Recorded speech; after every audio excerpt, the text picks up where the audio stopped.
Awesome, y'all. Looks like we are live from the Vision Train ViTra Academy here for our virtual exhibition called Resonance Synchronizing Vibrations. Choo choo! Here with my partner in creativity, Amanda Sage, and all of these beautiful community members from all around the globe. Welcome, everyone. Welcome. Greetings, everyone from around the world. We're so glad to be here with you. We look forward to sharing our most recent exhibition and auction, and so many amazing works. I think we have around 100. Wow, Yeah, we have a variety of like paintings, drawings, videos, all kinds of things. Yep, we have about 100 works of art from nearly 60 artists from around the globe. There's everything from drawings to digital art, oil paintings, acrylic paintings. There's animations. There's an incredible video that Lisette Murphy made for Image Word Mystery last fall. So yeah, we've got a lot of juicy stuff to check out today. We're going to do an initial walkthrough of the gallery and give you guys a sneak peek. And then we'd like to show you the auction, how to find the auction, and check out the works that are available there that are not only supportive to the Vision Train, but also to the artists themselves. And then we'll come back and walk through the show and give our artists the opportunity to speak about their work and yeah, have a lot of fun doing that. We'll take a little bio break about every hour. And so, yeah, we'll see how long that this goes, how long we're on this train ride for. But I've been looking forward to it for a long time. We spent a lot of hours the last couple of days really fine tuning the curation here, and I'm excited to show it to you guys. So what do you say we hop in and get our first little sneak peek tour going on? Let's go. Let's do it. Awesome. I want to just speak to the fact that we have some incredible music with this exhibition that's made by our friend Cornflower. This is a song titled Vision Train. So when you go into the show, there will be a song that's playing over the exhibition, and that's by our friend Cornflower, which he performed live for us here on the Vision Train a few months ago for our 3-year anniversary. It's a rad song. Hopefully we'll be weaving it into some of our reels and little promo videos and stuff like that moving forward. So I just wanted to speak to that. I don't think he's here with us today. He said he's getting over a tour cold. So, but we have his awesome music to listen to. So while we go through this quick tour, I'm going to let it play low in the background, but when we walk through the longer tour, I'm going to keep it off. That way we can talk and hear everybody very well. All right. Here we go.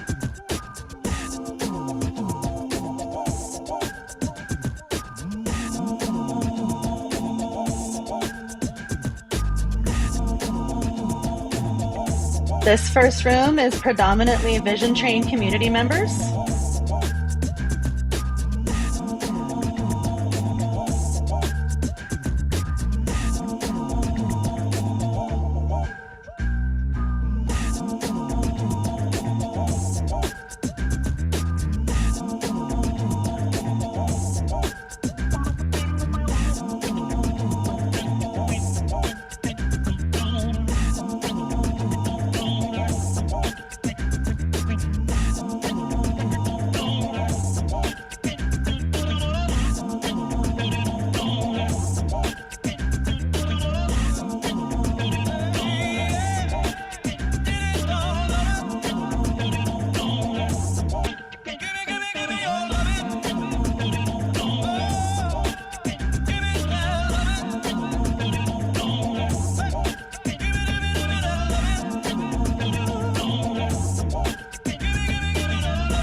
let's walk into the second room.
All right, perfect timing. Couldn't have planned it better for us to have made it all the way through that song and the initial preview. What are you guys thinking? Can't wait to come through and actually get to look at all of this work with you and zoom in and hear from the artists, hear from you guys about your works. Resonance, synchronizing vibrations. The inspiration for this theme was the concept of resonance within music and mechanics, and that is quite simply, I mean, it can go into a lot of more complex implications, but the basic idea is that when there are two humans or two objects that are vibrating at the same frequency and they come together, that creates a resonance that amplifies the sound, that extends the sound, and it's used to amplify power in a lot of different magical ways. So as you know, we've kind of been evolving through, and I've been evolving through this process with you all the last 3 years. Resonance kept coming up for me as this, concept that not only like could I be working within myself, but also thought it was interesting to invite the community into this conversation around it as well. And I know some of you have created some of these pieces before, but some of you created these pieces also with resonance in mind. And so And even if you didn't create your piece with that in mind, I'm curious, as you were choosing your pieces, what about your piece spoke to this theme for you and everything. So I know we want to also show you guys the auction before we really dive in here and share the work more intimately. Amanda, how are you feeling about taking us into the auction? Sounds great. I would love to. Also, I'm curious, is the link to the exhibition live? It is now. I'll put it here in the chat, and we'll obviously have it on the Vision Train and ViTra websites so that you can navigate through there as well. Yeah, Let I'll me drop update the this. live link on the website in a moment. And in the meantime, I will share with you our website. So this is where you go if you, let me see here. This is where you will land if you go to visiontrain.org. And this is the main site. Here you can jump on to our Mighty Network, get straight on the Vision Train onto the Zoom call that we're on right now. And you can also become a member. And this is where the link will be to the exhibition. And right here is where we have a link to the auction. And let's go there.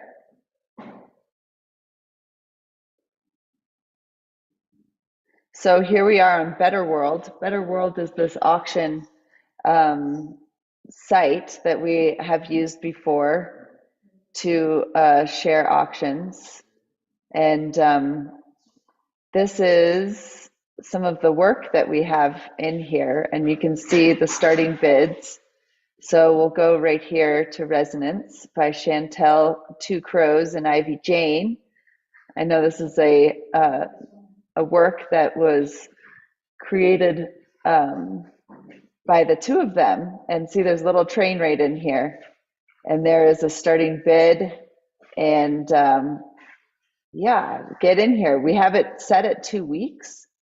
But these are super special pieces. And they're all linked also in the exhibition. You'll see down here, you can jump over to other pieces. This one, Kali Ma, Divine Feminine, is by Leonard Chapman. And this is an original, super beautiful piece.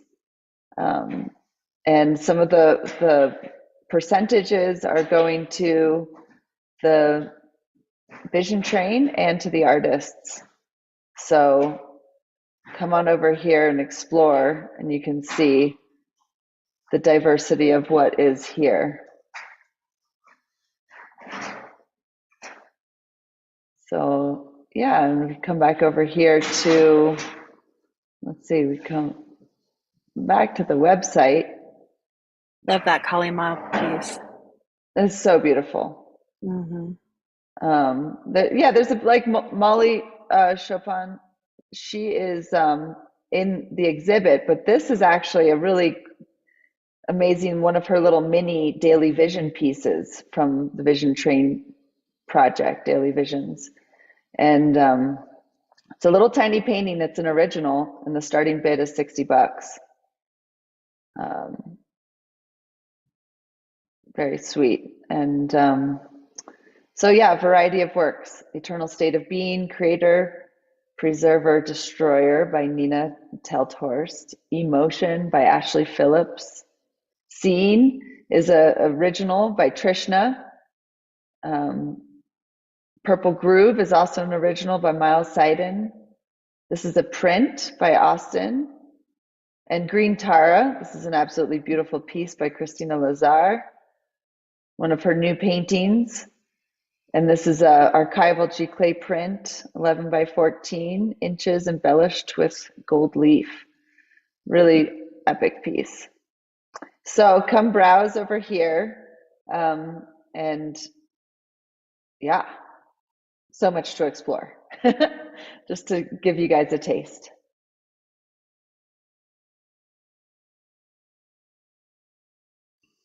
Yeah, and thank you so much to all of the artists that were willing to contribute some of their artwork, prints, and even originals to the auction. That most of you also have your pieces in the show, but it's incredibly generous and also generative for this community when you guys share in that way. So thank you so much. Awesome, choo choo. Shall we go in and really start looking at the work? Because we could be here for a little while, and I know that some of you, I know Stefan's piece is in the second room. He doesn't have a long time to be here. Welcome, Stefan. And you know what I really wanted to do? I really wanted to just speak to all of you, speak all of your names that are here right now. So before we go back in, I just want to take the opportunity to speak your names into this space.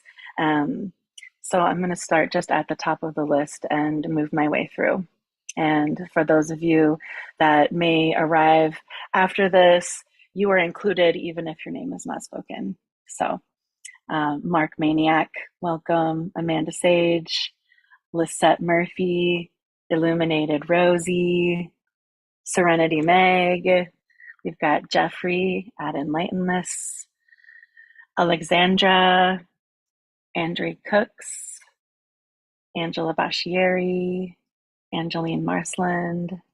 We've got Austin at Gridless Studio, Becca Blake, Karina Earl, Chantal with Two Crows. Welcome, you guys. Courtney Crew, Danielle Albert, Della Burford, Denise Ann Kaiser, DHA, welcome. Free Will Angel, Garrett Brill, Gustav Palm, thanks for your submissions, buddy. Heidi Marianne, Juniper Mayanellis, Kathy, Keith Prosick, Karen Oratari, Kitty, nice to see you. Christina Lazar, Lauren Churchill, Marina at Zion Rebels. Marina has contributed to the success of this exhibition in multiple ways. We wouldn't be here without you, Marina. Your vision train in motion animation with Danilo is awesome. And she's also been helping Amanda with the exhibition, with the website in the background. So thanks so much for your contributions, Marina. Mark Henson, the one and only. We've got Masha in the house, Mary Miguez, welcome. Michelle Miller, welcome. Miles, Nina, Rain, hey Renee, Sani, I was also an invaluable help with the auction this time around. Thank you so much, Sani. Scott McBain's here. Selena Jane, what's up? Shanita, Shauna, glad you could make it. Sixto Luna. We've got Stefan Lucas in the house. Talita Tellez, welcome. Tiffany. Tiffany's also going to be helping us with the next exhibition that's going to be in person in LA at the Hive again, like we did last year. So you guys keep an eye out for the announcement for that exhibition's info. Zachary Wiles is here. Christine Herpers is here. And we have a Zoom user, whoever you are. We love you and welcome you to the space. Also, my name is Alecia Sacred Heart. I don't know if I said that at any point in time.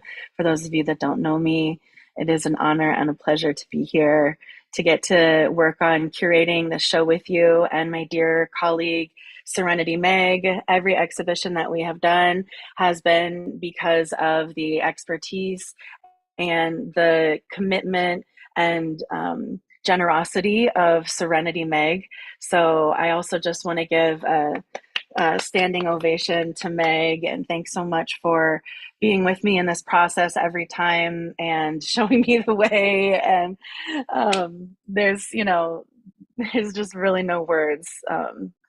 Meg is absolutely priceless to me. So, and to Always a us. pleasure So, to work with you and everybody here. Definitely a huge inspiration. Yeah, thank you so much. And Amanda, obviously, none of us would be here if it wasn't for you. So the deepest bow to you, Maestra, and all of the many ways that you show up in this community and you inspire all of us endlessly, and you pull deep within your own well to be able to show up for so many of us in so many ways all the time. So I love you and super grateful to you. We would not be here without you creating the vision train and believing in all of us. So thank you so much. We're just getting started, folks. This is another milestone on the journey. And I don't see this train slowing down anytime soon. Yeah, we're at one of the proverbial stations at this moment. So, what do you all say we go in there? Let's see. Why isn't it showing up for me? This is a strange thing. That's never happened. There we go. Crisis averted. All right, let's go over here back into the exhibition space. We've got our title wall here of Resonance Synchronizing Vibrations. And then moving into the space, we come into our Vision Train mission statement. The Vision Train brings together a diverse global tribe of heart-centered artist activists and emerging entrepreneurs who are inspired to be of service to one another and the planet. On a decentral virtual platform, ideas, trade techniques, and leadership skills are exchanged in a collaborative, co-creative environment. Visionary projects that bring attention to environmental and socio-cultural issues are integrated, amplified, and supported through the power of art, education, community, experimentation, and broadcasting. The Vision Train carries the seeds and tools to support a flourishing world that works 100% for all of life. Choo choo! That's the prayer.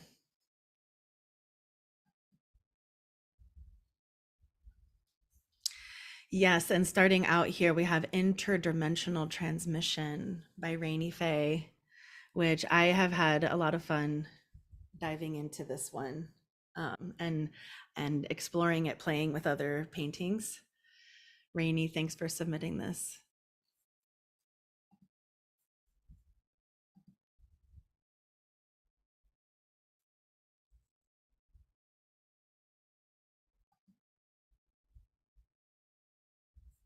And next we have Karina Earl, The Central Sun. This piece also has a lot going on in here that you don't see when you first look at it. But as I had the opportunity to really dive in here, also, I just want to say, I thought this was a piece of digital art when I first looked at it, and I was really jazzed to dive in here. Karina. Karina's here as well. Karina, do you have anything you'd like to share with us? Hi, Amanda.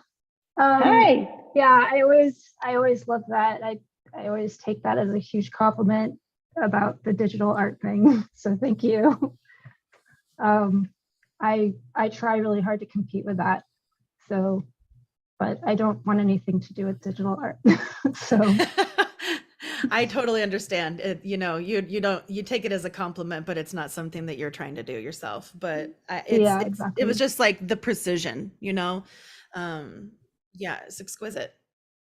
Thank you. Very resonant and interdimensional. Yeah, I appreciate you recognize that as well.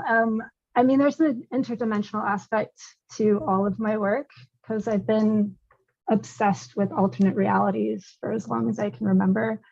And when I was a little girl, I used to like go out to woods and like do the whole Beetlejuice thing and like draw a door and like try to walk through it and hope I would like end up in another reality.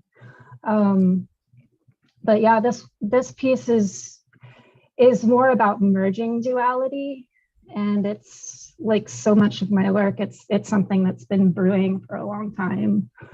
I've been really interested in the concept of land on top of land. And the trees are actually, I think I talked a bit about it in the submission. The trees are ceiba trees, which are pretty common in Mexico, and I really love the mythology around them. They believe that these trees connect earth to sky, and that there is like that they what's the word that they have blood instead of chlorophyll, which is something that I often work with in my paintings. So this is a point in which, you know, it's kind of a precipice where you can access other realities, but there's a certain point where you have to shed the physical form in order to access it. Mm-hmm. Beautiful. And I noticed we also somehow, I don't know, you guys can see the red line? Yes, I think we may have had some annotations on, so. I'm going to actually just reshare my screen. That way we don't have that on there anymore. Perfect. There we go. Hopefully that's better. Sorry about that, you guys. Yeah, amazing. Thank you, Karina. Beautiful piece. Thank you for giving me space to share. Yeah, thank you for sharing. Great to hear your voice too and hear you speak about the piece. I loved selecting this piece here on at the doorway's entrance too, because it really felt like it was this, I don't know, not a gatekeeper, but it was like kind of, you know, a little more serious than like a welcoming committee vibe, you know. And I love that we have Rainy Faye here and we have Rain Dawn here. So Rain, I think she was here a few minutes ago.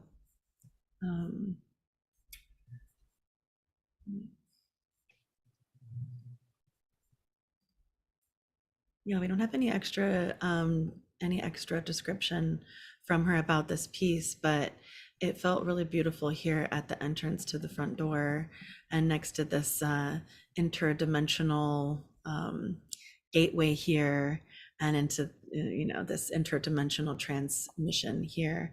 So yeah, thank you so much. If Rain isn't here, I could read something that was submitted to the auction. Yeah, please. Yeah, this piece is titled Rain Fancy, REIGN. So rain, just it sounds the same, rain and rain. Fancy is such an interesting word. In my mind, when I hear the word fancy, I think dressed up. But fancy means a lot more than just how nice something looks. Fancy is defined as elaborate in structure or decoration, also created from the imagination rather than from life. It comes from the word fantasy, which comes from Greek phantasia, imagination, appearance, later phantom from phantasian, make visible. When you are fancy, you decorate, or rather make with your imagination. To be fancy is to make your imagination visible. Rain. Reign is the quality of prevailing and overcoming opposing forces, to live with sovereignty, which is a state of self-governing. Rain Fancy was painted using my imagination. Imagination is the action of forming new ideas or images or concepts.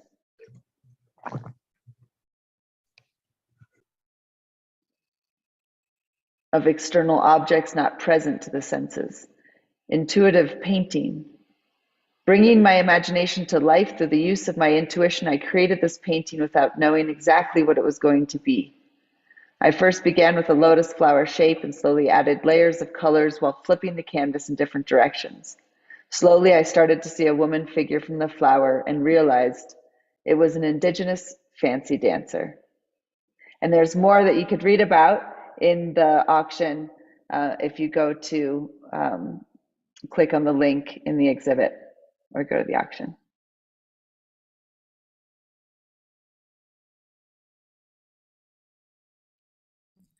Awesome. Great to hear that. I'll actually see if I can include that in the description in here for her piece. Yes, there's all this little fine tuning that we'll get to as well. Gustav Palm. Gustav, I was so jazzed to get to see your two pieces in the show. Welcome, bud. Gaian Self-Portrait. Ink's rhythmic dance flows, Gaia's essence on display, imagination's muse. Cool style, buddy. Thank you. I'm kind of new to expressing myself in visual arts. And I'm really in admiration of everyone's work here. So I'm just happy to be participating. Oh, super glad to have you. And, you know, like there are artists on all different stages of their journey. And this is a lifelong journey, you know, so there's no finish line. There's no, you know, there's no competition, you know, we're really only here to evolve and to get closer to our most authentic expression. So super glad that you're here, Gustav. Thank you. And Gustav has another piece coming up here in a little while in this room as well. You'll notice, I bet you'll notice which one is his. Welcome. This is actually the first piece submitted to the show by Megan DeRoma, and I had never seen Megan's work before, so I love this piece, The Practice. Wonder, Megan, are you here and would like to share a little bit about this multimedia piece?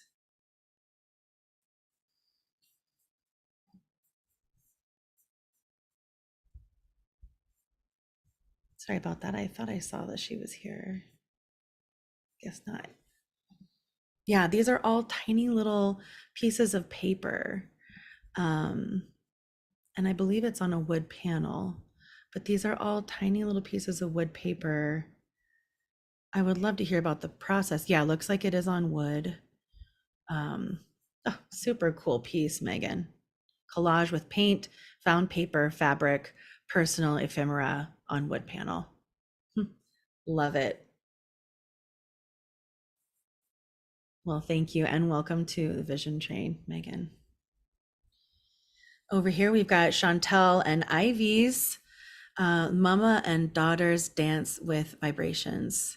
The dance started back in 2021 when Ivy and I played in the sunshine with paint on canvas. The painting was packed away with all our belongings until early 2023. We both looked with excitement to play one more. Now moving through many different vibrations, dancing with resonance, holding each other's hearts, singing and dancing, a new way of life. I love the train in here. I love just this beautiful, playful quality of mother and daughter, your hands here and kind of locked together in this moment in time. Of course, I love the train, and it's almost like DNA track it's on with all the fishies and the turtles, the butterfly. I get the hummingbird in the middle. There's actually a lot going on in this piece. And I think Chantel's here. I just know that in Australia, it's got to be super early in the morning. So, Oh, there you are, Chantel. Yes. Hello. I don't know. Hello. Everybody's asleep. I tried to wake Ivy up, but I think warm bed is more tempting for her. But she'll be loving to look at this exhibition and be really proud that she's in it. And I just wanted, you know, we painted together and the Vision Train was in the backyard with us when we first started, and then to see this painting now and to see how much we live in the elements has really shone through, and we're both so grateful of the Vision Train. We don't get on as much because of the, you know, just life, but we talk fondly about it, and some days we jump on. And I'm sure in the summer we'll have a bit more chance to get on and explore. And what I'm really grateful for is how Ivy's artwork has exploded, because she gets to see everybody's artwork on the Vision Train. I just think it's a huge gift for all of us. So I'm just grateful to be here and to see this beautiful painting in amongst amazing artworks. Oh, yeah, that's all. Oh, thank you, Chantal. We love you. We love Ivy. Yeah, we love you too. Beautiful. And I just love that the train's up here too, and it's welcoming everybody into this space. All these friendly characters of our friendly planets and plant life, and yeah, the flora and fauna in here is lovely.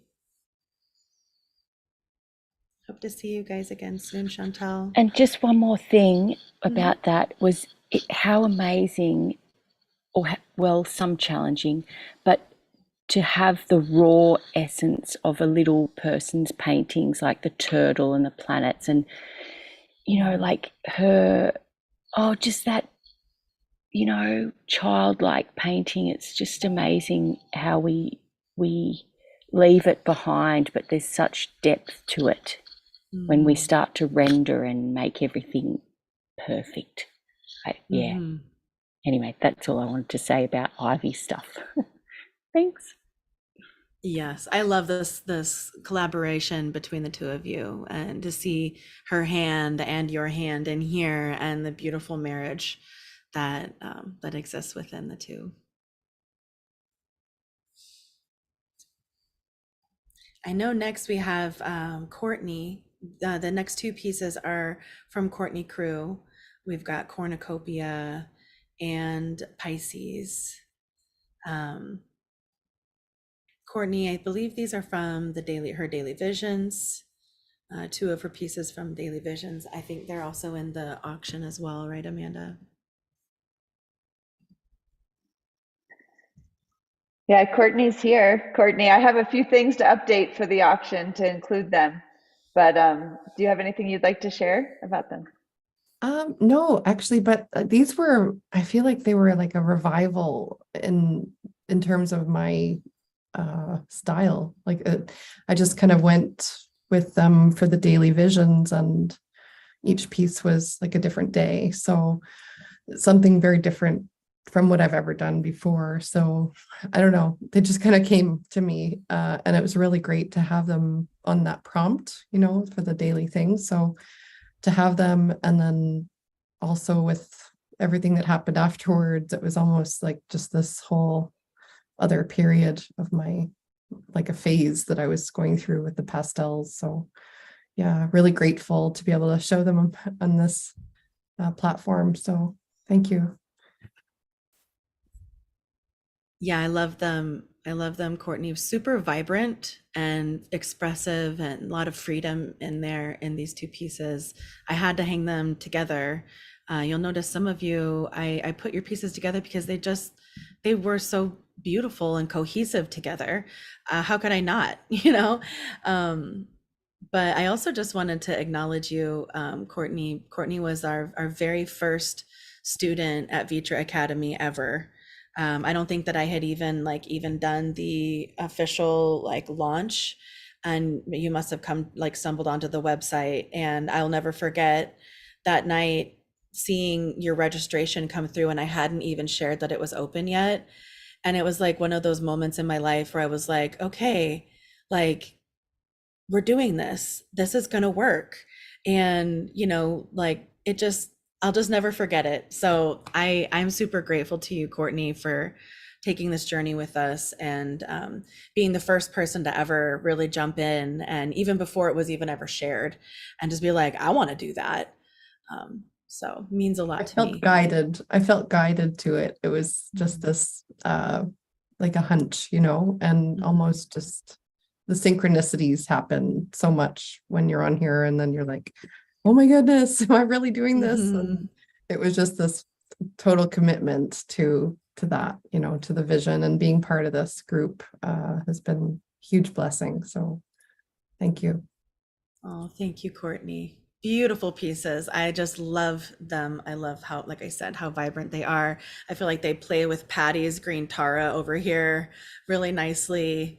And the next one that we have coming up, which is by Jeffrey, Enlightenless. It's a Vision Train animation. I feel like they just all kind of played well together. So thank you so much for sending these in, Courtney, for hearing the call. I think if I click on Jeffrey's, I think it's going to automatically play for us.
Awesome. Thank you, Jeffrey. Every time I watch this, I'm delighted. I love all the sounds that are in it as well. Yeah. Good to see it again. Yeah, it's an old friend, huh? Yeah. Super it was cool. to go back and do some of the renders again and see that it's still sitting in a project. It can be exported anytime in a different form, and it's a 3D thing. It exists. Yes, it does. I think I have one of its eyeballs.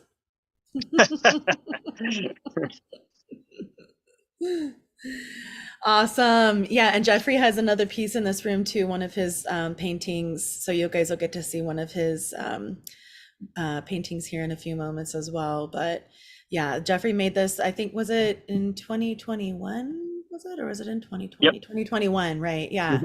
And yeah, I was really happy to pull that out of have that pulled out of the archives and included here in this first wall, which also includes another Vision Train, our first Vision Train in motion animation. And so they felt like they wanted to hang out over here together. You guys will see those in the next after the next two pieces. Next piece is by Austin G. Ohm. It's called Bromari Breath. Austin, how you doing today, man? You here? I'm here. Thought so. And such an honor to be here with everybody. And I'll just keep it brief, but resonate with so many messages that others are sharing about just such a blessing to be part of this community. And I've learned so much from all of you, and continue to put it back out into the world. And so thank you. Choo choo. Choo choo. Austin, we'll hear from you again in a few minutes because we've got one of your other pieces behind me. So you'll have another moment to share if you like about that piece. But I love the way that your piece here and Danielle's piece here played together. Let's go ahead and step back and just admire these two pieces together. I don't know. I think they look great together anyway. Absolutely. Love that curation. Thank you. Yeah, they were friends for sure. So we've got Brahmari Breath and we've got Danielle Alberts Taking Flight. Danielle, this is just an exquisite painting of yours. I'm so glad to see it. I don't think I had seen it before. This painting's a tribute to the initiation and meditation that was offered by ViTra Atlantia in 2018 at Torrey Superiore. Since then, meditation has become one of the primary components of spiritual life within the life I lead. While at times it may seem counterproductive. Oh, bummer, we don't have all of that. I wonder if I can, whoopsie, if I can pull it out. Sorry about that. If Just a little I missed shout out part to of it. the Torrey Superiore and the Vienna Academy of Visionary Arts summer seminar. It just started, and it's good to see that that project picking back up again. And Yeah, I think that they're welcoming everybody today. Yeah, and some of the artists that are in the exhibit are there right now. Like Nico, one of his paintings is in the show. Nico's there. Nice. Cool. And Shara's there. They're going to get to meet each other in person for the first time. How lovely. Shara's there. Awesome. Yeah, I don't have any more. That was the end of Danielle's description. All right. Well, Danielle, love you. Love this art so much. This painting is really fabulous. Color balance is amazing. Yep, super beautiful. I love you guys. Love you, honey. I'm sorry. This comes Superiore from Amanda's color theory training, and it's so useful. And so just sending a lot of love to Tori and them starting their seminar. And I really feel our dear friend Rigzin Tromgi in this painting and all she does to share Dharma with the world. And it weaves together all of our paths and lineages that have so much in common. So thanks for letting me have a moment. Thanks for sharing about it, Danielle.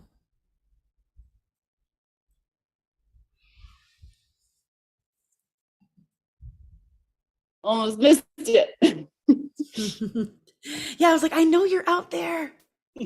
I know you're out there somewhere. I almost sent a message to say, let me know when I'm.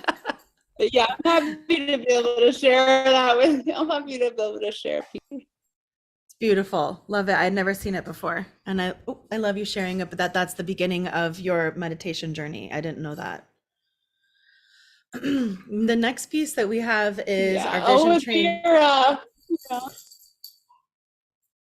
Yeah, absolutely. Vera still, that's such an important part of her practice too. And she's offering beautiful meditations online. If you guys are into that, check out ViTra Atlantia. I believe it's ViTraAtlantia.com. And she always shares about the online offerings that she has and in person as well. This vision train animation has been worked on with Marina and Danilo of Zion Rebels in collaboration with Amanda Sage.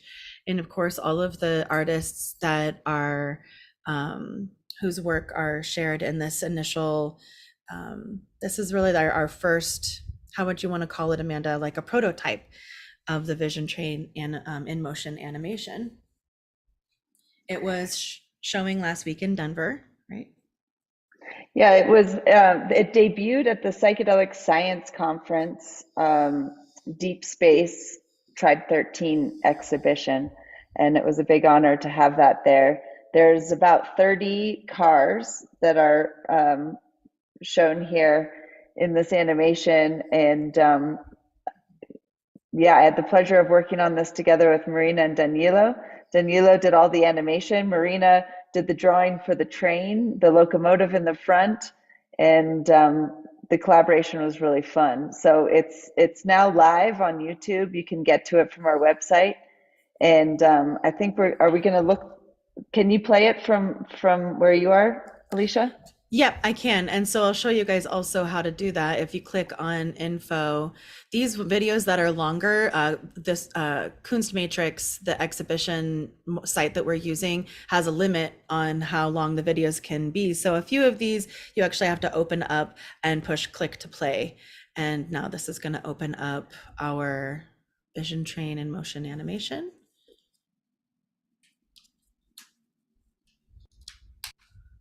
Go ahead and push play. And then if you turn the volume down, I can share a little bit about each car as it goes. Mhm. All right. So Marina, are you here? You and Danilo? Look at all the fireworks. It's so beautiful. The painting that's animated in the back is from the eclipse 2017. And here we go.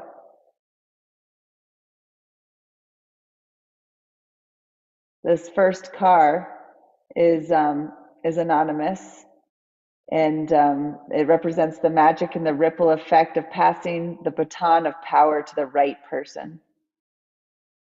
This next one is by Coconut Gaudet, made at Punta Mona, Costa Rica. We all walk towards the same source under the same light, together, divinely dancing to different rhythms, which all beat in time to the greater song. And car 3 is done by Hennessy Gonzalez in Los Angeles, a 7th grader. We're different, but we're the same. And this next car was by Harlan Barnes, called the Balancier. I think this was done in 2017. And I've collected thousands of these train cars by now. Some of you have done one.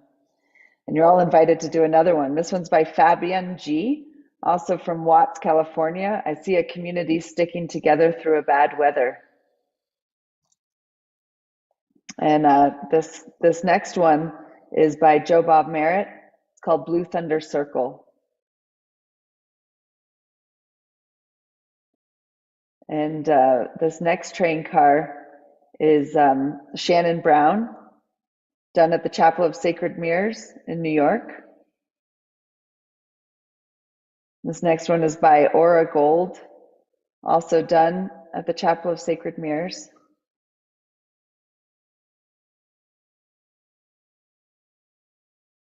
This train car was done by Lin Pai Han at the ViTra Academy of Visionary Art in Austria. This was created by Aaron Schall at the Sonic Bloom Festival in Colorado, 2019. This is created by Raven Hopgood, also done at the Sonic Bloom Festival in Colorado, 2019. And this one was created by Alecia Sacred Heart. It's called The Witch's Apothecary, created in Vienna, 2019. This one is anonymous, created in Colorado. And this next one is by Lauren Blair Churchill. She's also represented in our resonance exhibition and holds down a trip on the train, braiding sweet grass. That's what the book club has been. This one is by Jack Fletcher. Full-bodied compassion and respect for all at all times. Love at its highest level, integrated in all ways into our lives. And this one is done by Alex Polanco, also known now as Sixto Luna, the artist Sixto Luna, who has a beautiful piece in the show. This is by Natasha Zurich.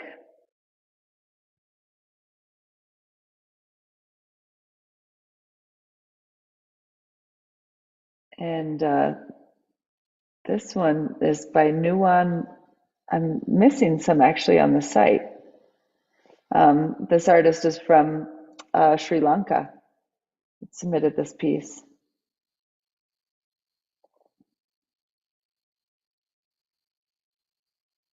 And this piece is by Rainy Faye, who's also in the show.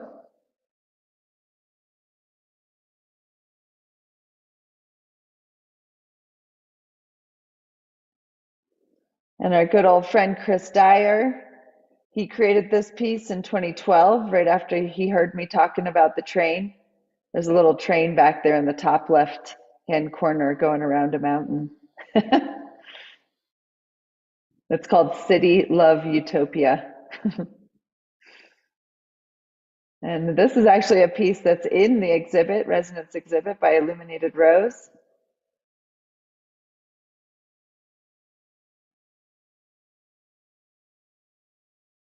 And this is a piece by Emma Marie, The Muse of Imagination.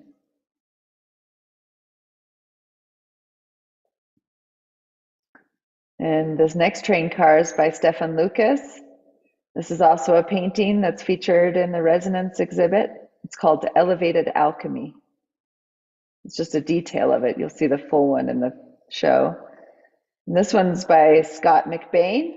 This is also in our Resonance exhibit. Look at that happy mushroom face. This piece is also in the show by Jeffrey Pletnick. It's called Animal Magnetism. And Karen Orr is also, this painting is also in our Resonance show. Love this painting so much. It's called Embracing the Unknown. This is a detail of a painting by Trishna. You'll see the full piece in our exhibit. And this is a piece by Zion Rebels, a drawing by Marina. So beautiful. And this is a detail of a painting by Veronica Rose titled High Vibrations. You'll see the full piece in the exhibit.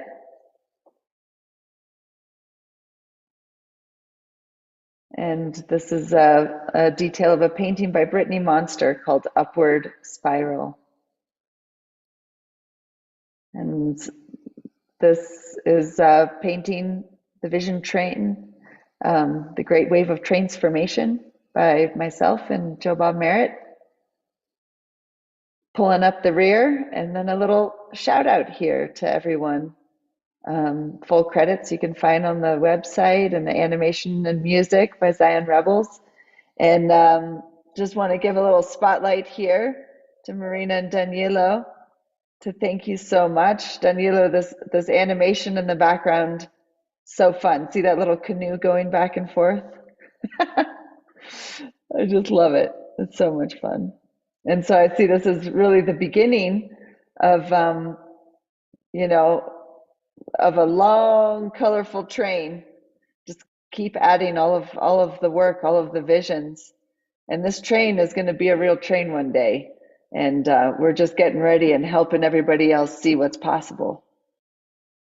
And yeah, Marina, Danilo, how do you guys feel? Thank you so much. Thank you guys too for the trust. Thank you so much. It was really nice doing this collaboration, and doing a project for the Vision Train is really special because, yeah, this gathering is wow. So yeah, thank you, thank you, thank you. And it's really just the beginning, you know, that's what it feels like. Sometimes when you complete a project, you're like, okay, we're done now. But this just feels like we're stepping into something. And I know, like at the conference, you know, probably 5, 6, 7,000 people got to see this little video, and in person, you know, on a screen in an exhibit. And now that we have it online, it can continue to be spread even further. So thank you both so much, and we'll just keep adding train cars. That's the vision.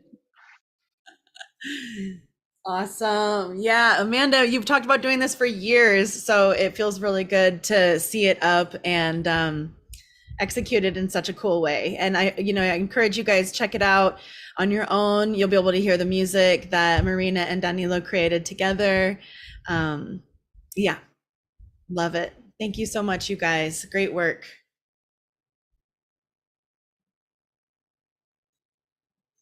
Moving on, we do have Sani Kadihi. The piece is called Antaras Lehas, the Healers. I hope I didn't butcher that title, Sani. I hope you're here as well, because I'd love to hear from you about this piece. It's a print, but there's a lot going on in there. This beautiful center of the mandala, the face with the water washing out of it. This one down here, looking at a sunset in that keyhole. Yeah. Hi, Alecia. Yeah, I'm on my phone, so I can't really figure out how to get on everything, but it's called Anturas Laius, which is the healer's journey. And this original piece is massive. It's 151 by 137 centimeters. And I painted it on the vision train, pretty much all of it, at the beginning of the pandemic when we were all on lockdown, and just meeting everybody on the train around the world, everybody connecting in and resonating with each other of how they were feeling in, you know, the depths of, you know, what's coming. And I just put my intentions for my family and for my friends, for us all to survive what was to come, and sending out healing vibes into the painting and out into the world. And it's a journey into my soul, really, and what comes through intuitively.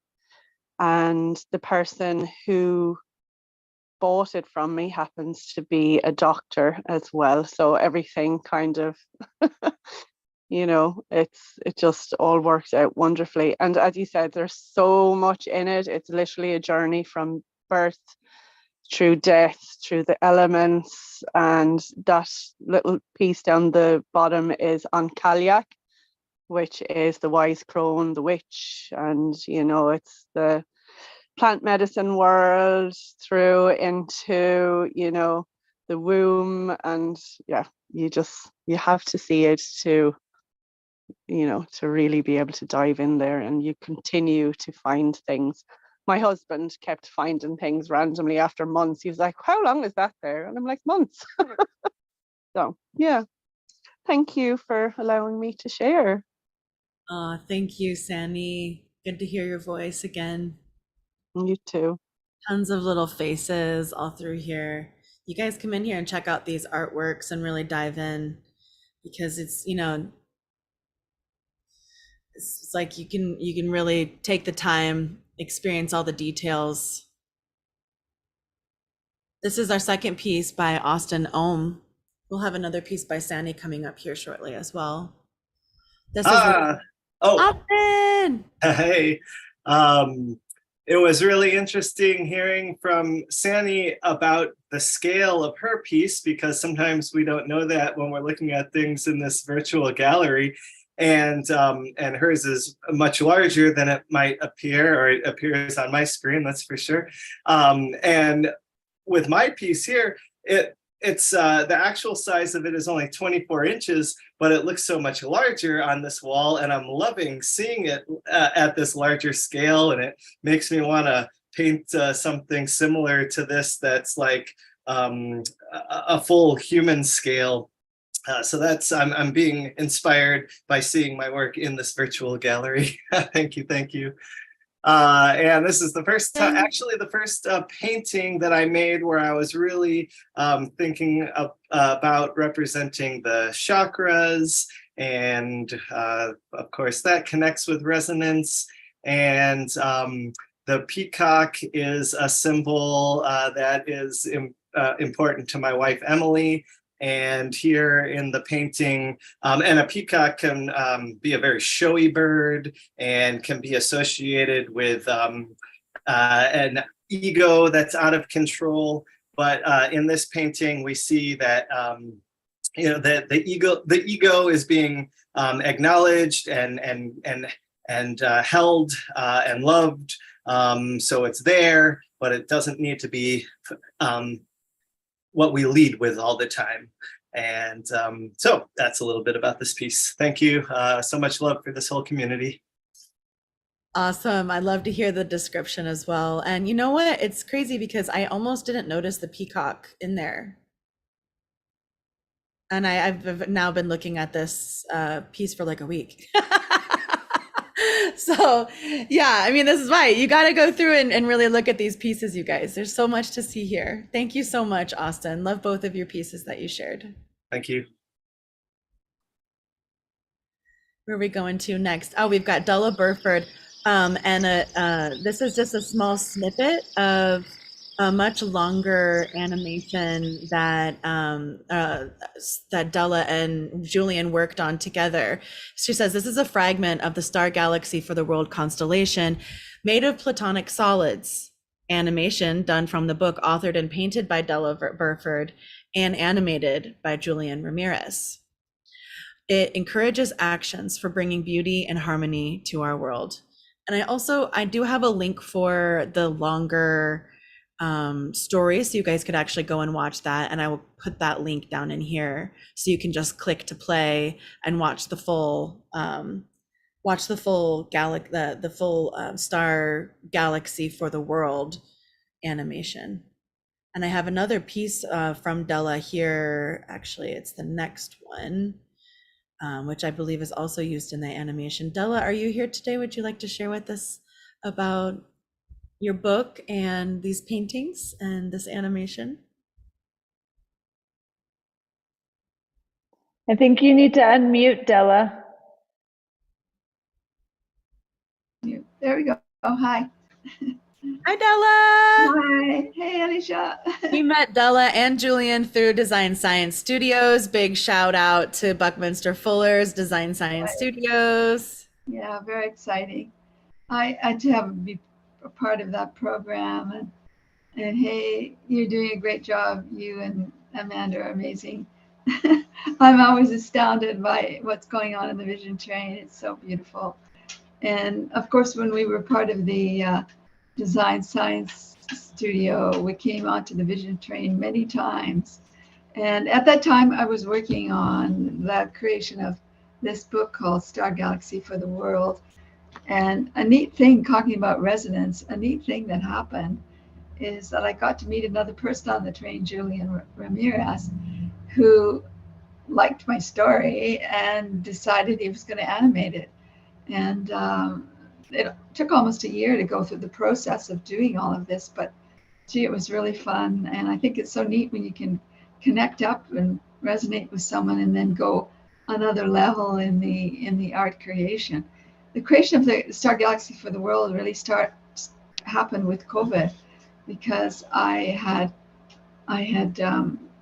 before that written a story called Miracle Galaxy, which had the 8 angels of healing. And I thought, what really do we need here? What are the healing qualities needed to survive this?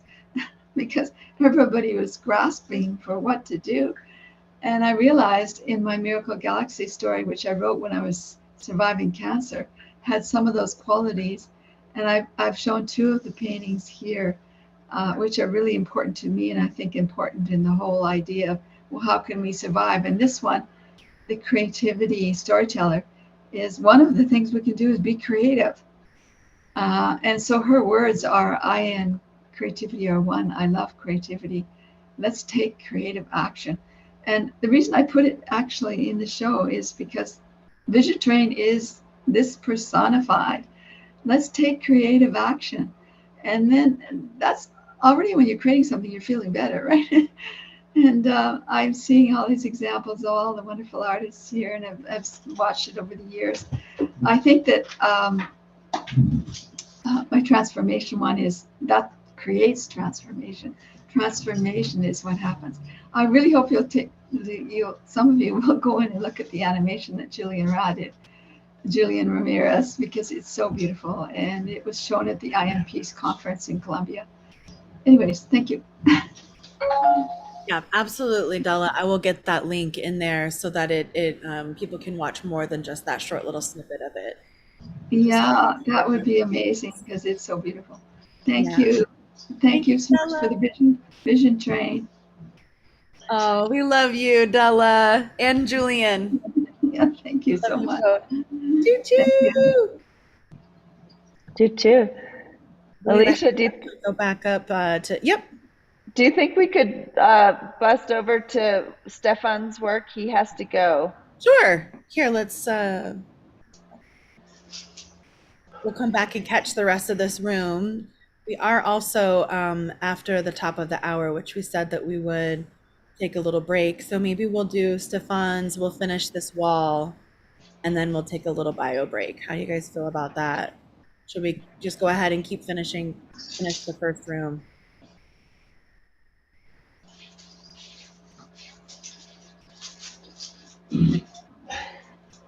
Let's see how many more pieces we have to do before we take a break. We got to keep this rolling, otherwise we're going to be here all day or all night, or maybe we just will be. Hello.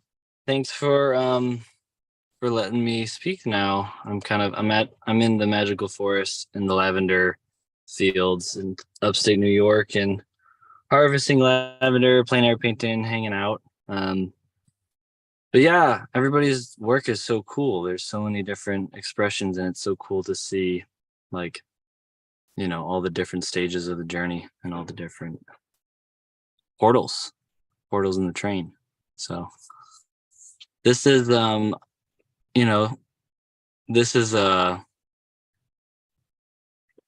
original is about like 7 by 6 foot.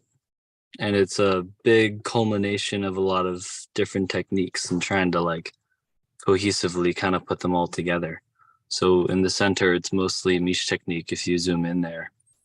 And then like there's a giant Ankh symbol and this landscape, and that's all Miche technique and egg tempera and transparent and like built up layer by layer.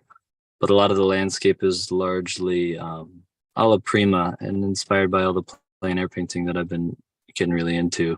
And actually this transparent kind of pillar bird head thing is or this, I guess you could call it a sentinel, is the only thing that's fully directly painted with no glazing. And it's the most transparent thing in the piece. So I find that to be like an interesting paradox. But it's a piece about widening the valley of darkness, so like creating a wide path through the valley of darkness to this alchemical transmutation.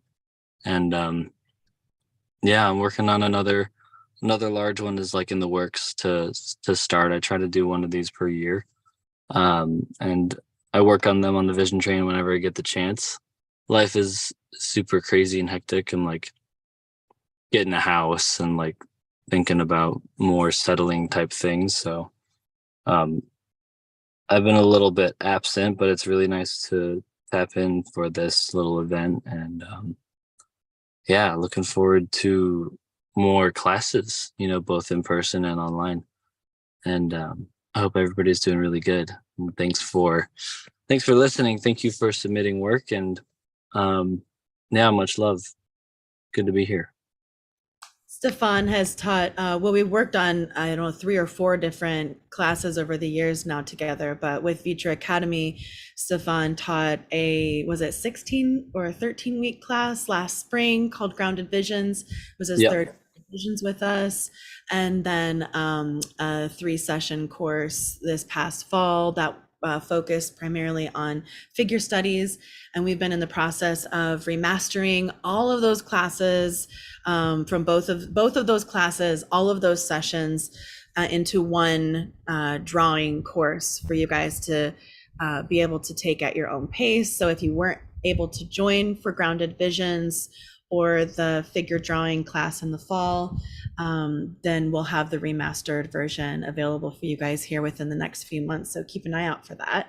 It's a beautiful download into primarily graphite drawing, but every aspect of it, from foundations to landscape, figures, you did illusionism, Totally. It's basically like a world building crash course in graphite.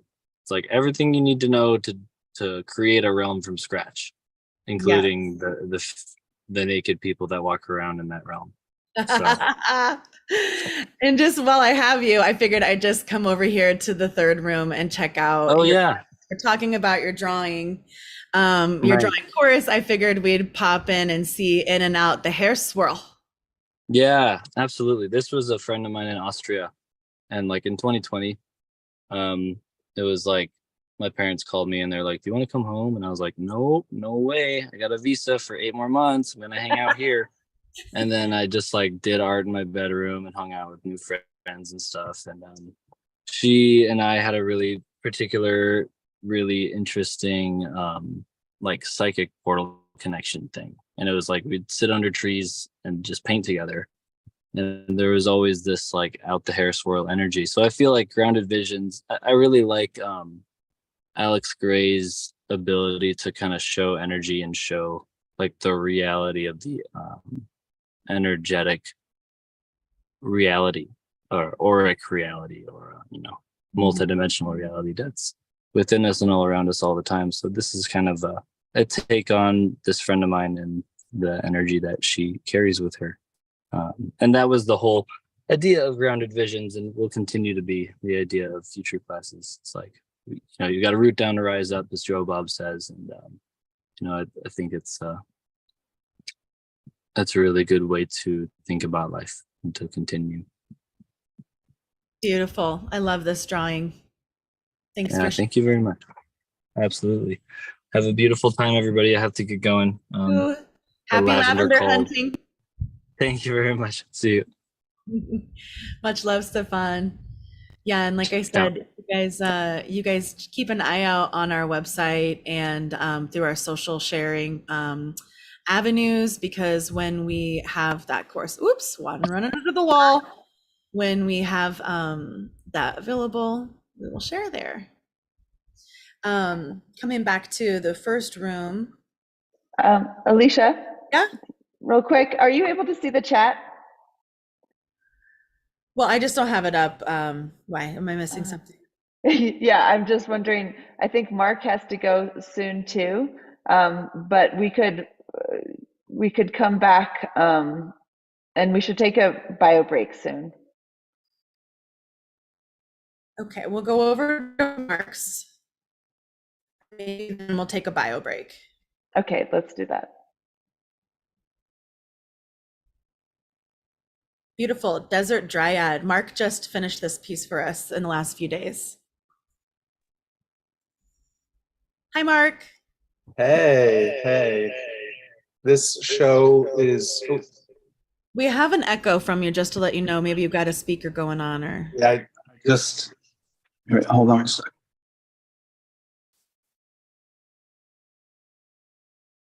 Can you hear me? Did I fix it? Yes. Yeah. Okay, sorry about that.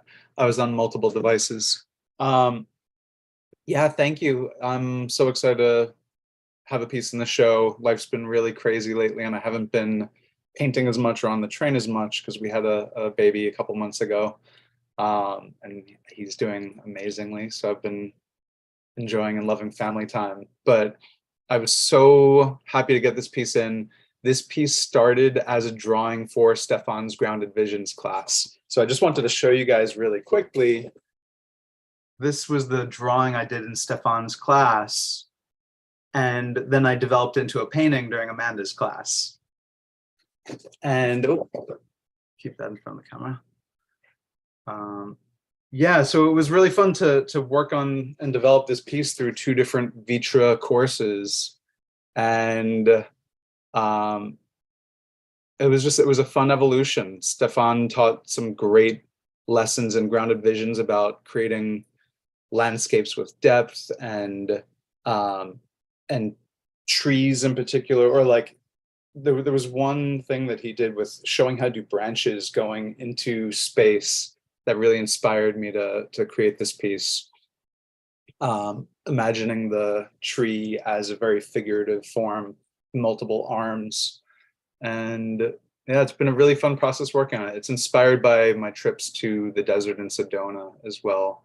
That's a place that I find so inspiring, the colors and the textures and just the energies in Sedona are very powerful and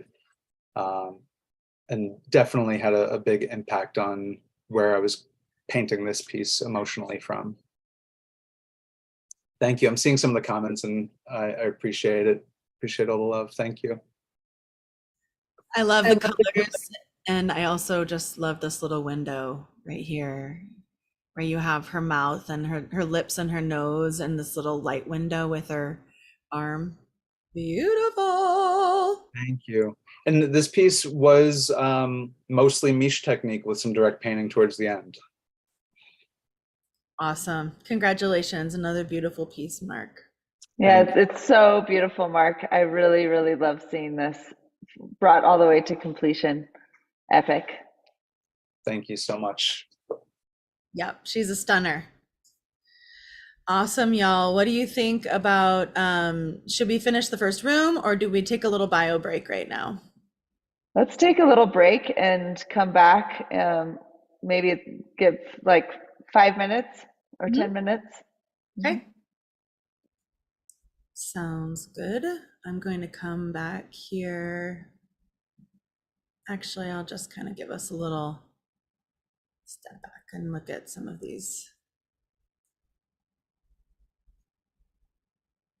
pieces. Okay, sounds good.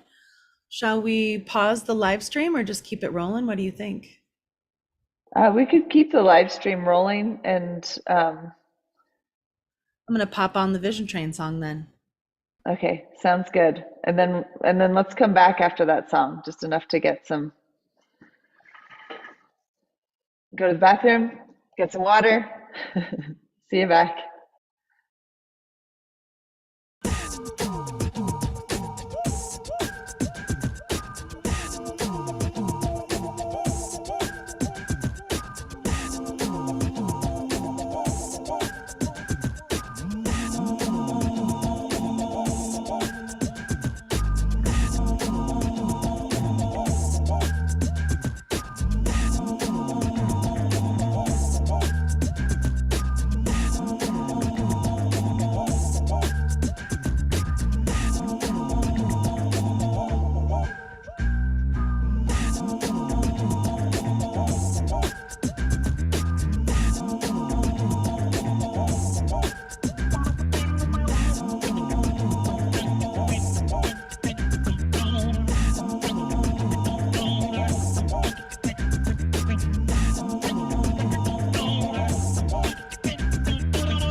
Welcome back, everybody. Choo choo! I love that Cornflower, our Vision Train, friendly Vision Train musician, did this song for us during our 3-year anniversary, and it's got the train noises and everything in it.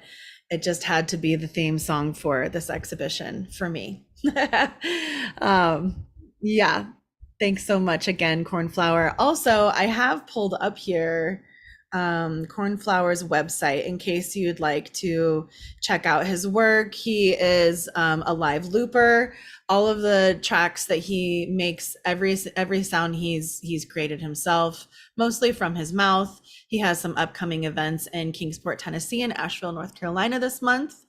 I'm sure he's also available for booking for other events as well. So check out his website, cornflowermusic.com, to learn more about him and his incredible conscious offerings. Oops, you know what? I missed Trishna's. I was about to skip over Trishna's piece again. Sorry about that, Trishna. Are you here? Let's just take a gander.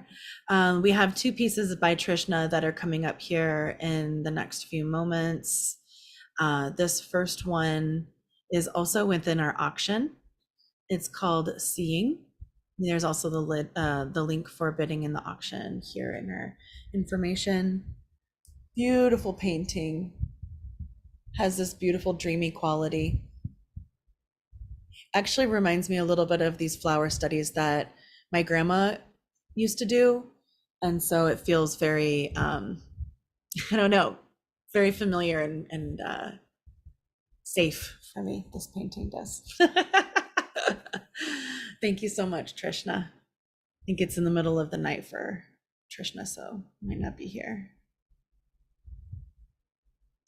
This next piece is by Mariette Papich, another one of our friends from Design Science Studios. And Mariette created this piece specifically for this exhibition. Let's see. Okay. I might have had a detail come in from her via email, I believe.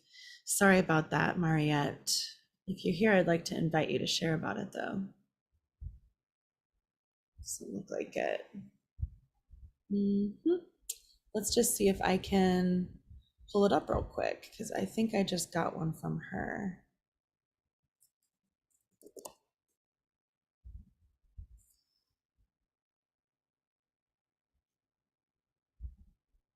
Okay, I guess not.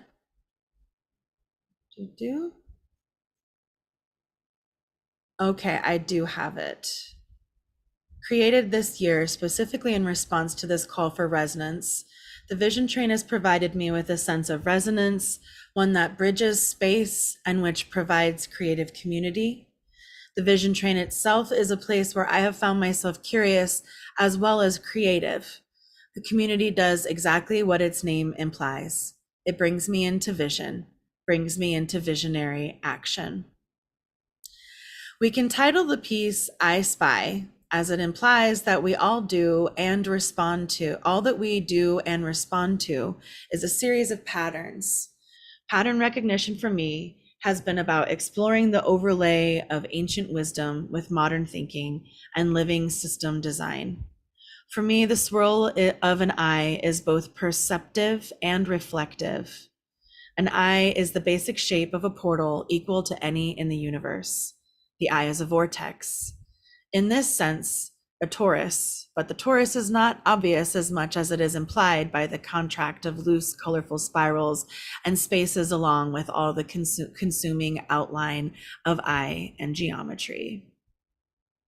Beautiful digital work of art, Mariette, titled Ruby Gold.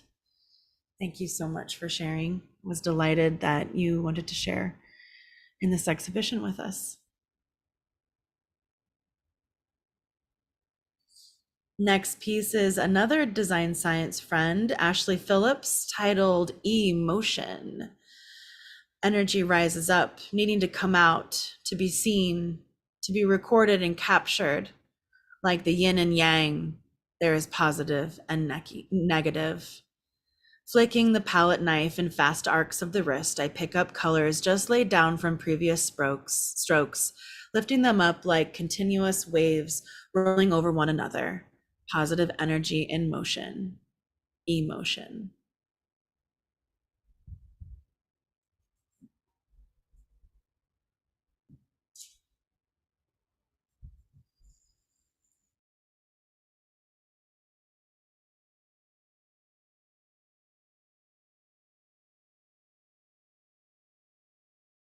Ooh, I think we lost Alecia. Let's host. Maybe she jumped back on. This happens. Sometimes one of our train cars gets derailed. It just gets beamed right out. She's gonna beam back in though. She's gonna find the track. She'll find the track. I'm wondering if I can just get back into the, let's see, maybe if we get back into the exhibit and we can carry on the tour.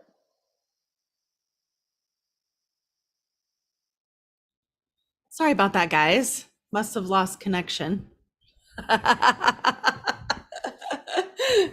Oh, the joys of the live. Yay, she's back. She's back. I was like, wait a second, why isn't anybody responding to me? And then the little like wheel came up. I was talking to myself. I don't know where you guys lost me, but should we just go back in and see where we're at? Yes, Pardon. we were. We were just finishing up Ashley. Yeah, you read this piece and you were.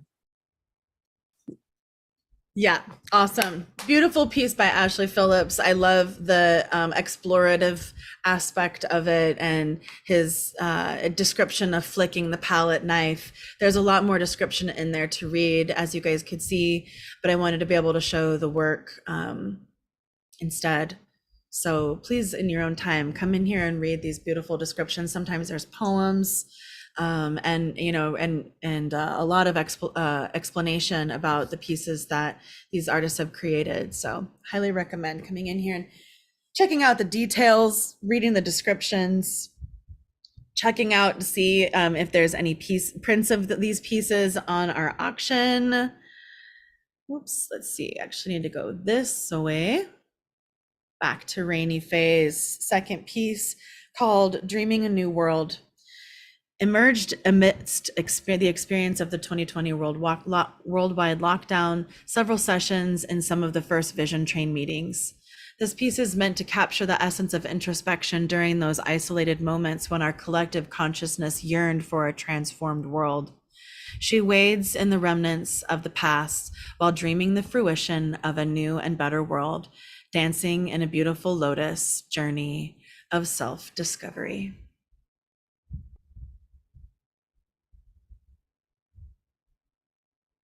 I love this piece, and I think that there's something really beautiful happening in the face too, with the hand on the cheek and the lip just ever so slightly pulled. Super beautiful, Rainy Faye. Thank you so much.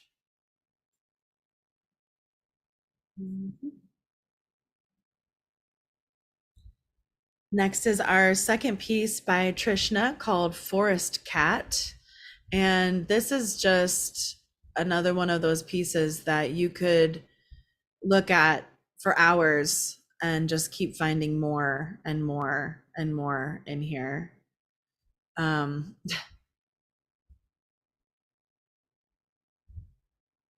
Incredible with the fire here in the center.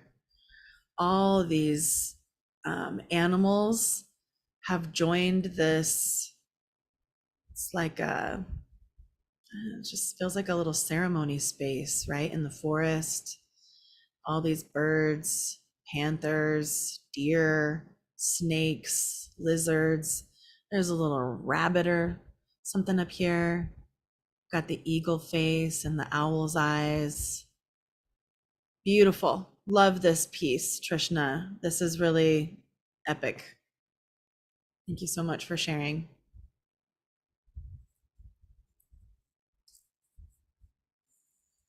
This is our second piece by Gustav Palm called Eden, Earth, Eternity. Super cool. And when you come and zoom in here, you see all the eyes in the center and the hands here, more eyes and the flames and waves. Super rad. Beautiful design, Gustav.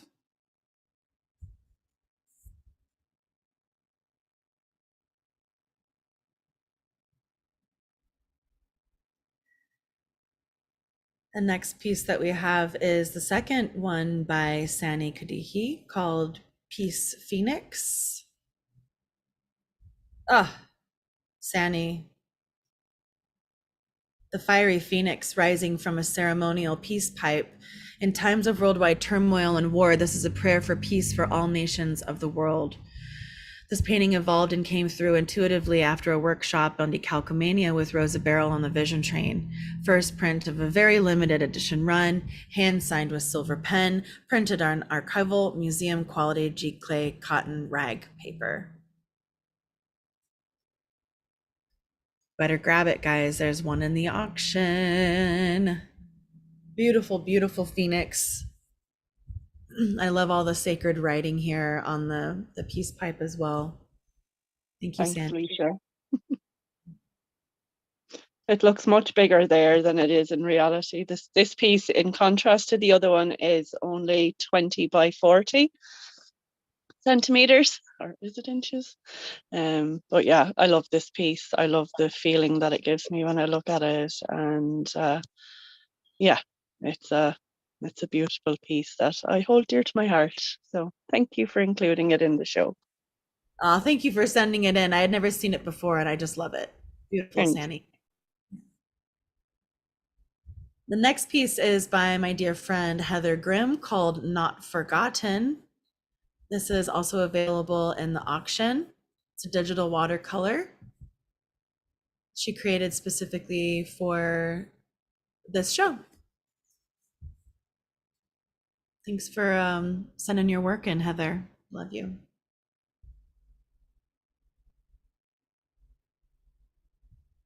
Temple body paint. This piece is titled Eternal States of Being, Creator, Preserver. A triptych to honor the divine feminine. Each goddess is represented by a woman I painted and photographed. Then I hand cut out each of the prints and included them in the paintings. The ambiguous nature of who is the creator, destroyer, and preserver is an intentional detail to acknowledge they all embody these states of being. There's a thin line between the physical reality and the mystery of infinite connection to all life. And Nina is here with us. Nina, would you like to share anything? Hi, yeah, sure, thank you. Yeah, this triptych, it was a rumination from one of the critiques that we did on the Vision Train, and just thinking of the concept of the divine feminine, the pentacle, the two triangles coming together, and the idea that the creator and preserver and destroyer are all connected together. It's like an ambiguous goddess that is embodied in all three of the figures. Both in the physical world and the cosmic universe, all in there together. And yeah, Thank you. Thank you so much for having me in here. Thanks for your submission and for being a part of the train, Nina.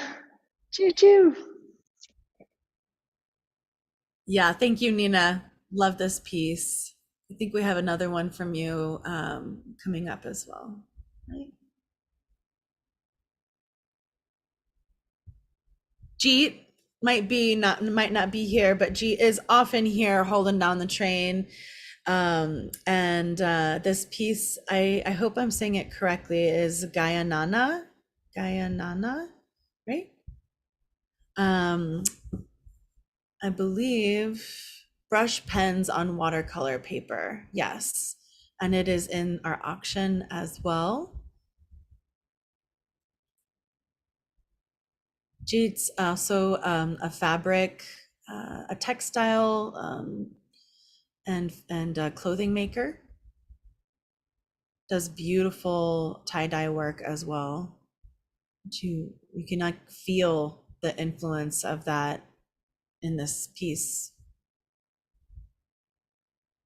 And I love the double image also, the face that's here, and then the faces of the elephants. It's almost like there's a center facing face and the side facing faces as well. Super cool. Love this design. Thank you for sending it in, Jeet. I reached out to Jeet this week and I just said, brother, we got to have a piece from you in here. Oh, you know what? And I never noticed this one either. Temple body paint. That these noses, these faces, the profiles are here. How cool is that? Yeah, there's quite a bit going on there actually. Kind of a whole mountain of people there in the front. And I love that there's a contrast between like the humanity in the front and the landscape in the background, having just kind of an abstract diagonal line creating, the two triangles creating that rectangle.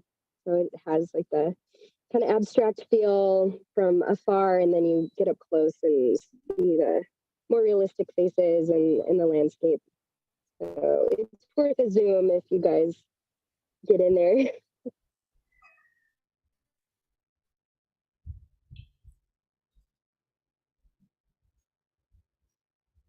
Awesome. Love it. Beautiful. Thank you so much, Nina. And we'll definitely get into. I can see how there's even some faces in that in the landscape too, in the background, in the sky. Beautiful. Yeah, thank you. It was a digital overlay of another one of the figures that I body painted. Fun. A lot of multimedia there. Yeah. Super cool. Thank you, Nina. I also got to meet Nina just recently. I got to meet Nina recently at Sonic Bloom Festival in person. So cool. Fun to, have those moments where we get to meet up locally. Beautiful. Glad you guys got to meet each other in person. Oh, I don't know if I have these. Yeah, there we go. We've got the next two pieces are by Shara Osgood. I don't think that Shara is with us. I think that she's arriving in Torre Superiore today. This piece is called Looking Skyward. I drew She's this here. Oh, good. She is here. I don't know if she's able to unmute. She's at the airport.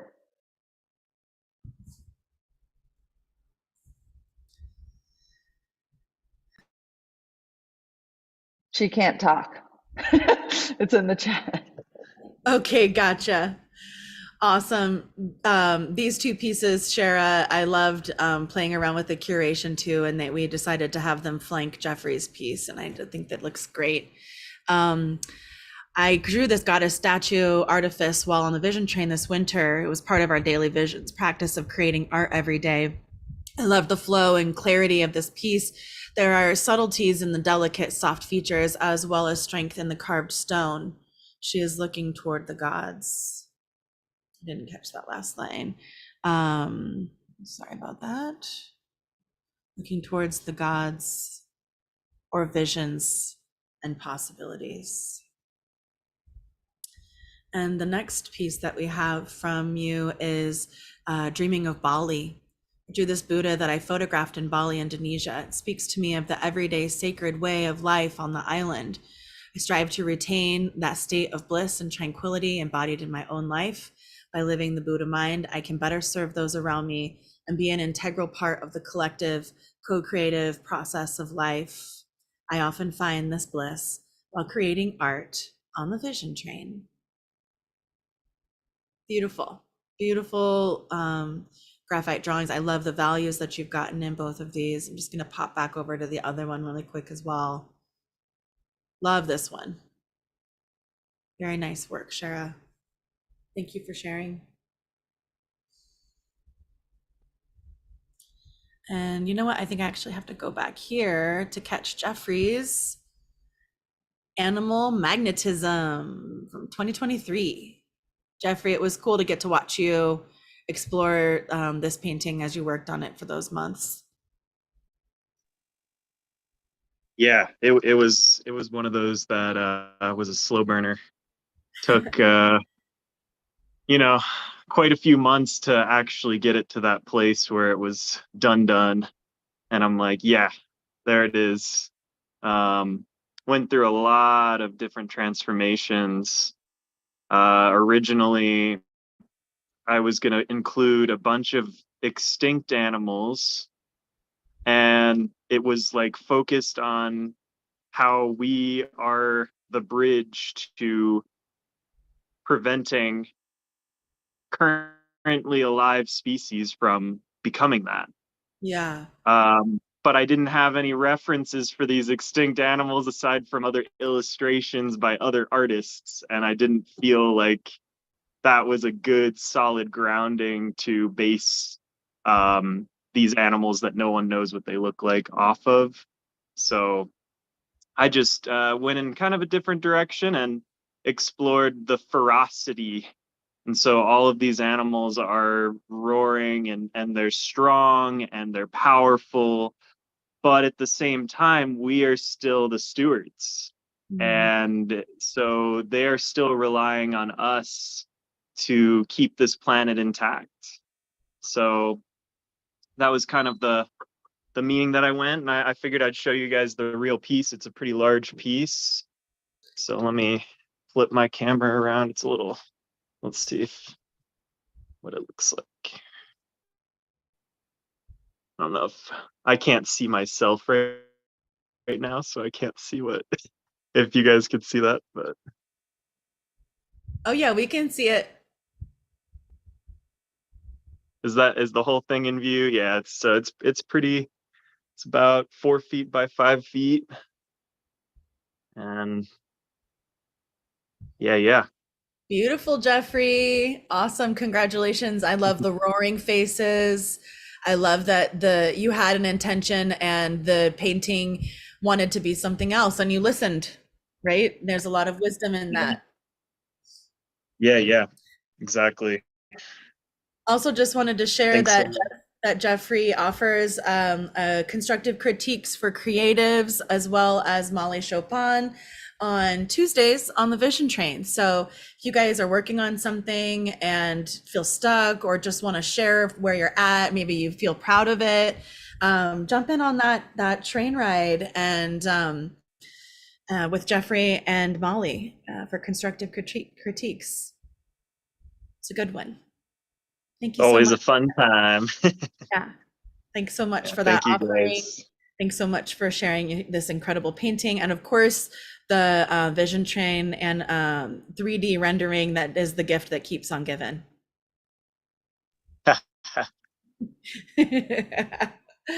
Awesome. Thanks, Jeffrey. Choo choo. Our final piece in this room is Patty Dragonfly's Green Tara. And I painted the green Tara under the instruction of a master Tibetan Thangka painter living in Australia, Karma Phunchok. Apologies if I did not say that name correctly. Also, I just wanted to say that if you look down the hall, we also have Christina Lazar's green Tara. And so they're both these kind of, yeah, stewards into the next spaces. So we've got Christina Lazar's green Tara and Patty Dragonfly's green Tara. And I just wanted to point that out. This is beautifully rendered. And I also really appreciate almost like the Aboriginal quality of all the dots in the background, and Patty's from Australia. So I don't know if that was intentional, but that's just what I see here. Do we have a Patty? I know it's also very early for her. Oh, we do. Patty, you're out there. Would you like to share anything? We have another piece from Patty in the next room as well. That's gorgeous. Another painting from her. Thank you so much, Patty. We love you. This concludes our first room, which was focused on Vision Trained community members, although many of you have also been our students in the past as well. So we thank you so much for taking this journey with us, and it's always a delight to see what you guys are exploring on your easels. The next piece, I believe we're going into the next room now. Let me double check. Yep. And we're starting this next room actually with my own piece, and her name is Resonance. I started this piece last fall, and shortly after, I started working with this theme of resonance. And obviously I also work with the Sacred Heart, and it feels to me like the pathway towards resonance is through the jewels of our hearts, the compassion and understanding that connecting with our hearts affords us and those around us. And so I didn't write much for this piece, but that's essentially what I feel from her. And I also would just like to say that I was working on her about 2.5 hours ago still. So it's like very fresh work in progress. Beautiful painting, Alecia. And thank you for being the resonant ringleader of the show, calling us all together and inspiring us to, create work and also finish work for the show. Of course, thank you. Our next piece is by Brittany Monster, called Water Merkaba. Brittany is also our social media coordinator. All of this, and you guys knowing about this happening is certainly thanks in part to Brittany. Brittany, we love you. You out there? You want to say anything about this piece? This was done in Amanda's regeneration course last spring, and then finished for this show. And I love the colors, the explosive water droplets. The energy in this piece is very lovely. And I wanted it here at the beginning as we entered into our student territory to help welcome you into the ViTra Academy energy. We also have here at the beginning Rosie Rose's Journey to the Center of the Mandala. I know that Rosie's here, so I'd love to give her the opportunity to. Hi guys. Hi. It's funny. I put this in the show because I thought that it might be appropriate for maps, not realizing that it wasn't supposed to be a train car. I guess I missed the memo a little bit. But anyway, this was a piece that I did on the train during when we did a magic mushroom exhibit. And there was a great exhibit where everybody did mushroom paintings. And I actually posed for this piece laying on a table with my legs up. So the point so long until I got the right,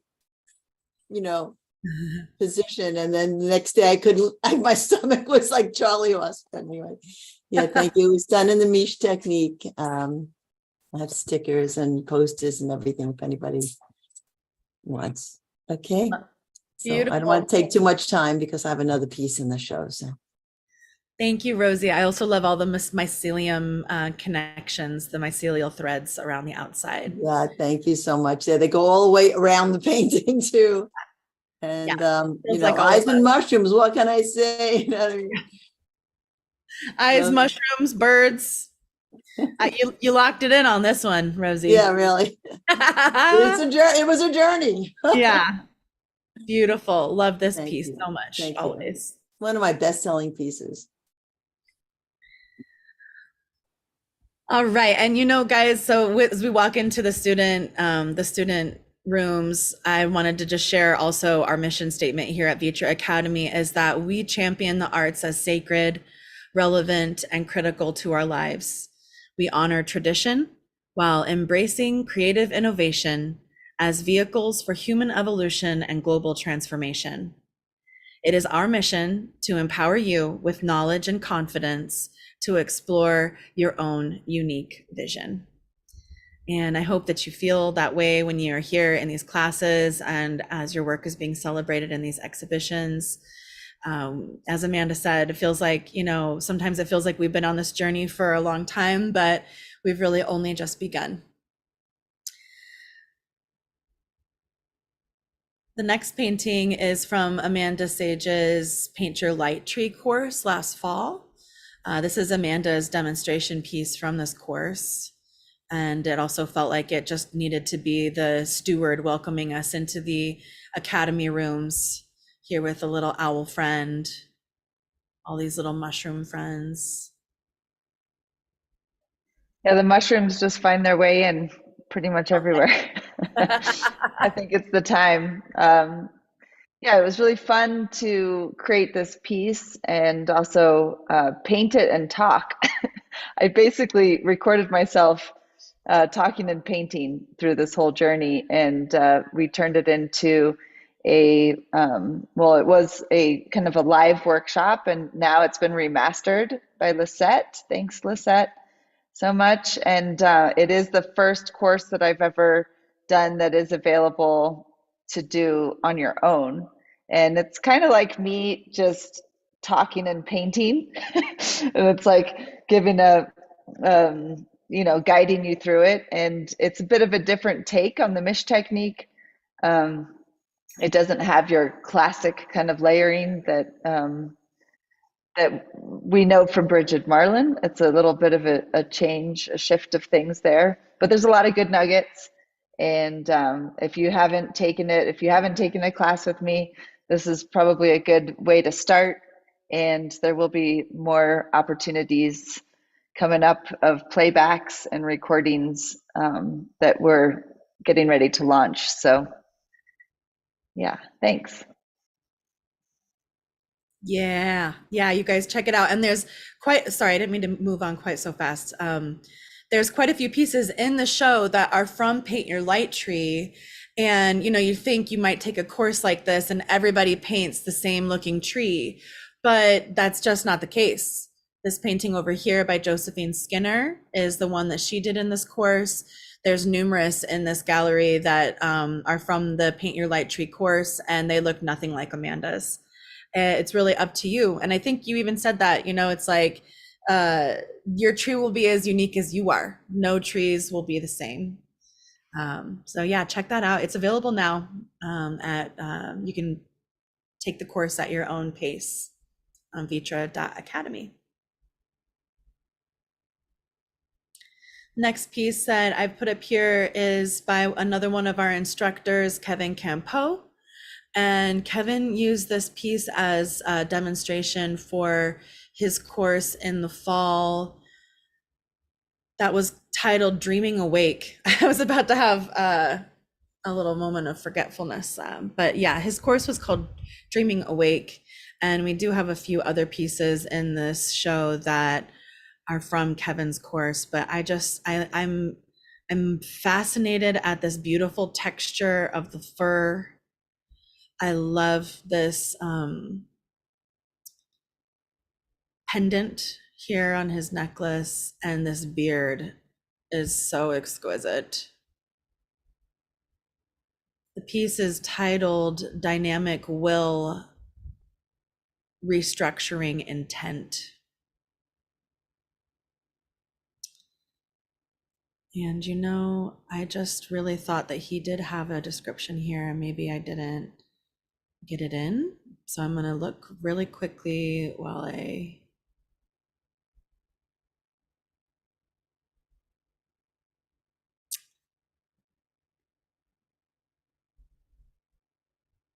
Nope, guess not. Just figured if there was something that I had and I hadn't included it, I would read it. But beautiful, beautiful painting. We'll see another one by Kevin here in a little bit in the next room, titled Mab. Congratulations, Kevin. We love you. Becca Blake. There's 2 paintings in this exhibition by Becca from her Road Foods series. This one is called What I Saw in Panther Meadows.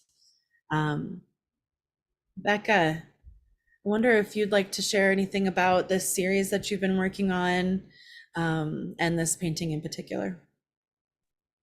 Yeah, thank you. This is such an honor and so exciting. I'm loving every minute of this. Everyone's amazing. It's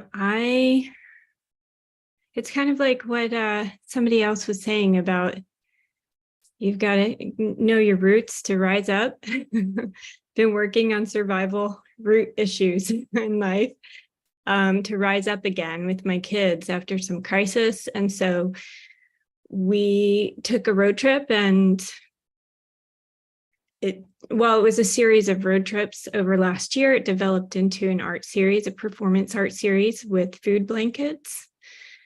And I wanted to, it's kind of come full circle because I was inspired to work with tapestries in the landscape based on the painting work that I was engaging with your programs and with programs at the university. And then it kind of always wanted to translate it back into painting. So this was the end goal, really, was to like bring this back onto a canvas after documenting the performances. So it's interdisciplinary in that sense. And so this is my daughter wearing a salmon blanket and my son wearing a pomegranate blanket. And I documented our performances at Mount Shasta. And then when I took this class with Kevin, we were going on these visionary journeys, and it was hard for me to focus on a journey consistently because I'm 2 kids and I have a new puppy, 3 dogs. You know, it's like chaos in my house sometimes. And I've been in a lot of pain, going through physical health issues. And so I just asked this location, you know, what should I include? What should I kind of went to Panther Meadows inwardly, and this is what I saw. So I tried to translate it as best as I could. But it speaks to me of survival too, really, because you have this, you know, these earth creatures represented, and then these, you know, interdimensional kind of otherworldly creatures that might be just as worldly as we are, who knows. So yeah, this was incredible. Just finishing this painting was incredible. This has been decades of a journey for me in finding a painting teacher, and now I found several and an entire community. So I just am feeling so much love and appreciation for everybody and for these opportunities. And I need to buy new paintbrushes. And that's a really good feeling. So, yeah. That's We awesome. love you, Becca. I'm fascinated by this series of work. I can't wait to see more of it. You guys will see another piece of hers in the next room that is is it from Paint Your Light Tree as well? Right. Yeah, Paint that's what I thought. Mhm. Yeah, so Road Food. So I made a book that's going to be in print in just a few weeks. I'm working on the manuscript, and actually, it's interesting because I've run into some image restrictions with some of the documenting that I've done with the locations of where we performed. And so I've actually had to use AI a little bit to tweak the images to make them original, my photographs original, so that I can use them commercially. And so it's been kind of helping me compare, like, oh, it's not the same as visionary painting, but it's in a way, it's interesting collaborating with AI to take pieces of my original photos, but then put different surroundings in it to help it stay looking cohesive in the book. But yeah, anyway, so it's been interesting at I would adding love to that hear more culture. about that with like the copyright infringement and everything. I'd love to learn more about like what has happened with that with you. And yeah, maybe we can jump on a call here in the coming days. I'm fascinated to hear. Like, I didn't know that you could not photograph nature and paint it. Right. Well, especially Las Vegas, certain places in Vegas in urban settings, or and actually, yes, I do have to receive permission to use certain footage in nature at the tribal park. So I've been working on that, but most of the landscape images are copyright free. So yeah, I'd love to share more with you on that, but it's been an interesting journey trying to keep it interdisciplinary but cohesive at the same time. Thank you. Well, I look forward to hearing more about the next piece that you have in the next room as well. Thanks, Becca. Thank you. Next piece is also from Paint Your Light Tree, called Light Tree Gives Energy Egg. Story of my life tree. I feel safe and secure underneath the light tree. It's a willow and the branches dance in the soft wind. The tree energy encased me like an egg where I am able to drink the power of my life with ease. So grateful. Thank you, lovely light tree. By Andrea Cooks. Beautiful painting, Andrea. And I love too that the egg has emerged around the tree here. I'm not sure if this is is this lobelia? These flowers? Oh, They look like lupines. lupine, Lupins. right. Yeah, lupine. They're blooming in Colorado right now. Really beautiful. I hadn't seen this piece before, especially finished, and it's really cool to see that it came through that workshop. Beautiful, Andrea. I think Andrea was here earlier, but maybe she stepped out. Yeah, beautiful. Thanks, Andrea. The next two pieces are by Selena Jane, Gemini Full Moon 2022, and Jenny's Rose.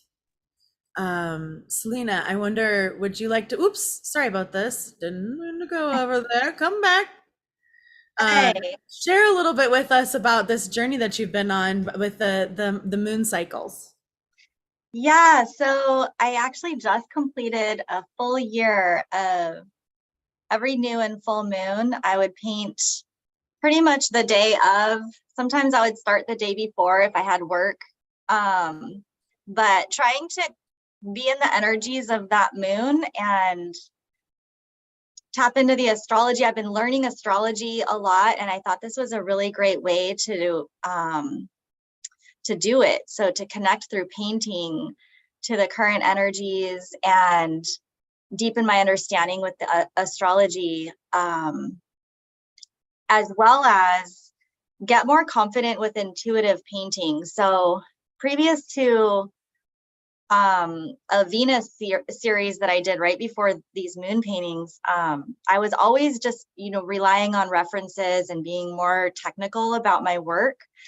And this was hard. It was like this leap of faith every time where I wasn't really sure what would even come through most of the time. Sometimes I would have a little sketch I would start with, but it was pretty much brush to canvas like right away, and then get it done within 24 hours.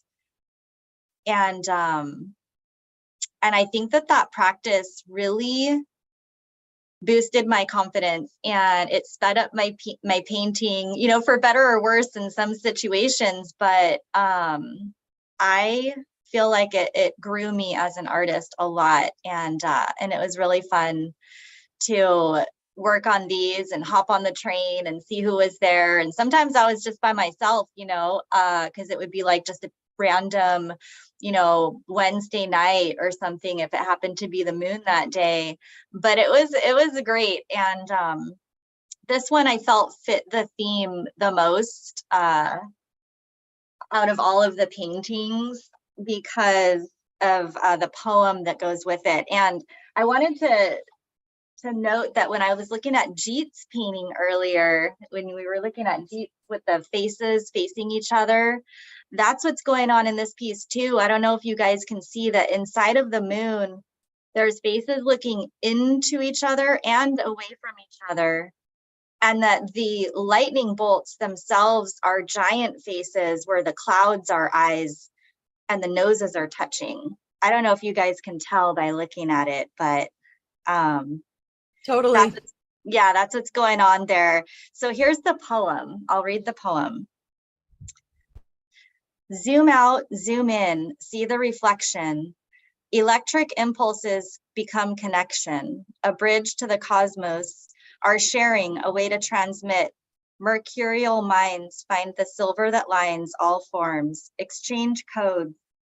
Lava burns below the surface. A healer stands in the center as glowing embers create new foundations.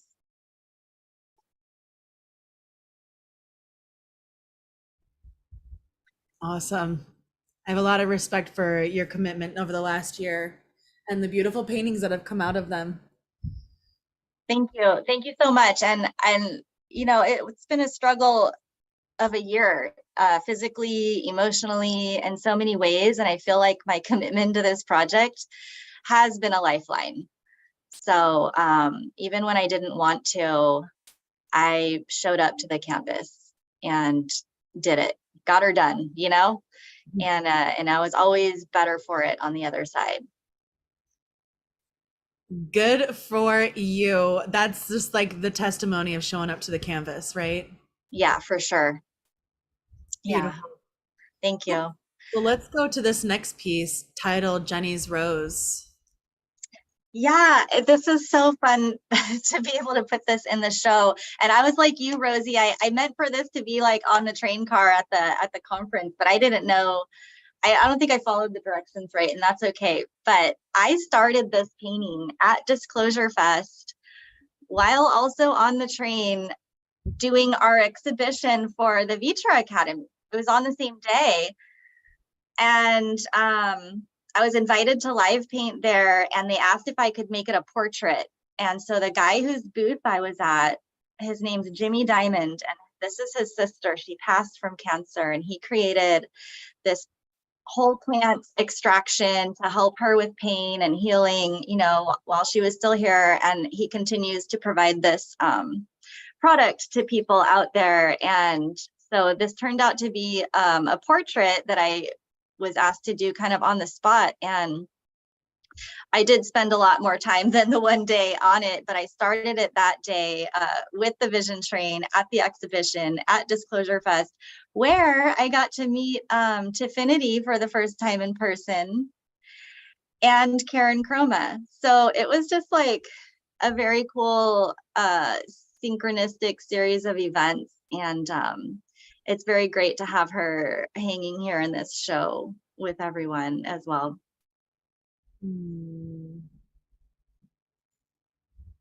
And also, I just want to say, oops, I keep doing this. Sorry, guys.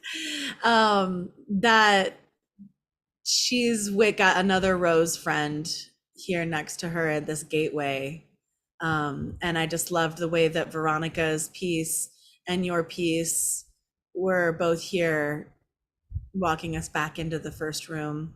That's amazing. And you know what? I got to meet Veronica. Veronica's the one that invited me to the train, because I got to go to Tori in 2019. And that is how I became connected to the visionary art community at all. I didn't even know about it until I planned to go to this Visionary Art Academy summer program. And that was my intro. And Veronica is so wonderful. And so it's really cool to be next to her as well. Oh, good. I love that. I didn't know that. So I just love hearing that connection, and your pieces wanted to go together for sure. It's all magic. It doesn't even shock me anymore. It's so many layers and beautiful synchronicity. It's just, I mean, yeah, it's just wild. So thank you so much. Love you, Selena. I love you too. Let's let it take us over here where it keeps trying to go. We've been to Stefan's piece. Again, just absolutely incredible. It's a marvelous painting. I would love to see this one in person. Also, these stairs going down. We got to see Mark's Desert Dryad. Just beautiful. Next piece is Sixto Luna, Koe Bay. I know we had Sixto earlier. Are you still here? Yes. Oh, I can't get my camera working. I'm on my Zoom access privacy, but can you hear me okay? Yes. Oh, hello, friends. Hello, everyone. Thank you for having me here. It was such a pleasure meeting you, Alecia, in person in the human realm, along with all the other friends over at Denver at the Deep Space Gallery. It was such an awesome experience, connecting again in person. That's kind of a whole different realm than being just online, although online here is just as beautiful. This piece I completed, I started doing the Vision Train, doing the Magic of Mushroom exhibition that we did in 2020. I painted it during a very sort of dark moment, as well as everyone else was experiencing during the pandemic. A lot of loss, a lot of sort of life and suffering, and sort of having to reflect through that, and the deep connection, that we kind of are forced to directly deal with, on a very personal level. So this piece is a self-portrait that explores the cycles of birth, life, death, and rebirth. The main focus is the heart, the fetus inside, which represents the birth of a new consciousness, based on heart-centered compassion, free of karma. And the fetus is being fed by the tears of my ancestors. In this case, my father, who also had passed away, whose name was also Sixto. And the reason why I decided to claim my birth name, which is actually Sixto Alexander Polanco Luna, but I never used it. But my dad used to call me by that name when I was very young. And I always kind of like, no, I don't like it. I don't want to be called that, because I always had this sort of resentment towards my dad. But, ever since he passed away, I decided to kind of reclaim that name. And then the tears, are coming down through the mycelium and the mushrooms, feeding the fetus, right? Sort of like the wisdom of the ancestors and the suffering of the trauma, sort of like pacifying and neutralizing and transmuting that energy into the fetus, sort of representing the rebirth. And then the mushrooms represent our connection to the earth and to the cosmos, as a tool that reminds us of our interconnectedness that we share with all things. And Ko'aibe is a Taino word. Taino are the indigenous people of where I come from, in the Caribbean, Dominican Republic, the very first people who encountered sort of the suffering that came in through the colonizations. And the word Ko'aibe is the ancient portal, the ancestral portal, the womb of Mother Earth, where we return into the ancestral realms. It represents the ancestral portal, that returns us to Soraya, which is the realm of the ancestors. And in the sky is my grandfather, you know, sort of overlooking, you know, kind of reminding of our sort of star connection that we also have with the Pleiades constellation in the sky, which is considered where the star people sort of arrived on the Earth to seed the planet. Just many indigenous cultures reference the stars as our origins as well. And that's kind of primarily the piece that came through. And it was a very powerful piece, and it kind of set the stage for my future work and where I am today in terms of where I want to take my work to the next level. And it's part of a series of stories. I wish I could share my camera. For some reason it isn't working. I wanted to sort of share quickly how that story is unfolding in other paintings as well. You know, what happens after entering that portal? What is that realm that is in the beyond the human realm, right? So that's sort of where I'm exploring now, you know, exploring this ancient future, sort of these ancient civilizations of indigenous, very futuristic indigenous realms that I tap into in my visions. So that's it. That's sort of what I wanted to share on the background story of that. And I'm really thankful to be here with everyone, sharing such beautiful visions and your medicine. You know, each piece here is a medicine. You know, and seeing them, you know, here online and even face to face is a transmission that is offered, you know, from your ancestors to mine. And I want to say thank you for that offering and that gift. Beautiful message, Sixto, and an incredible painting. It was really cool to get to watch this unfold, and now to see it finished is very special.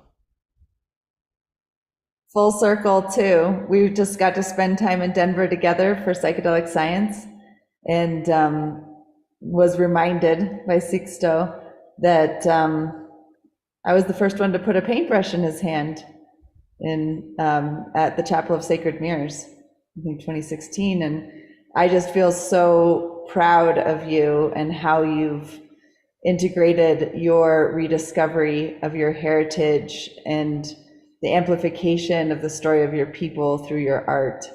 And I'm so inspired to see you become even more empowered as you step into the role as a teacher. And so I look forward to maybe there being a time that we'll invite you back to the ViTra Academy when you're ready. Thank you for that invitation. And my heart and intentions are set forth towards that mission as well. And I want to thank you for planting those seeds, and it has been fully germinated, and the tree is growing, and the fruits are ready to come out of the trees to help and nourish others. So looking forward to that. Thank you so much. Choo choo. Oh, and one last thing, Sixto is also responsible for creating the logo.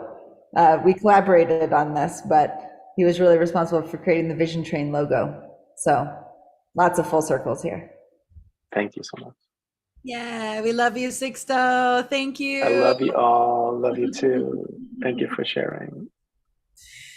Our next incredible painting is the second one by Patty Dragonfly, called Mount Wollumbin Rocks. I painted Mount Wollumbin Rocks on the Vision Train and started at a workshop with Stefan Lucas. And I can definitely see that influence here. Rad painting, Patty. I wish I could see it in person. I know it's still super early for a Patty there, but if you're there and you'd like to share anything, we'd love to hear from you.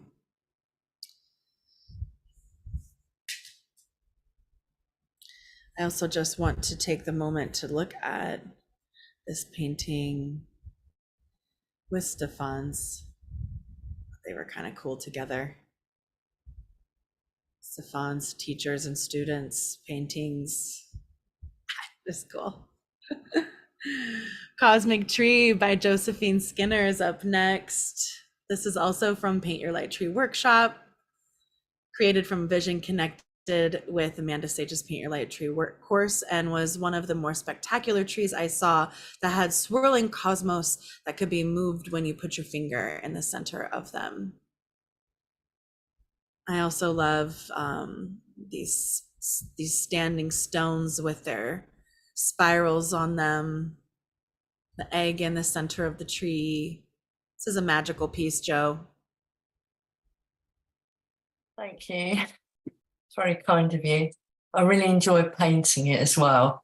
So I remember at the time I was recovering from COVID, so it just gave me a bit of a break from doing my teacher stuff. And actually, even though I was not particularly well, it just gave me energy just painting the picture and just reconnecting with the vision, as I say, that I had via kind of both the artist teachers that I worked with at ViTra Academy with their fantastic courses. So I thoroughly enjoyed it.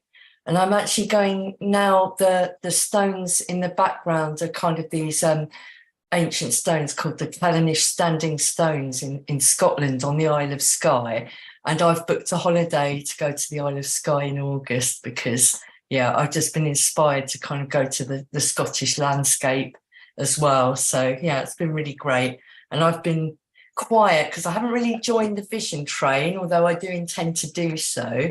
But I have really been inspired to do lots of my own painting.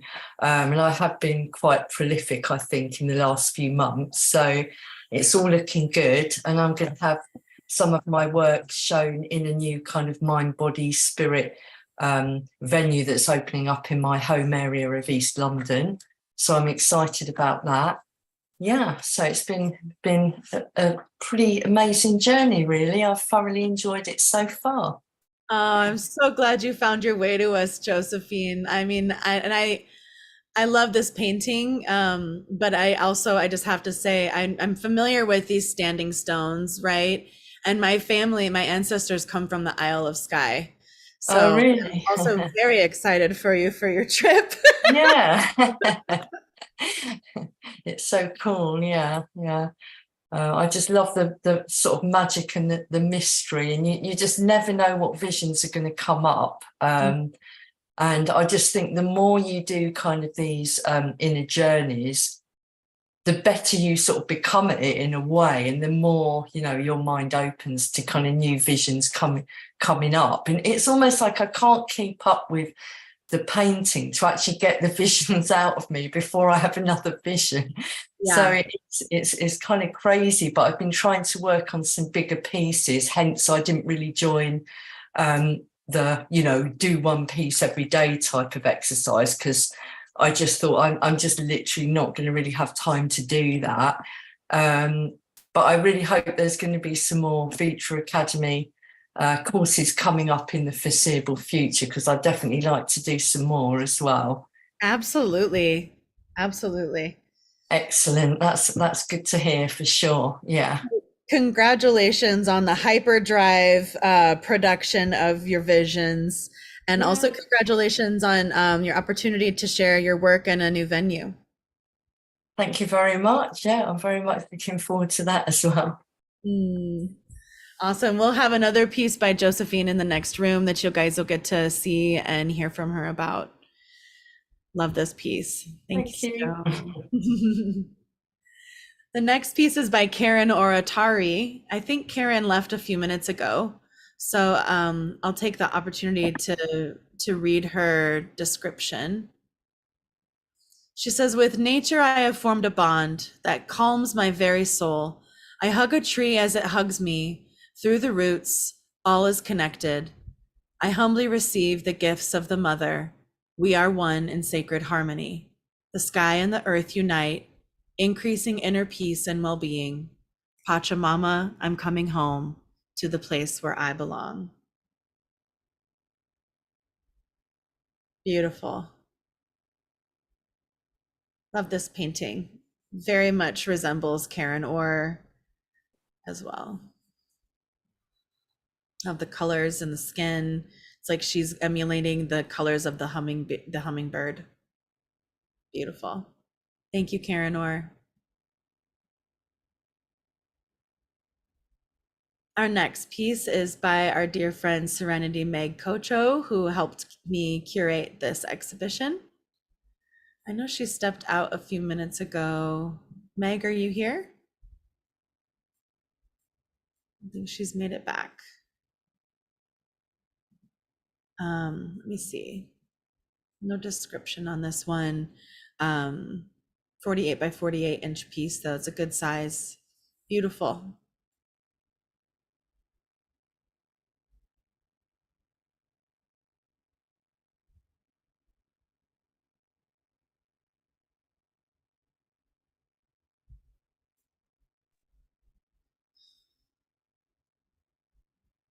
Awesome. Next, this is our second piece from Rosie Rose, Hey. Gaelic Sea Goddess. Hey there. Yeah, so this piece was when I was in Amanda's class, what was the one called before resonance?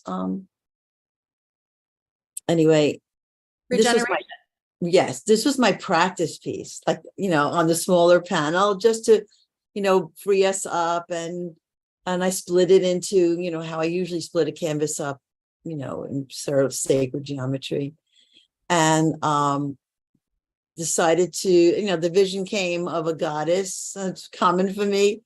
But it was difficult because I didn't have a reference and, proportion in the hands.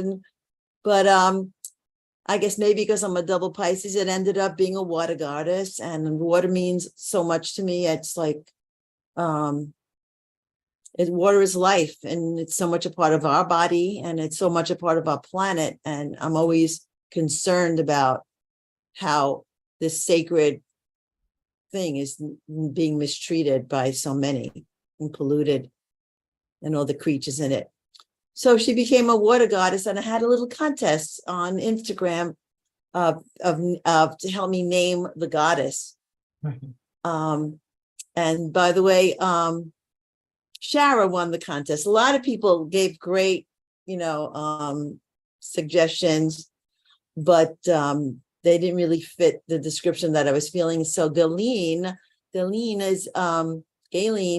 is the Greek goddess of calm seas. So the sailors would keep little, statues of her or pictures of her to, for safe travels. And I love that.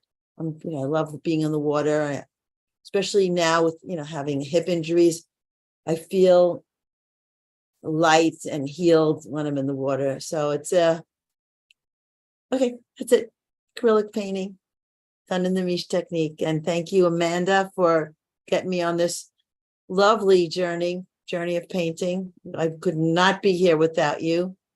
And Alecia and Meg for holding down the fort so beautifully here.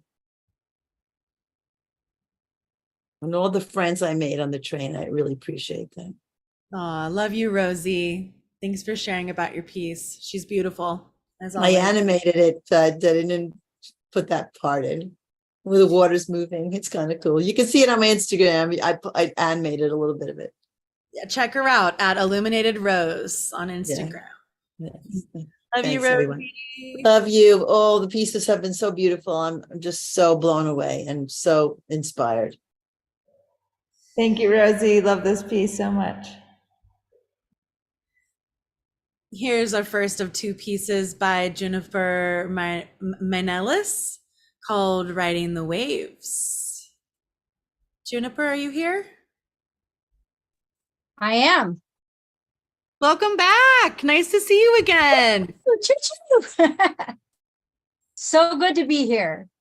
Hey, this piece, it's all about being bombarded by all the waves that we're all bombarded by every day. And there's a poem that goes with it. I'd love to read it, if that's okay. Please do. It's called Riding the Waves.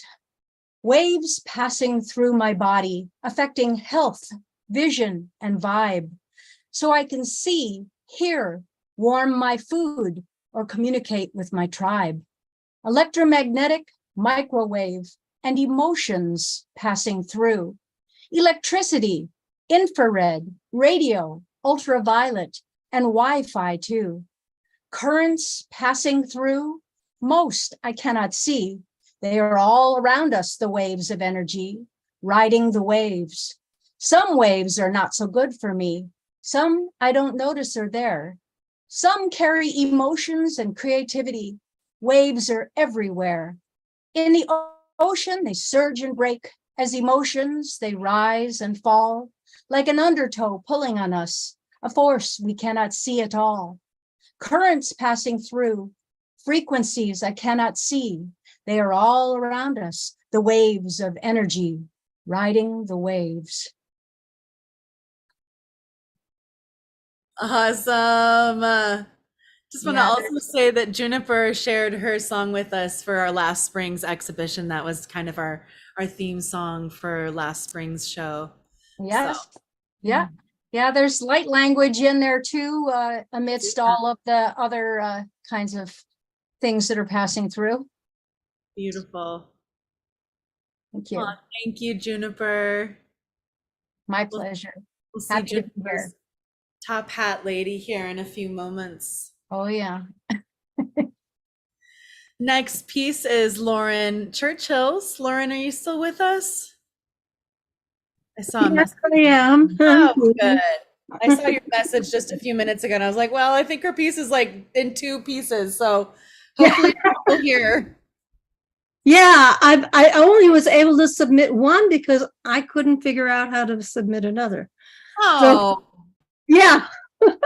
I wanted to put in my Tejin offering, maybe next time. And also, I didn't have time to make prints, so, but I have made some prints now, but they're going to go into the little gallery that we have here through the Olympic Peninsula Art Association. So eventually, there'll be prints available maybe next time we do an auction. So this painting, I don't know, I didn't write anything for this. I've been so freaking busy with this real life gallery, but there's a lot of influence in here with the place that I live in now. And I'm finding that a lot of the elements from that I glean from the spirit of this place, which is it's just so remarkable. It's a touristy place. And I never thought I'd be living in a place like this. But it's a touristy place because it has a lot of spiritual energy. There's the mountains, and there's the water, and there's the First Peoples, and the First Peoples here are amazing because they haven't lost as much of the power as some of the people on the East Coast, because they got to them later on. So, and the tribes here are just really influential. So I am honoring the First Peoples and honoring the plants and the animals of this place in this space with the golden tetrahedron, which is the heart of the energy of being. You know, it's symbolizes that for me. And the tetrahedron I've played with many times, and actually made one. It's also called Metatron's cube when it's 3D. And I wish I had put more interest into this for the show, but that's why it was important for me to show up and like talk about it, because otherwise people wouldn't know anything about it. Oh, well, no worries. You submitted for the early deadline so that it could get into the Vision Train in Motion project. So yeah, it's understandable. Okay. Oh, love you, Lauren. Love you too, and thank you guys. You know, this Vision Train project, I've been trying to tell everybody about it. I posted something about it on 2 local art groups this morning. Awesome. And it was like, I said, okay, there's this Vision Train thing. This is what it is, and this is what we're doing today. But you can come on anytime and join us. So hopefully maybe some more Olympic Peninsula people will get on board. I know at least one person from my organization got on this morning. I don't know if she's here now. Sweet. But, yeah. So well, thank you so much for sharing. And you know, you have a weekly offering on Fridays with the book club.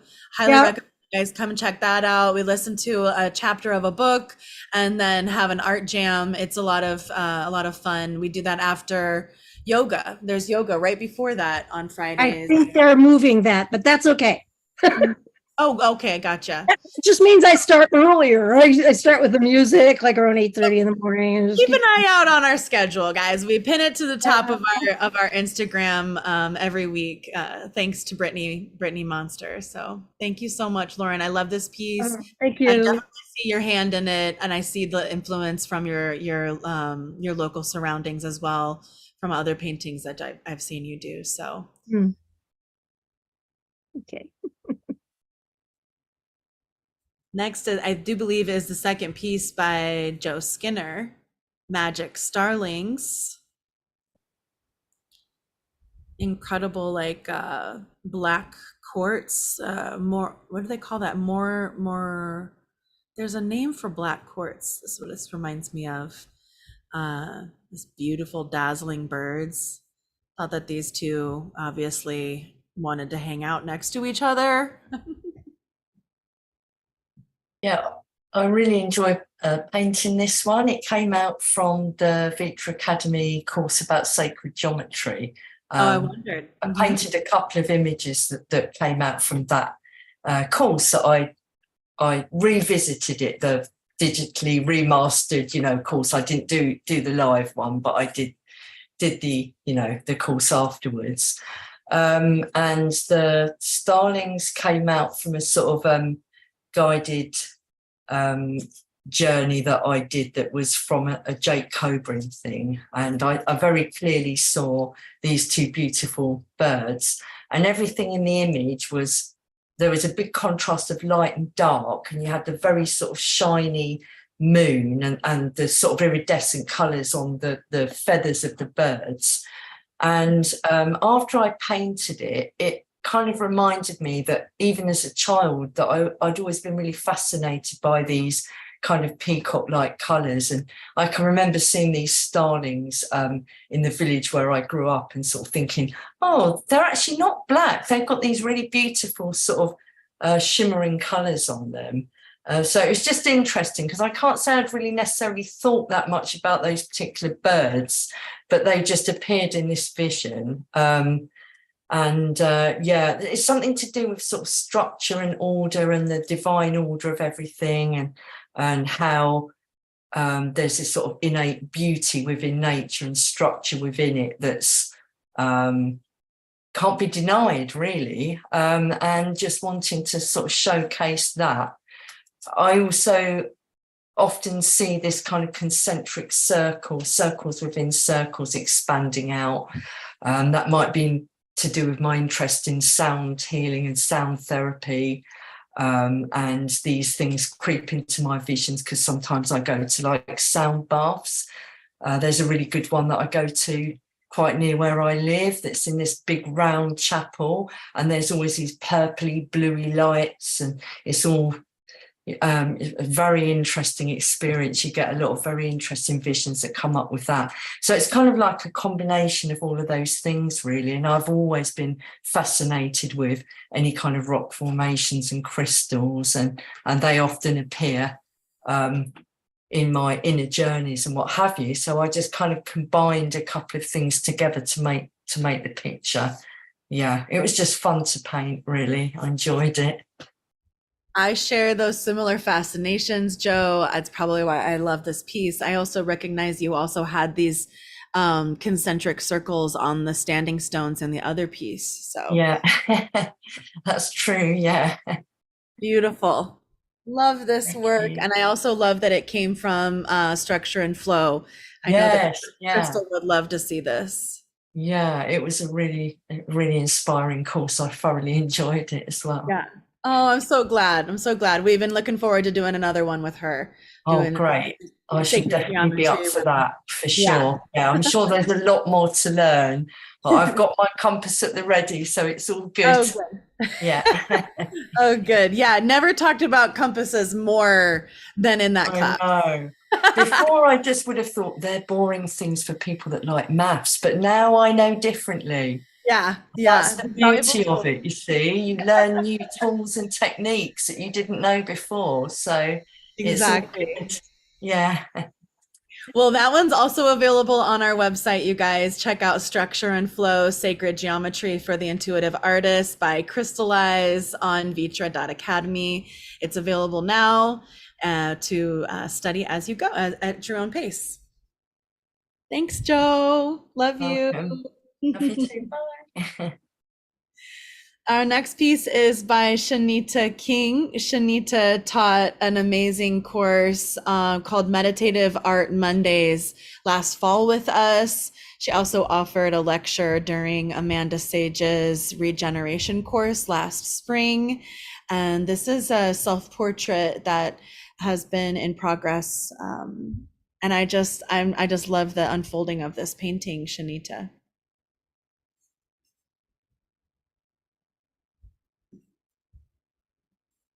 Shanita was here. Yeah.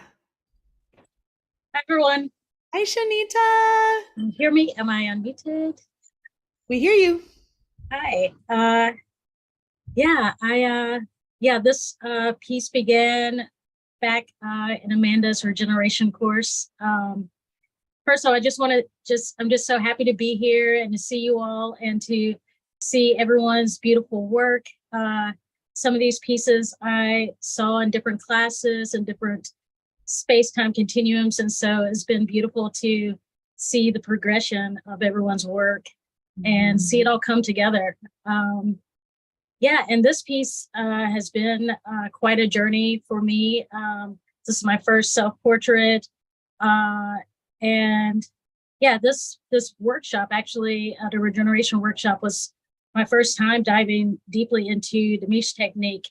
And so actually mid-process had to end up doing some facial reconstruction, which was very daunting to me. And it actually had to step away from the painting for a period of time and was able to find my way back. And this piece, literally that happened to me, and also like metaphorically, I feel like this piece is a manifestation of that inner resonance, that inner knowing, connecting with our roots, connecting with our inner journey, and just really dialing into some of the tools and practices and resources that we have. Like I draw a lot of really beautiful intention and energy from connecting with nature, both the mountains and the ocean. I really interested in the moon cycles and how that resonates with us, and how we have the opportunity to work with that energy and connect with that energy. Same thing with, crystals and just different found objects from nature. And I don't know, I just feel like these are also conduits to help us not only realign with ourselves, but connect with our ancestral energy and connect with a little bit deeper with each other. And so it was, as I was working on this painting, that gave me an opportunity to kind of revisit some of these aspects of myself and to reconnect with some of these aspects of myself. And so I'm actually working on this painting right now, and I'll post it on my social media, the progress that I've made since I shared this photo. And so, I've been working on this for several months, and I'm really feeling really proud of myself for being able to come back to this painting after, just getting to a place where I felt so stuck and not knowing how to move forward with it. And so, so thank you all for being supportive and giving me feedback and critiques, and and just the shared community and inspiration to allow me to to make it more accessible to come back to my canvas. And so thank you all for being on this creative journey, and I'm excited to share more time and space with you all. And I'm excited to see some more artwork today, and I'm going to continue working on my painting. I'll show you just a little. So I'm working on this one today, pulling in the heart shine, the chakra energy. So Yes, heart Thank smiles. Oh, thanks for sharing your journey with this painting with us. I know it's incredibly relatable. We've all been at that place where we just think that we could throw our painting out the window. Yeah. And I have to give a shout out to Aloria Weaver because she did save me from doing that once. And I'm so glad she did. Never throw your paintings out the window, guys. I mean, I guess there could be something cathartic in that, but like, it also is something so precious to us. So it's like you want to throw it out the window, but you just like you never would. Also, can I say one more thing? I'm super excited that I got to meet Amanda in person for the first time here in Portland during Amanda's Bloom workshop. And I'm actually working on that piece as well, finishing that one. I'm working on several things at once. I know you all can relate to that. And so this is the piece that I started during that workshop with Amanda here in Portland. And so that, yeah, I'm so grateful for the opportunity to have that in-person time and to, yeah, it was just an amazing opportunity. And so very grateful. Oh, thanks, Shanita. Thanks, We love everyone. you. I just want to say real quick, I'm so awesome, Shanita, to see you pushing through with that portrait and bringing in the rainbow right now, and Thank you. the rainbow heart. And I feel also, like right now, the super meta experience. I'm doing an Instagram live just to get more people that are like, whatever they're on. So you guys are on Instagram too. And I just, with you continuing to work on the piece that's in the show, and then, meeting in person and all of this, like, as much as the pandemic threw us all online, it also threw out all these lines, to connect us that have fueled our experience of life in a hopefully really nourishing way. I know that that was the intention of the Vision Train from the beginning for myself, and I know that that has really fruited into all these like beautiful little bodies of minerals mixed with mediums and into paintings and all kinds of other creations and poetry. So just a shout out to the meta and a shout out to and gratitude to you, Shanita. So good to meet you in person. And as we're making our ways around the world, connecting to each other again, I just want to continue to kind of put that pulse out there for everyone, for when we do get to meet, that to try to make that happen, connect in these moments, in these stations, and yeah, yay! Thank you. Thank you, Amanda. Thanks, y'all. Coming back around the back side of the wall, we have our first piece by Denise Ann Kaiser called Entering Protopia.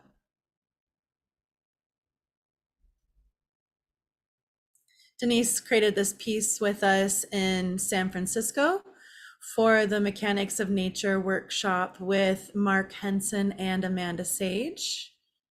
Super cool to, again, get to meet some people in person that we've known virtually for years, but never met in person. Hi, Alecia, everyone. Denise. Hi, it's so exciting to be here and see my picture with all of this amazing show. So exciting. And well, I went into the workshop, knowing I wanted to paint that's one of my clown teachers on the beach. Her name is Liz. And I have this image of her. It's from a photo of her in her clown form, and then that's her friend up on a tightrope tightrope in the back. And I just kind of imagined this scene of, because it was in March, and here in California, we had all this rain, and I'm here in Santa Cruz, and we had this massive storm you might have heard about, and wiped out,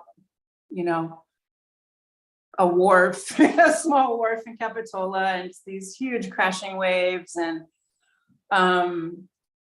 so I just imagined Liz walking on the beach, and And a lot of what we practice in clown form is just being really present and eyes wide open and mouth, just really like taking in our world. And actually shout out, I think my clown teacher is on our Zoom call right now. It's Maddie Miguez from Argentina. And I think my other clown friend from New Zealand is also watching the Facebook Live. So I just wanted to like share this little glimpse of the clown world, which is such an important part of my work, of just being present with what's happening, right? With our weather and our climate and everything. And then during the Mechanics of Nature class with Amanda and Mark Henson, we had a talk by Roxy with the Design Science Camp, and she was talking to us about the world of protopia. So it's a world that works for all of us and all living things. And so I'm like, I'll throw in a door to protopia, kind of this, an alternative way. And then her friend on the tightrope, he's holding out his hand to like stop. He's like commanding the waves to stop, which I think is just funny, like in clown form, that he feels like he has the power to do that. So that's the story of the painting. And I mean, I totally hear you guys talking about wanting to throw your paintings out. I always feel like that. And usually anyway, I still want to work on this. I kind of, with the Mish technique, I get like really delicate with everything. So part of me, you can kind of see this old painting of mine in the background. I used to just like sand into them and scrape them. And so it's kind of, I'm still finding my way through the Mish technique. So I still want to work on this painting, but I'm happy with where it landed at this point. So, yay. Nice work, Denise. And I love the nod to Roxy and Design Science and Protopia in here as well. And of course, your teachers. Yay. Thank you. Oh, thank you, Denise. Yeah. I think we come over here next to Juniper's Top Hat Lady. Juniper, would you like to read the poem for this one as well? I would love to. It's called Top Hat Lady, and this is a self-portrait. I am the essence of water and air. I belong to the earth. I have fire in my bones, and I know my worth. I am the top hat lady, opening portals of light within, a queen of hearts that's ready for regeneration to begin. I am a visionary woman, awake and creating, in gnosis of knowing myself, because I am who I have been awaiting. And I did this painting during regeneration, which was my first time painting with Amanda. And it was an extraordinary experience. And this was the first time I ever attempted a self-portrait. So this was a lot of fun to do. People say it's a pretty good likeness. And the process of, what we learned working with Amanda was, I'm still using these techniques. But anyway, I'm just very grateful to be a part of the show. Thank you for including me. Of course, Juniper. Still love this piece. One of my faves. Thank you. Yeah, definitely a lot of likeness there as well. Congratulations. Thank you. Beautiful, beautiful. Our next piece is by Michelle Muller called Healing.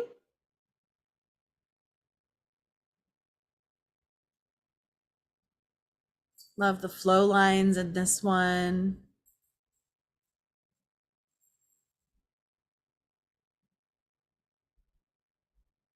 Michelle, are you out there? Want to say anything about your piece? No, I don't have much to say. Just thanks for letting me submit it. Hi, baby. We're Oh, out over the hi, Belle. Yeah, that's all I have to say. Oh, we love you, Michelle. Such a beautiful painting. I'm so glad that you submitted it, and glad to see you and hear from you too. Thanks, guys. Thanks for everything you guys do. Oh, sending you guys lots of love.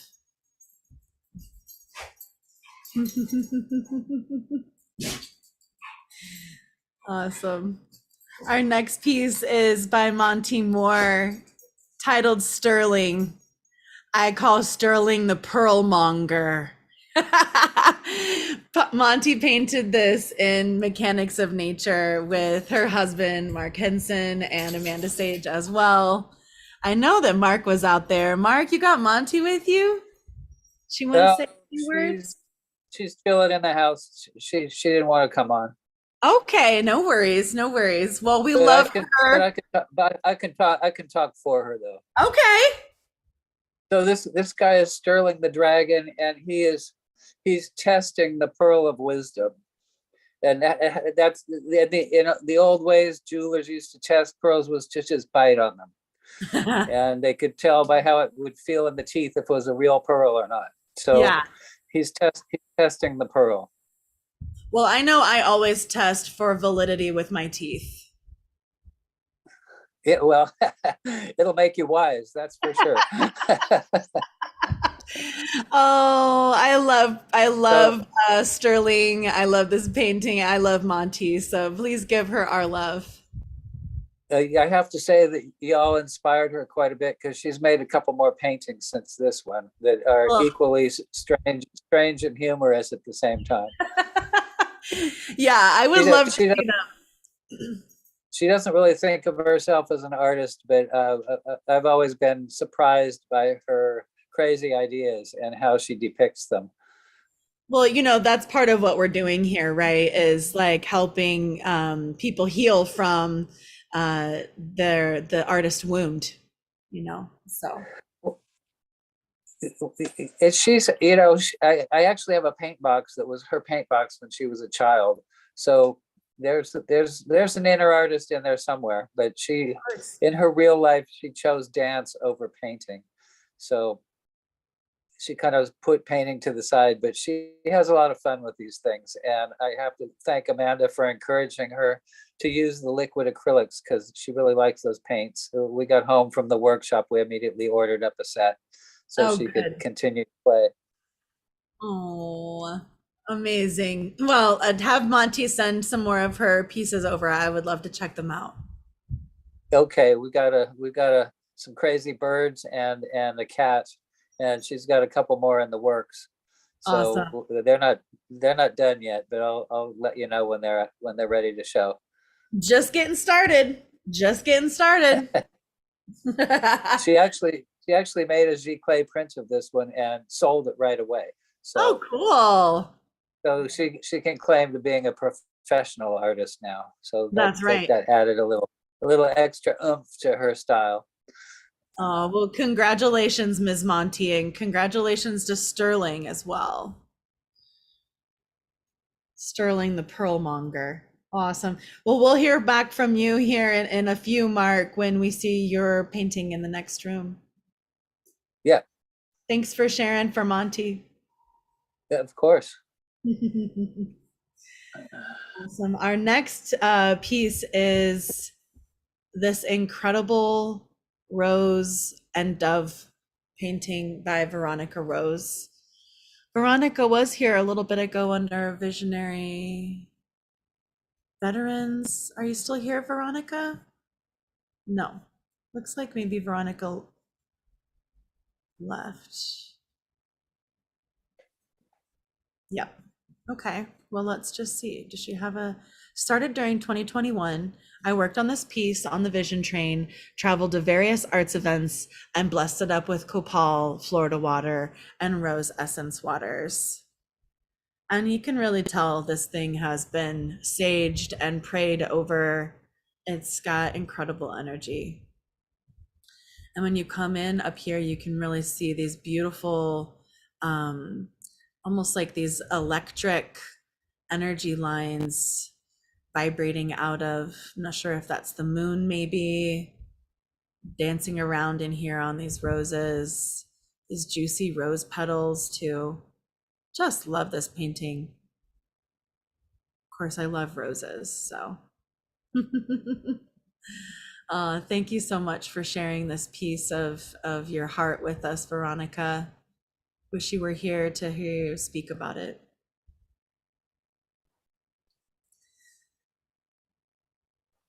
The next piece we're looking at is from our instructor, Morgan Mandala, called Portal de la Playa.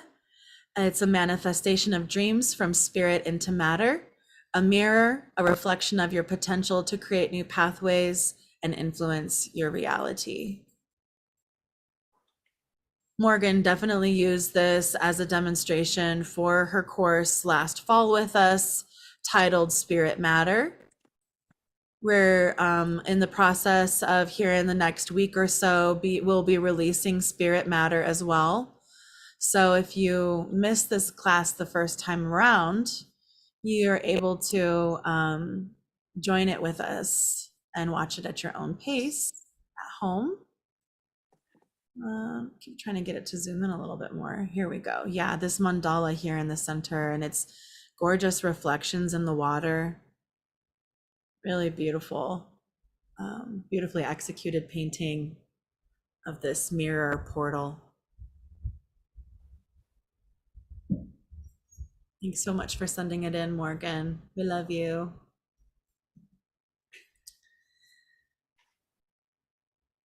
We have the next two pieces actually by Molly Chopin. And I just want to back up so we can see them both together, because, you know, this is one of those examples where when I was curating the show, I just had to put these two pieces together. And then we have the next two by Shapeshift Art also. And I had to put Caitlin's two together. So we've got a little wall of couples here. The first piece by Molly is titled Synchronize, and the second is titled Divination. And they just work so well together. They just had to hang out here. Beautiful, Molly. Look at the white rabbit hiding in here. Slightly reminiscent of a train track as well. These intergalactic flowings into the landscape. And the next piece,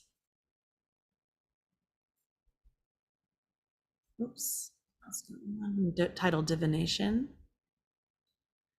An imaginative depiction of the practice of listening to the voices of one's heart and of the energetic empowerment that can arise from allowing these voices to speak up. Beautiful. And the rainbows around the chest, around the star on the chest there. Synchronize says, when a soul follows a white rabbit in this life, or follows any other signs, clues, calls that may be of significance to the self, who can predict what paths will unfold? What horizon expanding circumstances will ensue? Awesome. I love your style, Molly. Both of these pieces are beautiful. And I don't remember when I was working on curating this, one of my friends said, I hope somebody buys both of those pieces because they need to be on the same wall together. And I kind of agree. Beautiful. Thank you, Molly.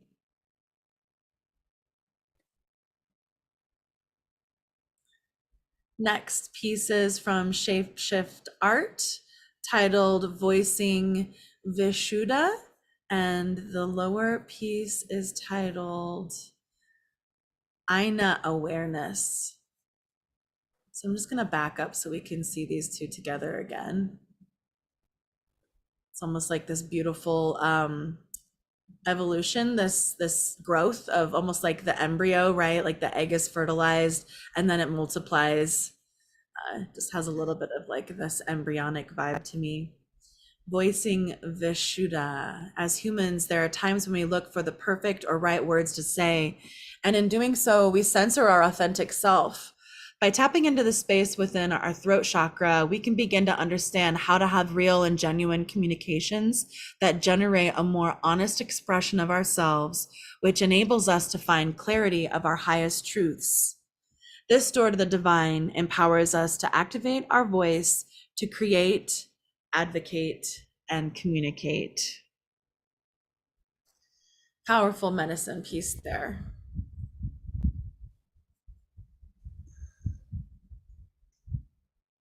And the Aina awareness, taking moments of stillness, supports us in connecting to our brow chakra. So I invite you to take a moment right now to turn inward.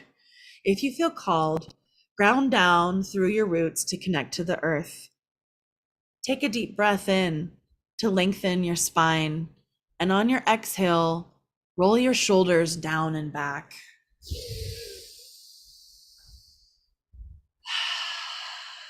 If you want to soften your gaze or close your eyes, you may do so. Here, draw attention to your breath and feel how incredible it is to fill up your lungs with each inhale and exhale. As you continue breathing, notice what sensations arise. What internal landscapes are revealing themselves to you? Are you feeling fluid like the running waters of the rivers? Strong and steady like the tallest mountains? Are you feeling the vastness of the infinite cosmic universe? Oops, I closed it. Sorry about that, guys. Where did this go? Take the time to give yourself gratitude for whatever landscape is revealed and seal it in with one last thankful inhale and exhale, appreciating the seen and unseen worlds that surround us.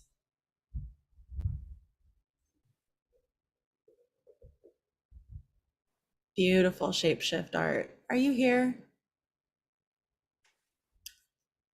I didn't think so, but I wanted to make sure. All right. Beautiful pieces. Love them together too. Christina Lazar, our instructor, Christina Lazar. This is her green Tara. And Christina has taught numerous lectures with us. She focuses on mythology, and she's been offering mythology cafe on the Vision Train. Used to happen on Saturdays. This painting is incredible, truly. Thank you. Obviously an homage to your love of birds as well. But I'd love to hear you speak of it. Thank you. And we've got one of the heads right here. Mr. Sam is the top.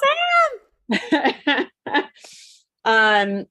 So he's getting in a little me time while the human baby's upstairs. I have time for the bird baby for Sam. So this painting, this has gone through quite a journey. So in real life, it's 30 inches by 40 inches. And there is a gold leafed embellished print in the auction. So check that out if you're into it.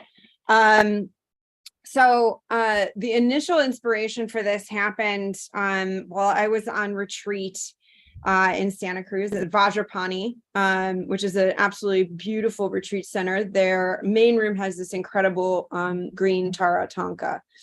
And during one of the meditations, I just really just got this download from the Tonka and from green Tara. And she just wanted to be painted, and I was like, okay, let's do it. So I started the painting live on the Vision Train when we were, it was the Burning Man, when everybody was invited to start a painting with Amanda. And we had our own kind of, I forget how exactly, was it in the mushroom thing? digitally. I can't remember the details, but every, so that's when it started. And then over the next many years, it just got worked on in a variety of different odd times and has been through many transitions. So, often when we would have like live events on the Vision Train, this is what I would work on because it was just so big. It was easy to see. So in a lot of ways, she is, I modeled her after the Tonka at Vajrapani specifically. So her body and the flow of the fabric is pretty much exactly the way the Tonka is. Colors are slightly different, but very reminiscent. What I did, this carried me through wanting to get pregnant, getting pregnant, being pregnant, and then having a baby. So she is pregnant, and she's got the honeycomb kind of holding in her womb, and the inside is not only just the lemniscate / Ouroboros snake eating its own tail. The first images from the James Webb Telescope are painted in there. So it's as deep space as you can possibly get. So behind her, she also has the Andromeda galaxy. So there's a little bit of like inner space, right? Outer space, inner space. And so the parrot heads and the vulture heads to me are kind of just the cycle of life and death. And how as a green Tara, she's the mother of compassion. And so that's why green Taras always have a foot down off of the lotus. You'll notice that in every Tonka. They've got a foot into reality in a different way than a lot of other deities do. So because she really is kind of the mother of everybody. So it doesn't matter how, terrible your life is, how badly you fucked up, like green Tara is always going to be there for you. And that's kind of the beauty of her as the mother figure in that real sort of way. So, and she's sitting on a lotus of travertine. If anybody's ever been to Yellowstone National Park, Mammoth Fountain was very inspirational. So I was like, this is what she's got to be sitting on. It's travertine. Anyway, so this and those are chicken of the woods mushrooms, because I wanted to do mushrooms, but it became chicken of the woods specifically because of the bird heads, and I just thought it was funny to me because I am the only one that knows that. And then of course there was, there's a lot, as a mother who cares for everybody, of course she's got to be just giving off the milk, so there's a lot of milk going on in there. So I think like I said, this is kind of like the painting for me that really encapsulated from the very beginning, because the Vajrapani retreat I went on was right before the pandemic started.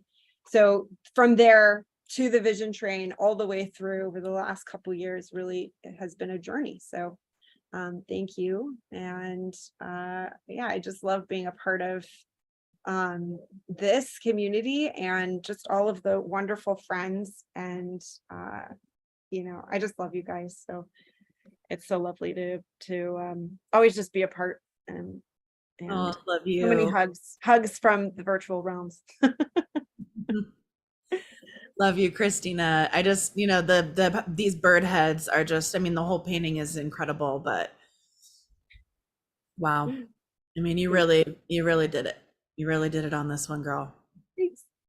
This is such an iconic painting. And I love knowing that you started it on the train on that like wacky 2020 Burning Man experience. Exactly. Love it. Congratulations. Well, we said we were going to take a break at the top of every hour, and we have not done that.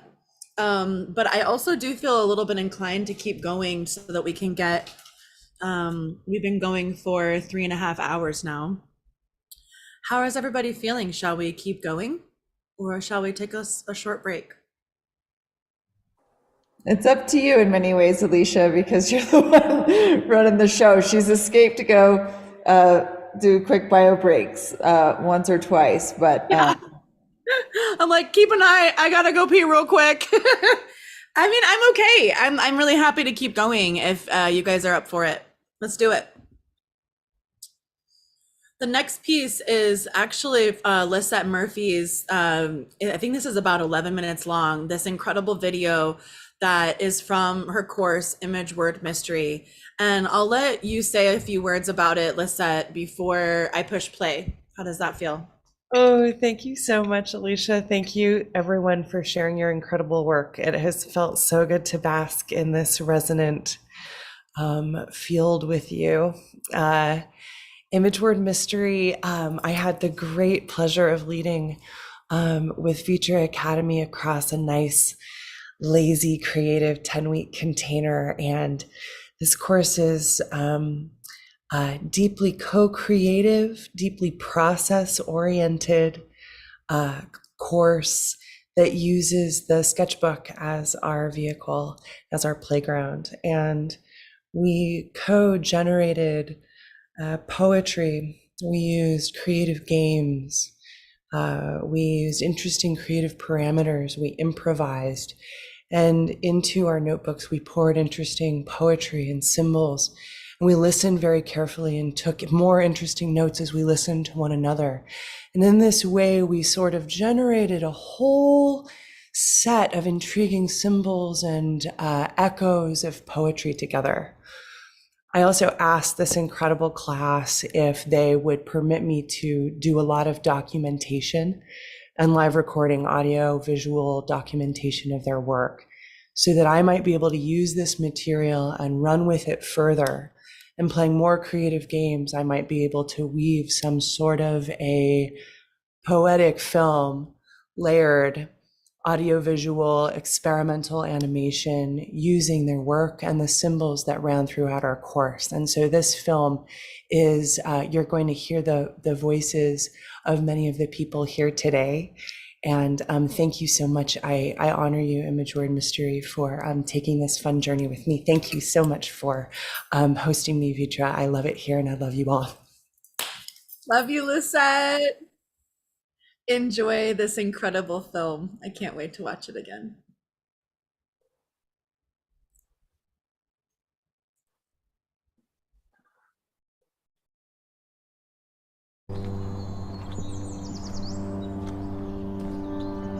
May I know you as we fly.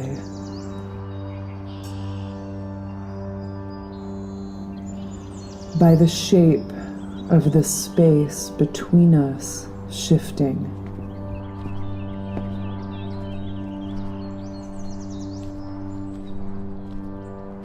So much to discover, so much wonder, so much to tell. Stories we write, stories we act, stories we tell ourselves to survive.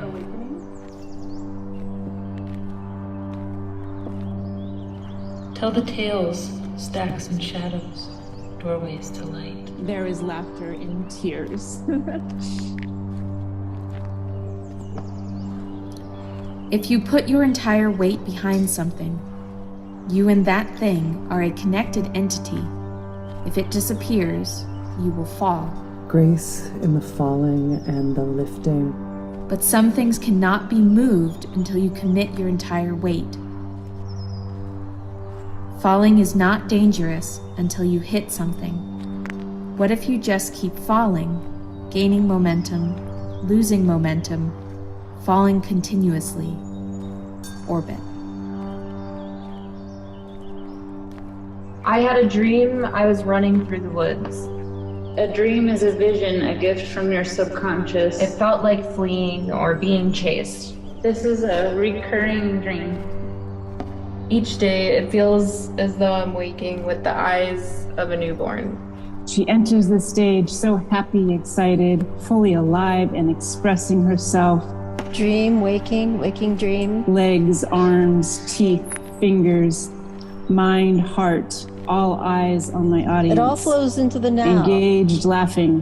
where we can be awake to the dream. A dream is the song of the mind. A dream is a vision, a possibility to play with. What is a dream?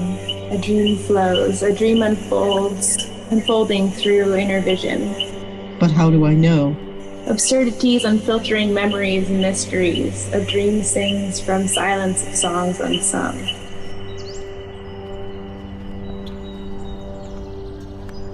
I saw a giant bright white wing sticking up, attached to a horse's body.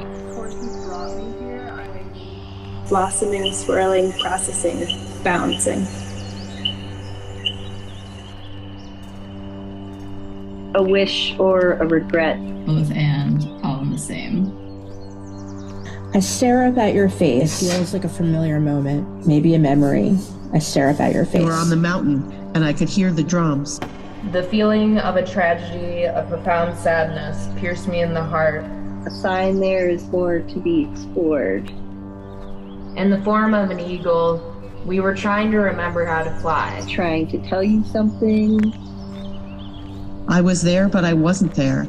I was in a different time. Time travel for a moment to a place that does not exist. This feels like home. We are all equal in our soul's truth. The energy as if a mother were leading us to this path. Letter from the editor. The entire world fits beautifully within these pages. I look within and see ocean waves, breathing and flowing. I lit a candle. A candle burns brightly, shedding the light. Summertime, on the beach, playing in the waves. I can see from my eyes, and I can see through the eyes of my past and future I self. thought of the balance of the seasons, like a set of scales, one side darkness, the other light. I see with everyone's eyes. The scales are balanced. The eyes remember the past, present, future, all as one. Everything in the cauldron of life. From the cauldron, a golden The scarab scarab rises comes like a forth and phoenix takes from the wing. ashes. I remember my resilience. I've been doing that a lot lately. It just feels really good for my heart.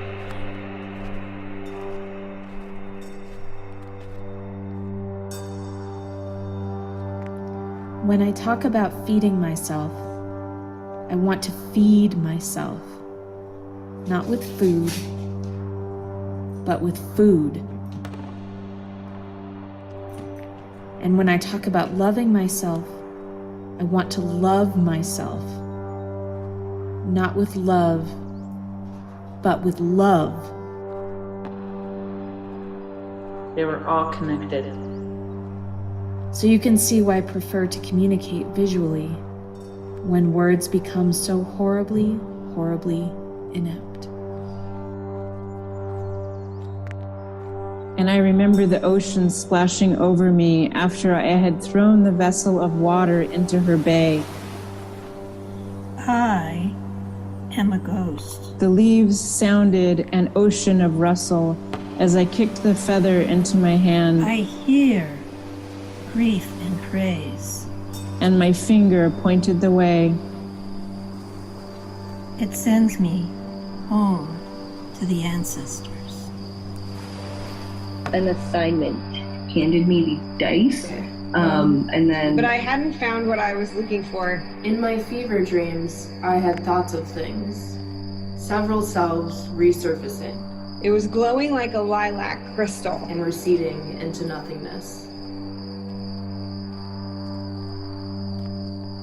A skull sits, watches, looks into the fire. I know now what you knew then. Paths are made by walking. Dances in circles, lights up. Grace in the falling and the lifting. I've been here before. I can still hear the waves crashing, but I cannot see the water. We leapt from our nest perched high on a cliff. We did a free fall.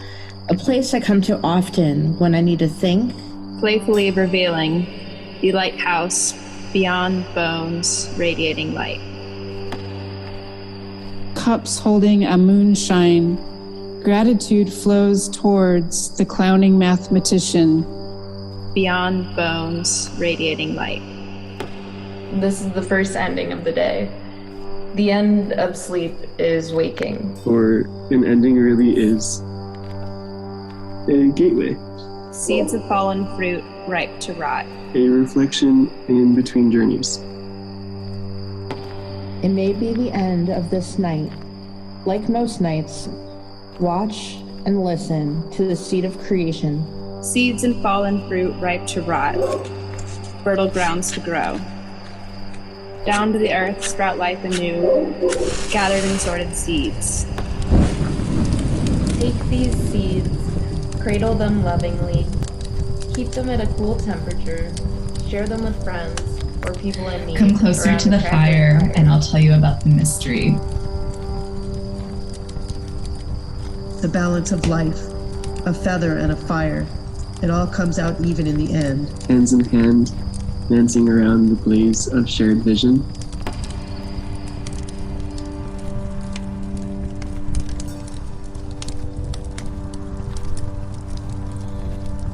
Many, many, many, humany, all together on one planet. Busy, busy, unknown city with the tallest high-rise buildings.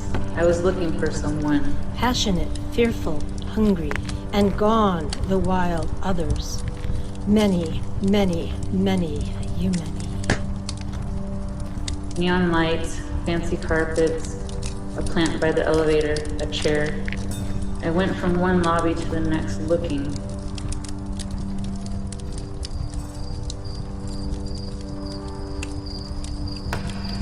I've stopped before I've begun before, but paths are made by walking, and my feet are moving still.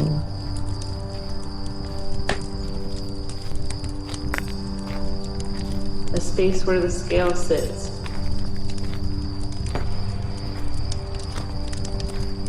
I've stopped before I've begun before, but roads spill out in all directions, and my feet are moving still, and the journey alone is perfection. Gratitude flows, bursting stars, exploding our house. Flashes of light sing into the ears of does. Seek the circle, the watchers. We watch the dance around the fire. I looked down at my finger, and on it was a tattoo of the scales of Mott balancing a set of eyes.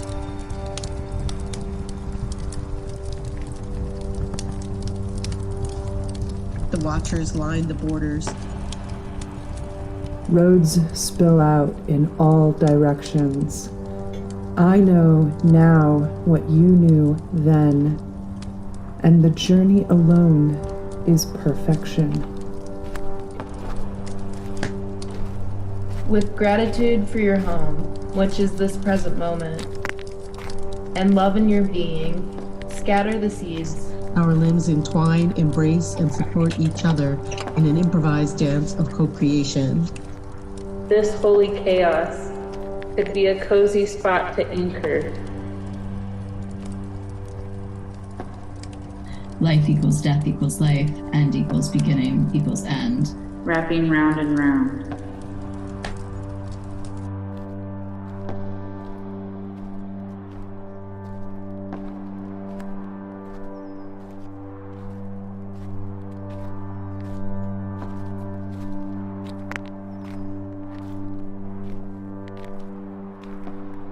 May I know you as we fly, by the shape of the space between us shifting.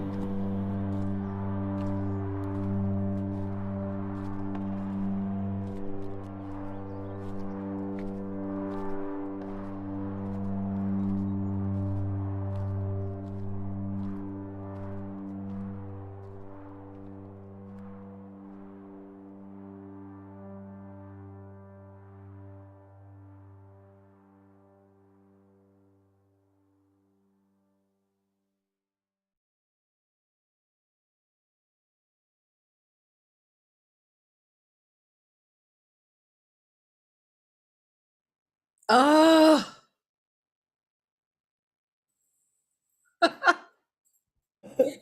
Oh, so, so juicy. wow. That was incredibly moving. Thank you so much to that image word mystery class. And thank you so much, Alecia and Amanda, for hosting, for creating with such intention a space where we can resonate so powerfully with one another. Thank you all for trusting me with your work and allowing me to use such incredibly powerful material to make this. So thank you. Thank you for resonating with me. Oh, Lisette, I would trust you with my life. Oh, babe, I love you. Thank you. Love you too. Thank I you. love I love this community. Thank you for bringing us together. Thank you so much for curating such a gorgeous show and all of the work that you do. Thank you all for being here. Thank you for working with me. It's really brings me so much meaning. Thank you. I would not have been able to do the last year without Lisette Murphy as well, you guys. She's edited all of our videos, and now she's taken on helping lead a team to edit videos. I mean, we got videos and videos and videos for days, y'all. We have so much incredible, powerful, transformative, educational, community building, skill building, magical, co-creative, expansive video. And I'm really excited to share that archive with the world too. I'm really excited about everything that's going on here. Thank you so much for working with me and trusting me with part of your incredible vision. I love being a part of it. It's been such an honor and a joy. Oh, Lisette, and thank you. This video is, I mean, it's something quite special. There's so much magic that went into this. These words and images are pulled from multiple sessions from, you know, the dozen or so artists that are listed at the end of the video as well. I mean, it's such an incredible collaboration, and I'm so proud that we offered this course and that this incredible video is part of the product, you know, from, you know, this exploration. When you came to me and had this idea, I was all about it. I trusted it from the get-go, and I think it was incredibly transformative for everybody that participated. So thank you so much, Lisette. You're brilliant. I love you. Thank you so much. Thank you. Yes, and you guys come in here. You can, you know, you can grab this link and oops, this is going, oh, that's not what we wanted it to do.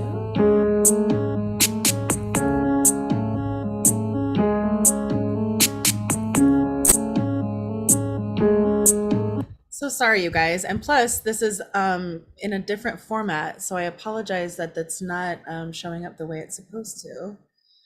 Let's see. This is the process of her creating the painting, but it's smushed. I'm sorry, Natasha.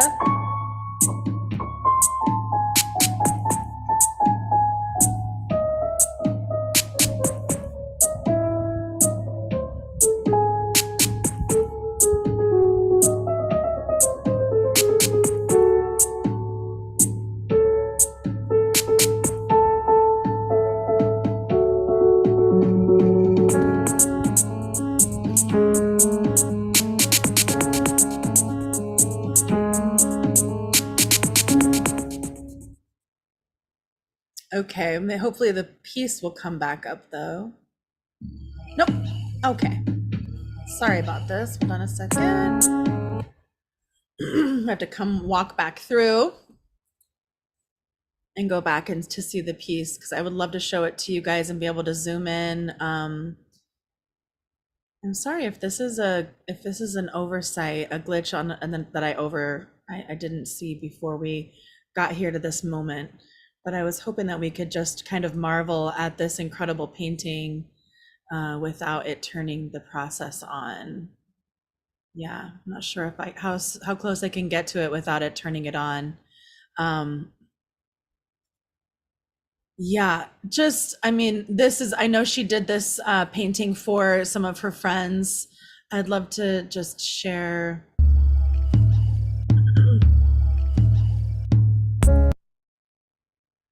Can you guys still hear me? Or still hear the music? What's going on here? We hear you, but I don't hear the music. Can you hear me still? Yes. Yes, loud and clear. Anyways, you can read her description in case you can't hear me. Commission for her friend. Natasha, are you here? Would you like to share about it?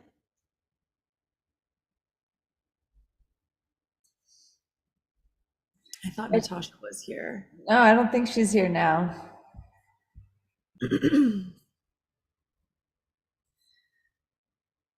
No, not anymore. Okay. Well, I apologize about this, Natasha. I'm going to get this fixed immediately. Not sure if it's the format that I put it in or what. Not sure why that's squished, but I will get that fixed and it's going to look fabulous for you, I promise.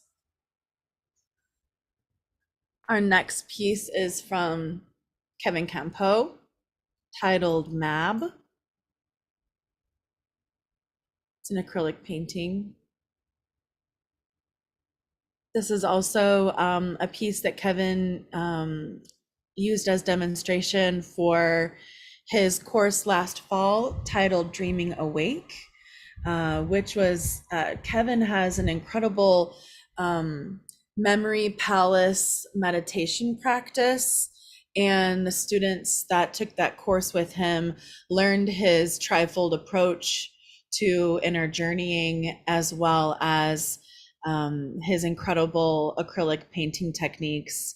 That course has not been remastered yet, but it will be, and it will be available to watch at your own pace soon.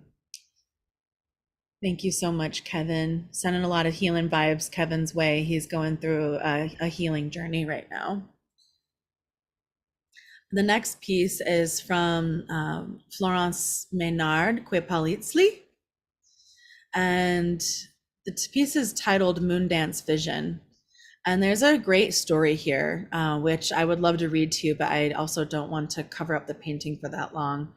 I'd rather jump in here and explore it with you guys, because this painting is really a marvel of in Florence's journey as well. It's a marvelous painting.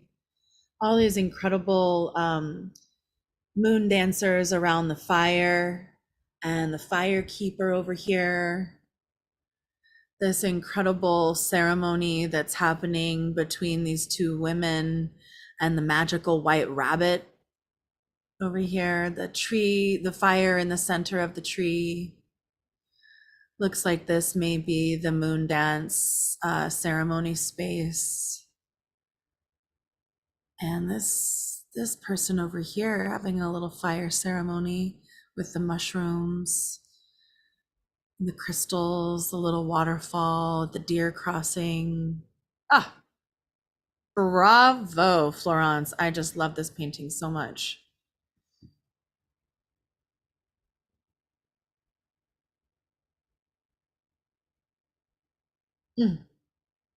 Next two pieces are from Marina Zion Rebels. And again, I put her pieces together because they just vibed so well together. Oh, the wall's there, so it's not going to let me back up. Pardon me. Let me just get us a little bit farther so you can see them both together. Beautiful. And again, this is Marina's light tree from Amanda's Paint Your Light Tree course. Doesn't look like anybody else's light tree, does it? Titled Blooming. Blooming invites viewers into a realm where imagination and symbolism intertwine. Each leaf eye are like the countless perspectives and observations that contribute to the multifaceted nature of existence. The harmonious symphony of visions of all living beings. Love it. Yay, thank you. Yeah, I'm really glad to be able to make this painting. I want to thank you, Alecia, and thank you, Amanda, for bringing these courses online and all the amazing teachers and knowledge and everything that you guys bring together. Like, it's so amazing. Thank you very much. People listening to the live, go to ViTra.academy, choose a course and do it. I did not know how to paint. I learned how to paint with this Vision Train community.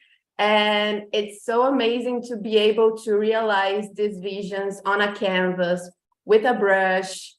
And I have you two to thank you. I cannot say thank you enough for you. I love you guys. Thank you. Yeah. We love you too, Marina. Beautiful painting from Amanda's Paint Your Light Tree course. I'm super proud of you, Marina. And the visions that you, the very,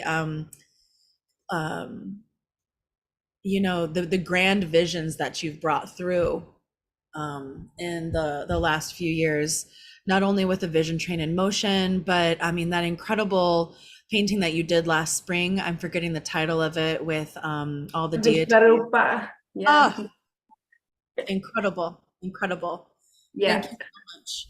Let's check out your other piece up here. Let's see if I'm going to go the right way, this way. Oh, and this is a drawing? No, guys, this is a painting, please. Okay. Now, see, I thought Amanda called it a drawing earlier, but I thought it was a painting. Yes, friend, please don't offend me like that. You know, you taught me how to do this. So yeah, this came first before the light tree, and I finished both together. They are the same size. They are 8 by 8 inches. They are super small. So these are the ones that with these two paintings, I said, I know how to paint. Like, ta-da!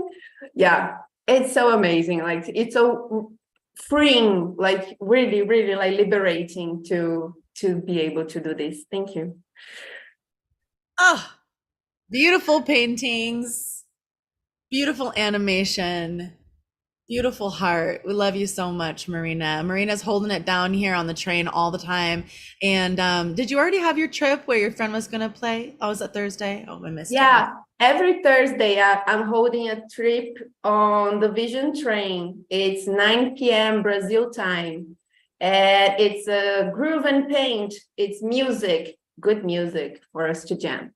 Yeah, so come. Awesome. Thank you, Marina. So proud of you. Yeah, much love. Okay, where's it taking us next? Oh, we've seen Stefan's drawing over here, in and out the hair swirl. Love it. On the other side, we have Brittany Monster's Good Grief. I do believe that this came from Kevin Campo's Dreaming Awake. Is that right, Brittany?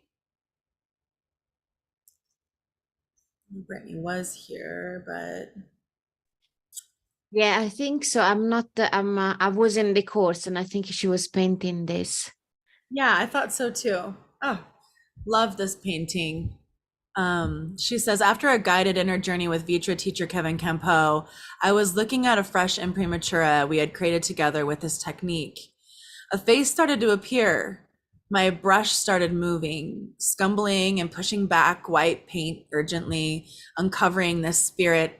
As the form was taking shape, deep feelings of grief took over my body and needed to be expressed through her face. The outcome of this process was my representation of the transformation that grief brings to our lives. In the depths of pain, there is an exquisite beauty of the now. Good Grief is one of my favorite paintings I produced during ViTra fall semester, and I'm forever thankful for the safe and loving container that was provided to explore inner landscapes during Dreaming Awake. Beautiful, and beautiful testimony to the course as well. I know that was a really special one. They're all so special, but each course offers a unique experience for each unique soul that shows up. Beautiful. Thank you, Brittany. We've got a couple pieces from Alexandra Isaievich coming up. The first one's titled Diving Deep. On the intersection of different pathways, it is possible to discover something new by diving deeper beyond the known. Alexandra? I'm here miraculously. Yeah. I'm at the airport and my flight is delayed just enough for me to do this. Go figure. Yes. Yeah. So I have two pieces and I don't know if they are next to another, but I'm thrilled that I get to talk about this one. This one is small, 11 by 14, and this one is larger, 16 by 20.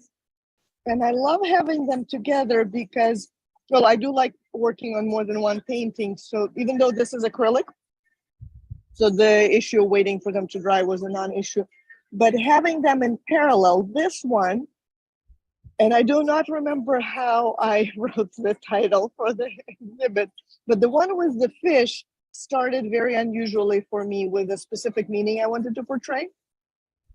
And the one that I ended up titling Diving Deep was very much the flow of unconscious. Oh, you're ready to read what it says, please.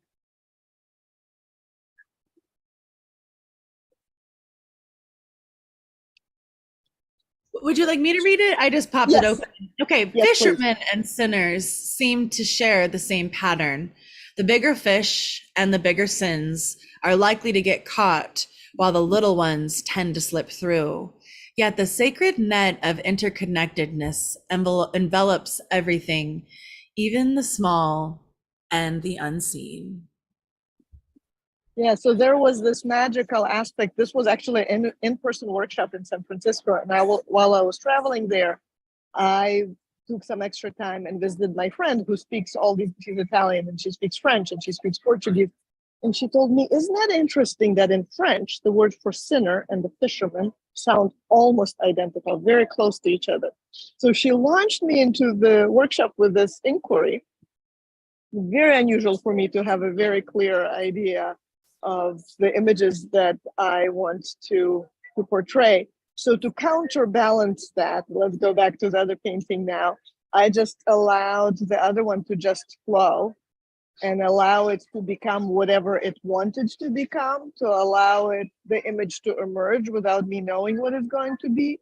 So having the two to counterbalance each other. And again, we were there in person in the spectacular Maracuya Gallery in Potrero Hill, just sitting right next to each other and allowing to cross-pollinate. It was truly magical. And for me, this cross-pollination that happened between having a very clear idea in mind and then going deep without knowing where I'm going. I so appreciate that this technique allows for both methods to be equally fruitful. So I'm immensely grateful and it was very special for me. And thank you everyone for co-creating the magical field. Yeah, and it's obvious that these were kind of hanging out on your easel at the same time. They just had such similar, they were obvious partners, Yeah. So thank you for creating this opening in this magical space. I'm thrilled to be here. I'm always so glad when you join us, Alexandra, genuinely, and so nice to see you in San Francisco again this year. Yes, until we meet again, both virtually and in person. Yes, well, safe travels to you today, and I hope your flight's no longer delayed and that you have an effortless arrival in your next destination. Thank you so much. I'm heading home after hanging out in New Jersey for a week. So. Oh, good. Yeah. Well, welcome home. Thank you. Next, we have this incredible painting by Nico, and I don't think we have Nico with us, But this was also created in Amanda Sage's Paint Your Light Tree workshop. And he was working on this diligently for months, hanging out on the train, coming to the constructive critiques on Tuesdays. I just love the way this piece turned out. And I think that we do have a little description, which I'll share here in a moment. Our roots are deep in the ground. We feel the stability of the earth, the security of our mother. Our branches reach up to the sky. We feel the warmth of the sun, the light of our Father. We breathe. From the center, the center of our mother to the center of our Father, we heal.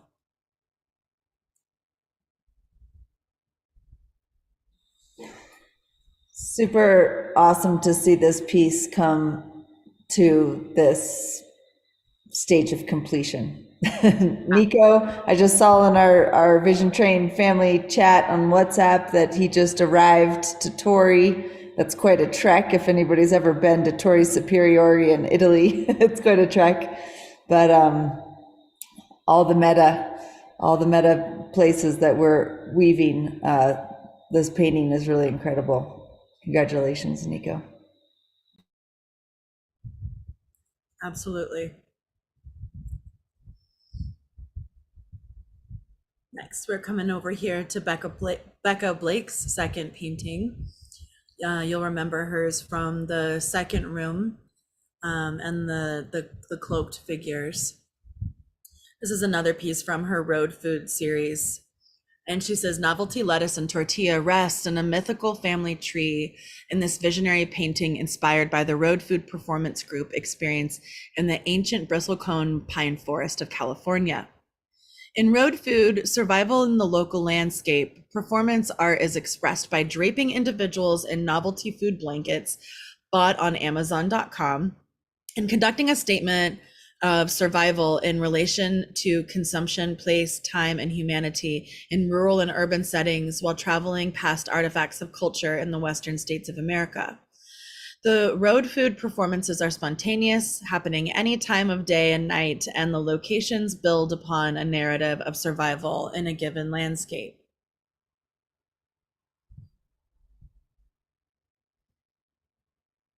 Beautiful, Becca. Fascinating explorations that you're having. Look at this like cool little face in the tree here. If anybody else saw that up there. But hey, little friend, little tree spirit. This special piece is titled Embracing the Unknown by Karen Oratari. And I know Karen isn't with us anymore, but I will read this poem. Regeneration, magic in motion, hand by hand, we lift each other up, higher and higher into creation. Coming together, pure golden light sparks joy in our hearts, transforming even our shadows into rays of sun and starshine. We can hear the color, we can see the sound. We rise together higher and higher into the unknown, in a circle of humans, a circle of masters. Faith in our hearts is guiding our steps home. Love is our way, we sing of the glory of life.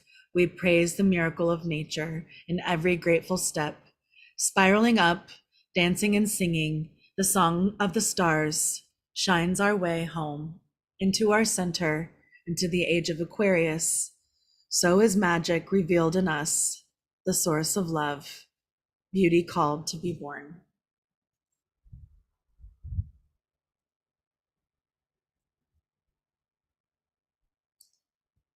Such a beautiful painting. And you don't see him very well back here, but as she was working on this piece, she had all these deities up in the sky. And I love that there's just this slight hint of them still back there. I just love it. All the people holding hands, spiraling around the light. Beautiful. Thank you, Karen Orr.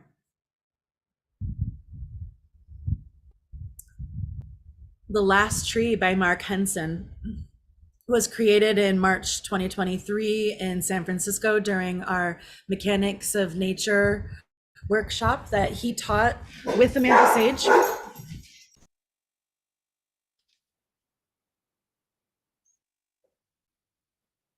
Sorry, hold on just a second, you guys. Can Amanda and Mark, would you like to take off on this one? Can you hear me? Hello? Yes, we can hear you. Oh, good. Well, me and Amanda gave a workshop back in March in San Francisco, and it was a whole lot of fun. And our theme was the mechanics of nature. We wanted to explore how our future world was going to be, how us as natural beings were going to mesh ourselves into this future world we seem to have created, that's a mechanical and electronic and AI and all those other forces that are at work to change our way of living and being. So we wanted to explore that, and people came up with all kinds of different ideas, of course. And my little demonstration piece here, I learned a little bit from Amanda about using the liquid acrylics, which I was unfamiliar with. So I got to explore a new kind of paint and a new way of doing things. And I thought I would reflect on our theme a little bit. So here's the mechanical world reflecting back to the natural world, which may or may not be in existence anymore. And so here we have a robot, an artificial intelligent being looking at a cell phone at a picture of the last tree. And in the background, we have a dystopian environment that's all cities and cars and buildings, and nothing natural at all in the background, other than maybe a little pollution, if you could call that natural.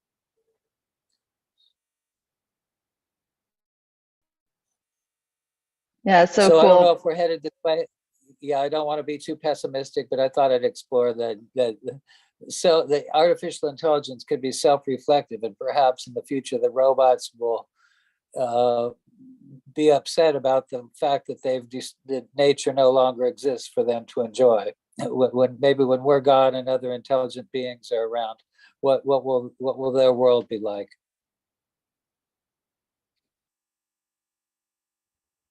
Yeah, this is a little painting too, but it has a big message and maybe a little bit of a warning. Yeah, it's only 11 by 17, or I mean 11 by 14. It's a small piece, but people seem to resonate with it pretty well. So I guess my theme is timely. Yeah, it sure is. 2023. That was so fun to teach that class together with you. We had a great group. We did. And some of them are here today with us right now. Yeah. Yeah, it was. I hope everybody enjoyed themselves. It was a great experience for me, and I really enjoyed meeting everybody and hanging out and sharing my stuff. You're amazing, Mark. We love you. Oh, thank you so much. It was great meeting you. Yes, likewise. Beautiful. And I just also wanted to show you guys, while we're here in this corner, I felt like these pieces sort of had an interesting conversation, where we have Mark's last tree over here, and we have Becca's piece over here with these almost, spirit entities in this tree. And then we've got the circle of people all coming together and holding hands. And it felt for me like, I don't know, even in the curation process, that there was like this prayer that was being spoken about here with these three pieces. And like Amanda said, potentially a warning, right? And anyway, I don't know if anybody else feels that on these three here together, but I did. And so I put them here together, and that's, I feel, the story. Well, trees do talk to each other, so yes, it's appropriate. Yes. Yeah, Even if their spirit's only alive on the screen of a cell phone, I think they can still communicate with the living tree spirits over there on the left. Absolutely. And so it is. Thank you, Mark. You're welcome. My pleasure. We're coming over here to Cameron Grayson's piece titled Resonance. This is the wall of flow lines. And I just love coming back here and checking out all these pieces together. Just want to marvel at this little back corner here. Cameron didn't send us any description on this piece, but I'm just loving, again, the hummingbirds and the colors echoed in here into this brain, and like the hummingbird music, it's sound waves entering into the ear and into the inner ear and exploding this, you know, this wisdom and light went into the brain. Just love it. Beautiful painting. Cameron, are you here? Just want to make sure I don't pass anybody by. If you're here and I pass you by, just holler at me, unmute, and say something. I don't see her here, no. A very, very unique piece. It's beautiful. And this piece is from Amanda Sage, and I titled this "Mechanics of Nature," Amanda, but I really am not sure if that is the title of it, so I apologize. That's what I did title it. Okay, good. I think maybe the files titled that. I mean, I painted this alongside Mark and the rest of our crew during our workshop in San Francisco, and this was my demo piece. I worked on it a little bit after. Also considering this theme. I've got these trees kind of growing on buildings and popping up around within the cityscape, around the seed, and you see that little like castaway cup with a straw is just holding the space for the forgotten things, for the things that we don't give, all the matter that we have, that we just cast aside often in this world, that we have so much material overflow. And at this time, I really wanted to create the focus of the feast table in this painting, and that being the goal or the idea through these times of technology, reminding us to come together and remember each other and to feast together. And there's a little train way in the background that's bringing us to the table again. So that was the meditation in this piece. And it was fun to see how the energy kind of like flowed through and influenced others as well. And that's about it for this painting right now. It's also in the auction. I did the original pieces in the auction, and if anybody wants to scoop it up. Beautiful. And the next piece is also from a student from Mechanics of Nature, Connie. This was super cool to watch her really like hustle this one out. She was just like a painting fiend that weekend, and we were having closing circle, and she still was at her easel working on this painting, you guys. It's titled Entry. Really beautiful with the colors, these bold purples and the wings in here. Yeah, lots of different elements. It was fun to work with her on this and to support the evolution of the layering. Yeah. Yeah, I think I have a picture of her like doing her first glaze, and the excitement of like seeing the color, come on, come onto the canvas. Beautiful. Lovely work, Connie. Sending you lots of love. Thanks for sharing your piece in the show. The next piece is that we have two on this wall from Devereaux, Ionia, titled Wavehead.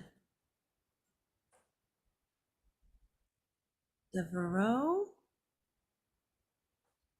is not here with us right now. This is a communication with the cosmic wave energy that is always talking to me during meditation. When I close my eyes, I see waves in my head that gets me excited to surf. It's hard for me to surf all the time since I live in a big city, a lot of unnecessary competition in the water, full of people, but also very kind people as well. I think about surfing all the time and one day get to have a magical session every time I create a new canvas. Cool. Beautiful, Devereaux. Thanks for sharing. I know there's plenty of people out there that feel the same way as you too about surfing. I want to get out there in the water today. Moon Spirit, also by Devereaux. She says, intuitive painting I learned and inspired from ViTra Academy summer course. I love the colors of the night, especially with the moon full. I believe it is the most vibrant of colors. Hard to see, but the feelings I get from the moon lead me to think I see these certain colors. Also, always think of my first profound trip on LSD at night.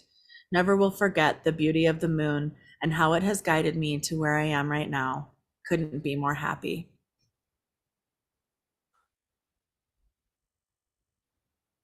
Yeah, there's definitely some moon magic in this, and we're happy for you. We're so happy for you as well, Devereaux. I'm glad that you've enjoyed your classes and making beautiful paintings as a result.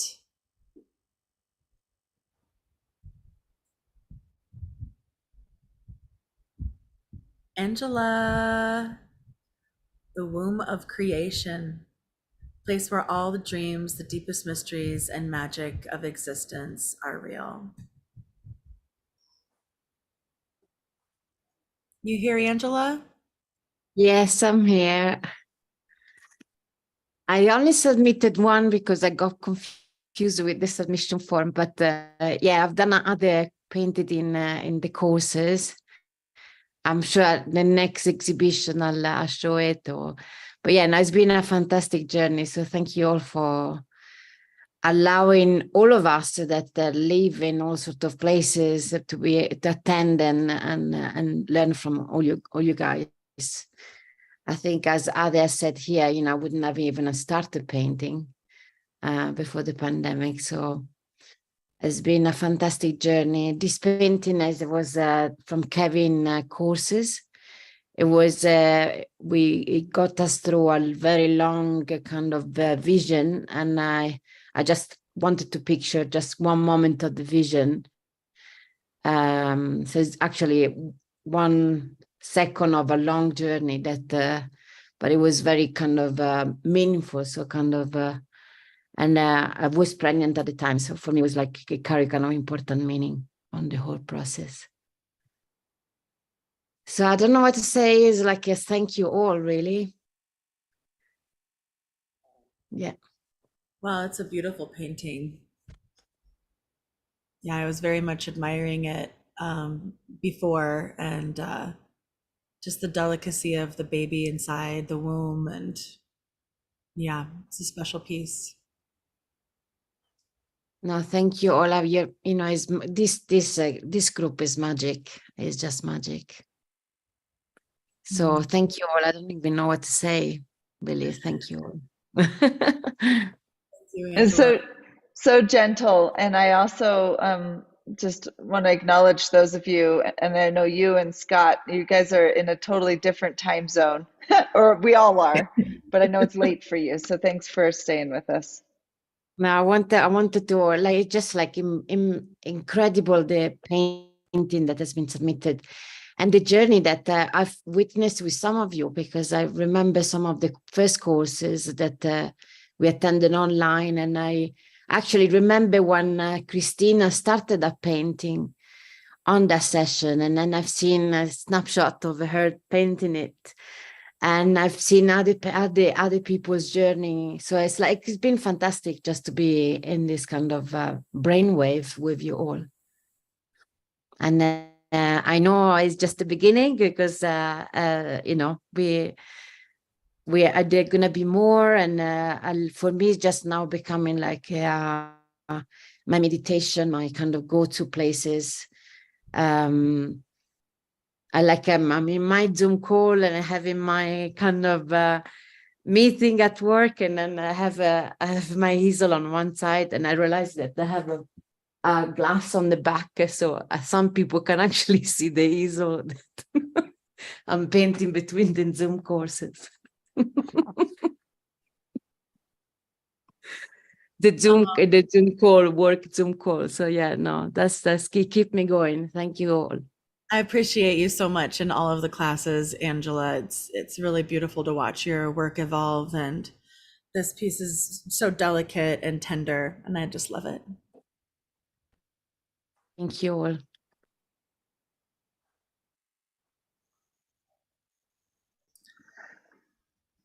I can see now that Deborah is in Hawaii is with us now, and we were just looking at their pieces.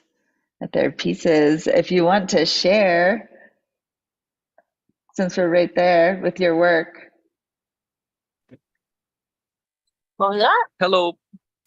Hi. It's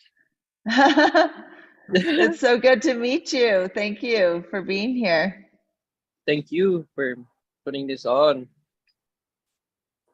putting me onto this. So always wanted to do something like this. I've never thought I'd be able to ever, but it's kind of coming along. Oh, it's amazing. Do you want to share a little bit about some of the work that we have here of yours? Sure, a little bit. I did those two on the sides. That one and the other one. Yeah, that was fun. Just intuitive, kind of drawing lines. Yeah, the inspiration of the moon, I think is one of them. Yes.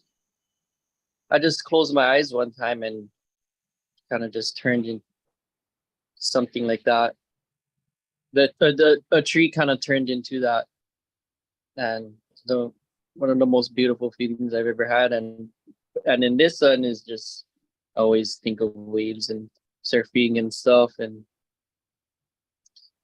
it helps me surf better, I think. Painting like this. I feel this like one's alright. I don't know. This one's alright. It gives, I can see so much more now in the piece, now hearing your voice and seeing your face too, and knowing that the waves and the water of Hawaii are of influence here. It's beautiful. Yeah, thank you. That's yeah. Keeps me alive. If it wasn't for this. Thank you. Thank you very much. So glad. Yeah. Yes, thank you so much for joining us. Glad to get Thank to you. meet you, Devereaux, and put a face to your work as well. Beautiful pieces. Yeah, I just hopped on and just it was on my painting. Oh, perfect. Yeah. You were hearing the call. Yeah. Aww. I'm stoked you guys are doing this. This is so cool. Thank you. Oh, thank you. Hope to have you in more classes. Look forward to Yeah. seeing. Yeah, for sure. Yeah, come join us on the train too. And I think this is a good example of how we're connected, no matter the distance and no matter what, the technologies, that you just jumped on in that moment. Yeah, it's just sweet. I really have a hard time finding other artists like that kind of I can share certain thoughts with, but I just don't really find any here in Hawaii. But on the vision training makes it easier for me. Cool. But yeah, thank you. Thank you, Devereaux. Nice to meet you, Alicia and Nice to Amanda. meet you. Moving through the walls, we come to the two pieces from Scott McBain. And I had to put these together because they're homies. They really they want to be hanging out together. And so I put them back here, and I'm going to back up just a little bit so that you can see them both, hopefully. Yeah. Amazing. Galactic Guide and Mycelium, the fungi. So we've got Galactic Guide and Fungi, and they are like from the same world. I love that so much. Scott, are you still with us? Hey, Alicia. Hey, how you doing, Scott? Yeah, I'm doing good. I'm doing great. Thanks a lot. How's it going? It's I'm going. really pleased to see everybody. Oh. I'm really pleased to see everybody, and like to see all the work of my peers, and there's so much mind juice in all these paintings. I think I'm going to go to sleep tonight, and I'm going to have the most beautiful dreams. And some of the poetry, it was just amazing. It's like eat your heart out. And I really loved listening to like what Lizette put together, and where the whole class was contributing. And you can kind of imagine some of it with some side trance. I think that'd be really cool. But these pieces, I should talk about these pieces a little bit. The first piece, the Galactic Guide, was started with Kevin Campieu in his class, Dreaming Awake. So it started off, and the concept was that somebody's sitting around a fire, but it grew. It wasn't enough. It wasn't finished according to my liking.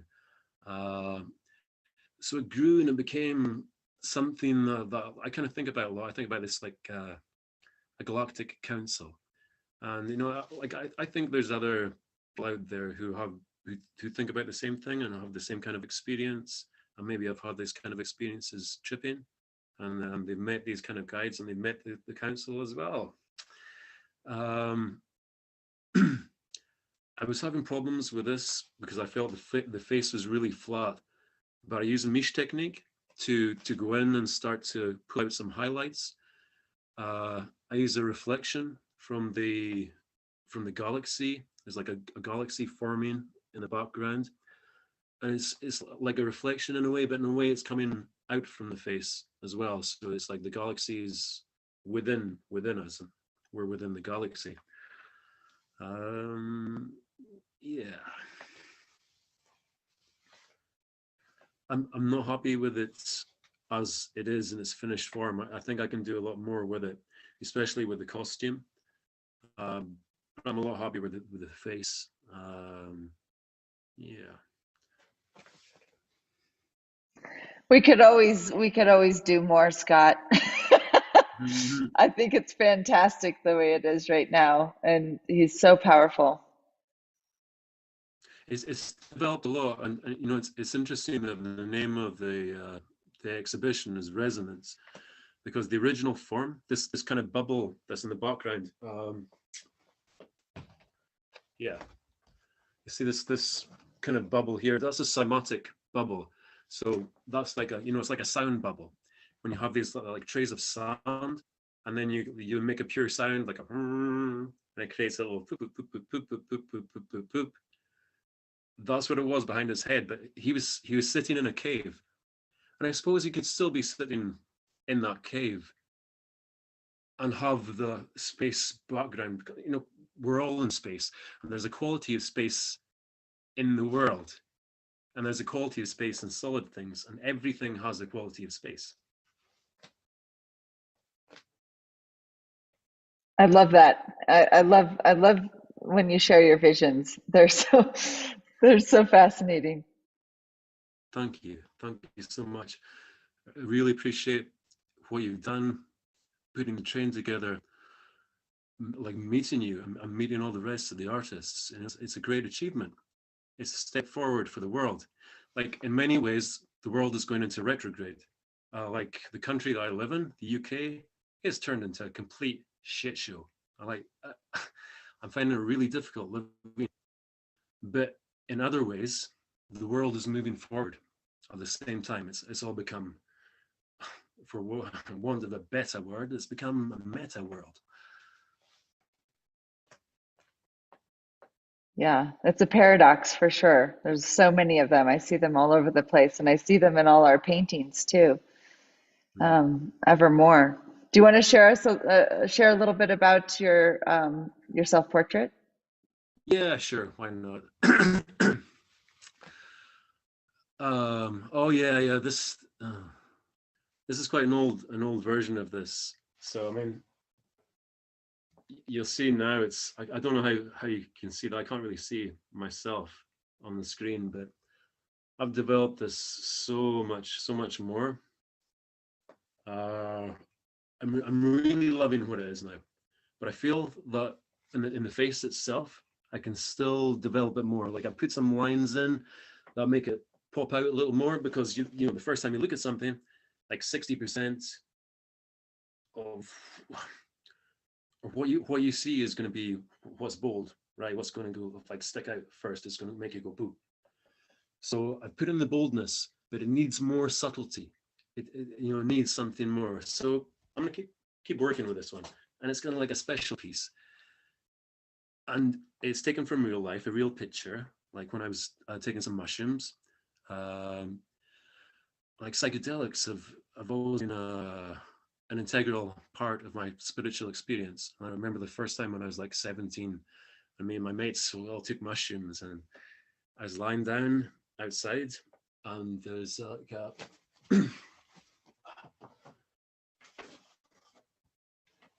my first kind of like a controlled proper vision, not like a wow vision, but like a whoa. It's just like I was drawing something with my mind. And it's that, that shape there, which is like, Celtic. It just was going round and round, bzzz. I was thinking, wow, it's something special going on here. And even though it's a Celtic design, there's something similar in all cultures of the world. There's similarities in Chinese similarities, and something that's innately human. So that's the inspiration behind this. I'll talk a little bit about the painting itself. Now the roots, obviously the roots, the flesh of the plant, and what you can't see here is the spores. Spores and spores and spores. Like the spores carry ideas, the roots feed us, and we are the flesh. So cool, Scott. Thank you so much for sharing more of the background and for all your activity on the Vision Train station and daily visions. It's really inspiring. For anybody that hasn't been in there, go have a look. Thanks for staying up with us, Scott. Thank you. It's a pleasure. Thanks for having me, and it's great to share the space. Yeah.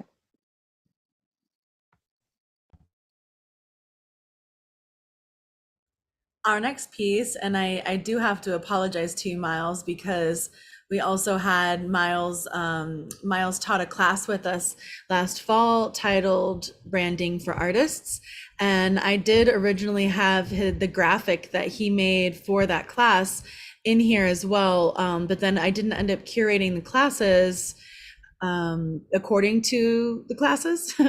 And so then it felt like I tried to keep it in because it actually spoke with this painting so well. And I think it talks a little bit about the process that you use, Miles, to within your branding work, right?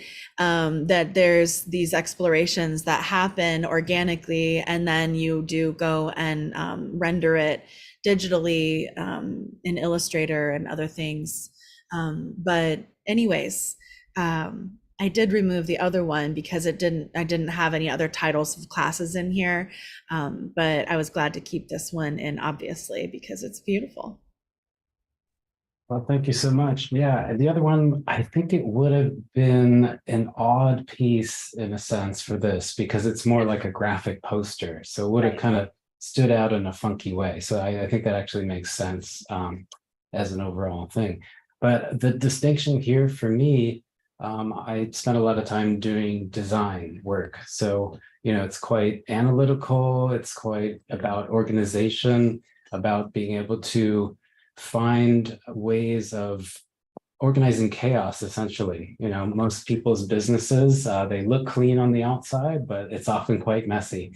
And so that process of organization often comes up for me. So in doing these daily visions and this piece, which I did for this exhibit specifically, I tried to do it within more of a compressed time frame and do it more intuitively. So I, had done some research looking up things like, what is resonance about? Is it about sound? Is it about communion? Is it about conversation? And, had all these pieces of research and had planned to do something that was planned, but instead, when I got to the canvas, I ended up just feeling it out. And that's pretty unusual for me. So it's not really how I do things. So it's been a good challenge to work on this piece and just really use a few colors to find a lot of depth, blending these purples and ultimately these two in the middle came together as a way of talking. I actually started it upside down from this, and this just felt like the better angle. So it's been interesting discovering this painting in a way that's atypical. I do like the light and dark interplay that started to just happen as I was doing this. So no plan, this is essentially what came out. Super cool. Purple groove. Flow, flow, flow. Awesome. And I just also want to point out your personal logo down here in the corner. Yeah, there's actually a little bit on the side too. I can show it. I have it right here. So, there's also the signature is, on the side of the canvas. But I did, have to paint that bit, which was a little bit tricky because it's pretty detailed and was actually created, graphically. So to have to recreate that, by hand was a little bit finer, but it was kind of Especially on the edge of the canvas too. It's delicate. Oh yeah. So. Yeah, so the class that you taught, Branding for Artists, is a really amazing journey. And I don't know, do we have that available yet for replay? It's fully edited now, and we're working on getting it made available as well. So I was just going to mention that that'll be available here in the next month as well.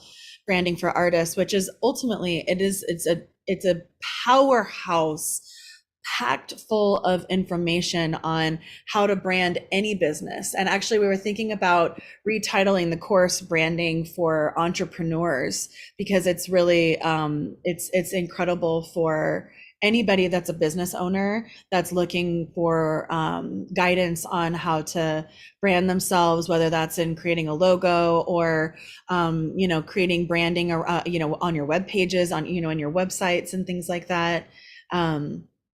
Miles, maybe you'd want to speak a little bit to that as well. Sure. It was really fun to put that together. I really wanted to do something, and I feel like teaching is a way to give back. There's a lot of time that I've spent, almost like 2 decades within that field of communication. So, there's a lot of experience, and as a consultant, you really get into all types of niches and different sizes of companies. So I've really traversed a lot of different fields. It's not just about design. It can be about strategy, naming, writing. You really have to learn to do all of these things. So part of the idea of the course was self-exploration. So there's the spiritual aspect of figuring out who you are, how you want to express your identity in a way that is professional. So, it can take any kind of form, and it really depends on who you are as to how you're ultimately going to express yourself. But, it was a pretty condensed into 3 classes.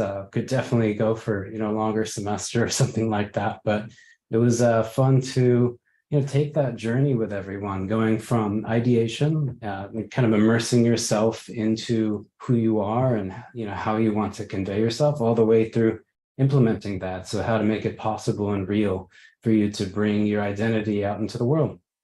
And and I'd just like to put out there that, if anyone is interested in furthering that kind of thing or has any questions about design, I'm always happy to talk. So, please reach out on the Train or Mighty Networks, and, happy to chat with you about any of that kind of thing.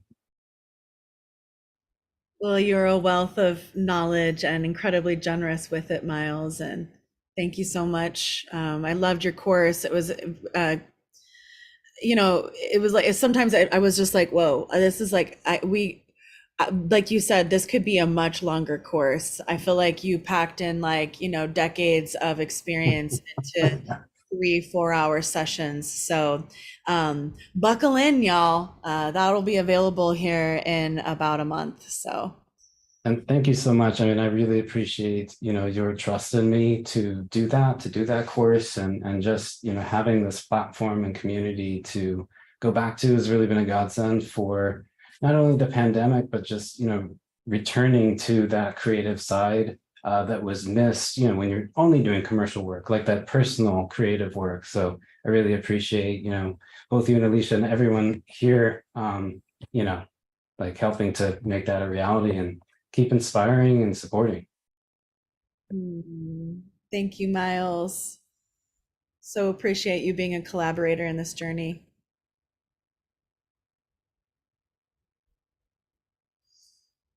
Y'all, the next 2 pieces are from Tiffany. Tiffany, are you here? Tiffany's, this is a yeah, I'm here. Portrait of Mahsa Amini, Let Down Your Hair. Would you like to tell us the story of this one?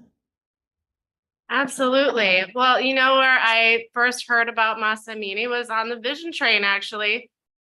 I don't watch the news because I find it really depressing and biased.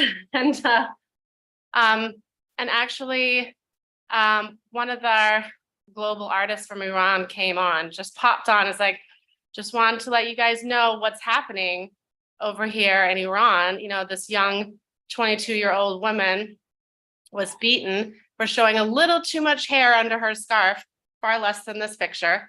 And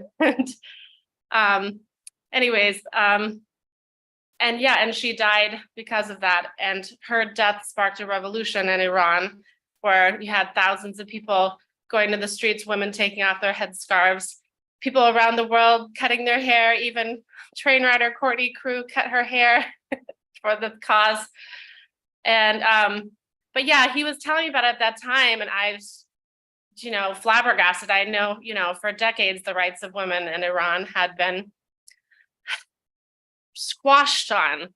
We couldn't imagine, as women here in America at least, not being able to show our hair, not being able to show a little shoulder, a little cleavage or something. And they don't have any of those basic rights. Men get to walk around however, and they have to wear, a headscarf, cover their entire body. And I just think it's really tragic. And so I created this piece as an artivist piece. I was inspired by Shanita's lecture during Amanda's class.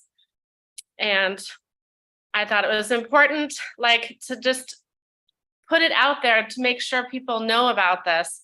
It's the only thing we can really do. And hopefully this will, the regime in Iran will loosen up even. So, and I just want to say, I would not have done this piece if I hadn't taken Amanda's portrait class last year. This is my second portrait ever. I tried to get as close as I could to a very low res photo I found online, one of the few. And I still haven't finished my self-portrait, Amanda. I have a few final glazes on the face, but I decided to do this piece more in black and white because she is passed. And then also that was a little easier for me. And showing this pop of color is is like the revolution and also the death and the blood that's been happening. So many, you can look, if people don't know about it, it may be hard to find about it because they're not covering it on the news, but so many hundreds of people have died in this cause and keeps, but anyway, so the blossom of the rose in her heart represents the fatal wound. And so it's also her death, but it's also her blossoming after life and her legacy as a martyr, which, you know, she didn't ask for, but here it is. You know, her life has touched so many. And so here she's letting down her hair. And also even the sign of the red lips is a sign of revolution, because not too long ago, women were not allowed to wear any makeup in Iran. They would even cut their lips off for wearing makeup. It's just atrocious. So many other worse things that I won't mention, but at least the good part of that story is now that women can wear lipstick now without that fear. So little by little, perhaps, that they can have more freedom, you know. So also there's a Metatron's cube, which I learned sacred geometry from Crystallized Structure and Flow class, is also signifying her reach, the spread of the effect of the news of her death after her life, and how it is really signifying this rebellion in Iran, which I really hope will lead to their freedom sometime. Thank you for your artivism, Tiffany. Absolutely. It's like the least I can do. Mm-hmm. And thank you to that Iranian artist who will remain nameless because they're fighting for their lives over there, and the anonymity helps them remain safe. Yeah. But they've had he found a way on the internet, but you might not hear about this because they've removed internet access for a lot of Iranians, so they can't talk about this. So we have to talk about it because they're not allowed to. And I also wanted to thank Constructive Critiques for helping me so much on this piece. It was kind of difficult because it had to kind of make up a lot of parts of it. So that really helped a lot, so much. Molly helped me so much, and everyone who was on there. So I did a lot. So I just want to say I did a lot of prayers and chanting her name while I made this piece. And I was just like really humbled by the experience of it. And I'm like proud of myself, where I feel like I captured something in her eyes. Yeah. Oh, I'm proud of you. This is a beautiful painting. Thank you so much. Thank you so much. It's important I share the story for those people whose voices can't be shared. Yeah. Thank you for that. Yep, this is yeah, just one of the focal focuses of I think our gathering and the vision train in many ways is using our art as a means to amplify stories. So yeah, I really appreciate you doing this, Tiffany. Thank you. And if anyone knows an organization, I'm hoping to sell some prints of it into the original, and I'd like to donate some of the proceeds to an organization. But it's hard to find one in Iran that you can reach. So it'd have to be something over here, something that would help broadcast the signal of the story. I might have some suggestions. You can get in touch with me later. Okay, thank you. Well, let's check out your next piece, Tiffany. I put them together because, again, they were good friends. Yeah. I don't think this is the final piece. Oh, well. Well, this was like this was like almost done, but not quite. Maybe I didn't upload the final. but I actually have it right here, so I'll show it on screen too. So it's because of Crystallize's class that I did this. So it does have like a little bit, it's hard to see, it has a little bit of pinky purple glaze on the figures now, and the lotus. And I've got sort of a gold thread weaving throughout. So I'll try to make sure you have the final photo, because this is the one I put in the first exhibition for that class. But this has been my most popular painting so far. And I gotta say, like, from Amanda's class and Crystallize's class, like, I really up-leveled my game that past year. And it just adds, like, from the sacred geometry to the portraits, it adds like a level of intricacy. But before, my art was mostly abstract, and people are, you know, it really helps to tell like a more spiritual story, and people really are connecting to it more who are aligned with that. So yeah, this is a powerful piece for me. I had a dream where I was making love with my soulmate, and powerful orgasm would cause us to fly and levitate up into the air. Only when making love with the soulmate, right? And there were different couples there, and we were going up and down. And I really still remember feeling the sensations of the flying and everything. So I was like, wow, I gotta put this somewhere.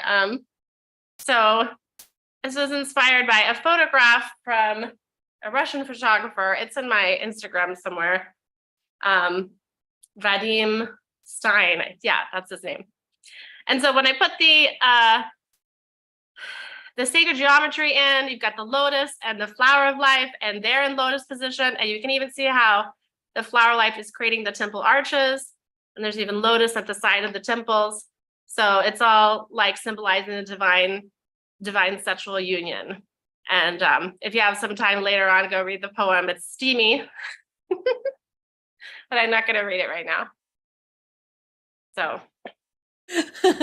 Let's see. Oh, it's here. So you guys hop on in and check out the steamy poetry. Yeah. Oh, thank you, Tifinity. Love you so much. Thanks for also for your incredible testimonies for these classes. I'm loving your work, and it's such it's a gift to really get to watch all of you evolve through your creative expressions and in this artistic life journey that you're on. And I couldn't be more grateful and more proud of each one of you. Thank you so much.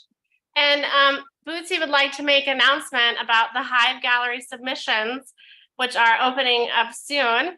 So we have a show here in LA, and if you live in the intercontinental national United States, you may submit your pieces. So if you're not in LA, if you're in LA, you can drop it off. If you're not, you can ship it to Bootsy here, and she's going to hang it on the wall for you. So you can, we're going to take submissions for up to 2 pieces. Try to include what we can. We'll see how many submissions we get for the wall space. But that is opening soon. So we're doing daily vision theme, and we're optimistic that these small, affordable daily vision works will just fly off the wall at this really incredible gallery that's been there in downtown LA for a long time.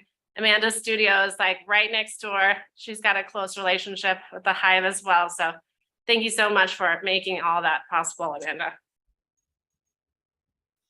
Thank you for making it possible. Yeah. Thanks for the announcement, Tifinity. Keep an eye out in your emails, guys. We'll be sending you guys that info. Oops, what is going on here? It's like I must have had them rearranged. Let's go to Angeline's next. Angeline La Selva. Angeline, are you here? Would you like to speak about your piece? Hello, yes, I'm here. Hi. Yes, hello. This was my self-portrait that I did during the regeneration course. I actually only just started it, like just barely. I did a sketch for it, and I never got past the sketch stage until earlier this year. And I was like, okay, I'm gonna go back into it, and I'm really glad that I did. This is the this is maybe same the second self-portrait that I've ever done. I don't think I would have been able to do it if it was not for for ViTra Academy, just like the confidence, the sense of community, like just the sense of like being held in what I authentically am. I feel like I was able to like really put myself into it. And La Selva, it is it's my self-portrait of myself. And when I first had the idea, I had recently come back from Peru, and I've spent a good amount of time traveling there and working in ceremonies. I have teachers down there, both in the mountains and in the jungles, particularly in the jungles. And I just really resonate with both the kind of like earthly, alchemical transformation connected to like death, and also like survival. And I've had to do a lot of trauma healing around my sense of survival and fear and my ancestral lineage. And at the same time, in doing that, I've uncovered a lot of like interdimensional, higher realm parts of myself as well. So those two things kind of come together in the painting.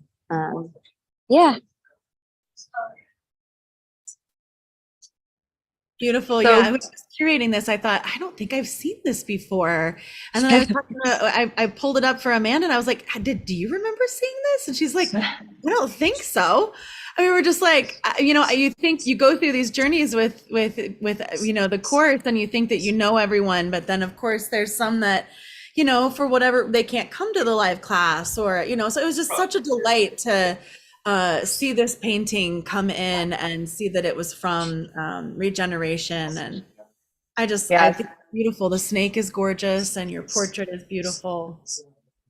Yeah, especially that it happens later. I think I just, it makes more sense now, and it's really, really beautifully done.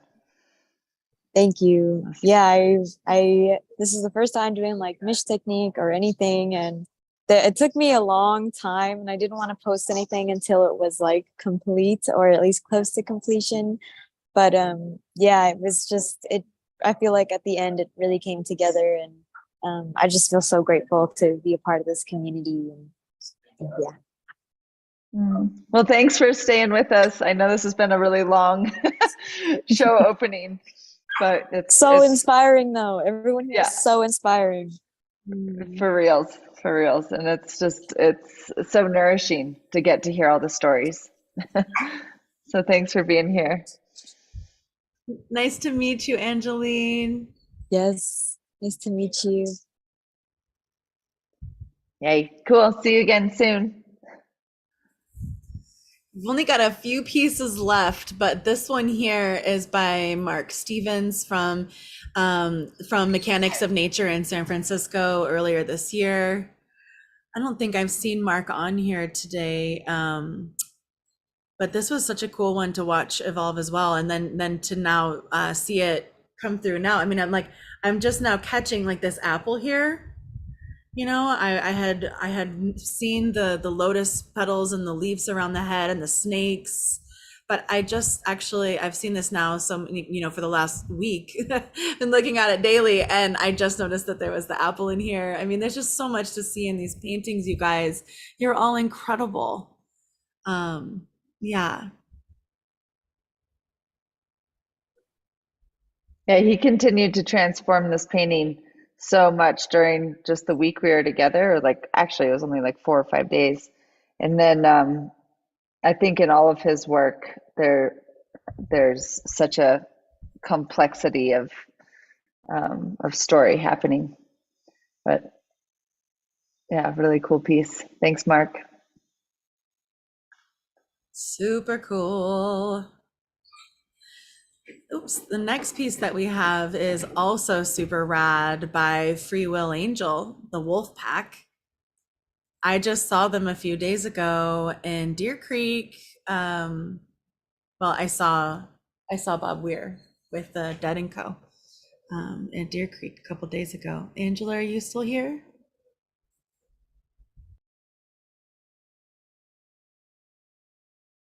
I know this was a piece that was in homage to Bob Weir, and just such a cool painting. I think she has prints available of this one as well. If you guys are interested, if you're Dead fans, Bob Weir fans, check it out. Yeah, very cool piece. And the last one to show you today is by Denise, titled The Light Within. And this is also from Amanda Sage's Paint Your Light Tree workshop. Yay, and Denise is still here. Thanks for. And I'm like, maybe I'll go for a walk. I'm like, no, this is too fun. I gotta stay. So, yeah, it's just kind of a little story of. I took it from a photograph of my daughter and our little dog, and then I turned my daughter's head into like a flower that's, beaming light, and just, pushing my skills with mish technique and exploring like underworlds under the tree, and mushrooms and bees, and a giant snail is in there. And yeah, I could work on this forever. So yeah, this is definitely one that could just keep more things could keep emerging. Yeah. I think that your work has that quality as well, which I admire. Thank you. Yeah, super fun to work on. Yeah, beautiful. And what a cool piece to end on as well, The Light Within. Yeah, thanks. Oh, Denise. Yay. Yeah, this work never gets boring. The longer you look at it, you find, find new things. In a way, they're moving images in their own way, and they're all portals to the sacred. Nice. And yeah, such a fabulous show, everyone. And thanks everyone that also is here that I know didn't submit, but is a big part of the Vision Train and ViTra and a part of this journey. Really want to honor you and thank you for, being here, and, all the work that you're doing that we are not seeing right now, because I know it's happening. And there's so many cool workshops happening around the world right now. There's one happening in Boulder with Phil Jacobson and Mantra Cora. And I know that Shauna is there doing that right now. And yeah, Tori's starting now. So, we're all connected all over the place, and weaving these threads of our paintbrushes and our visions. And I believe it's really important work. So, and play.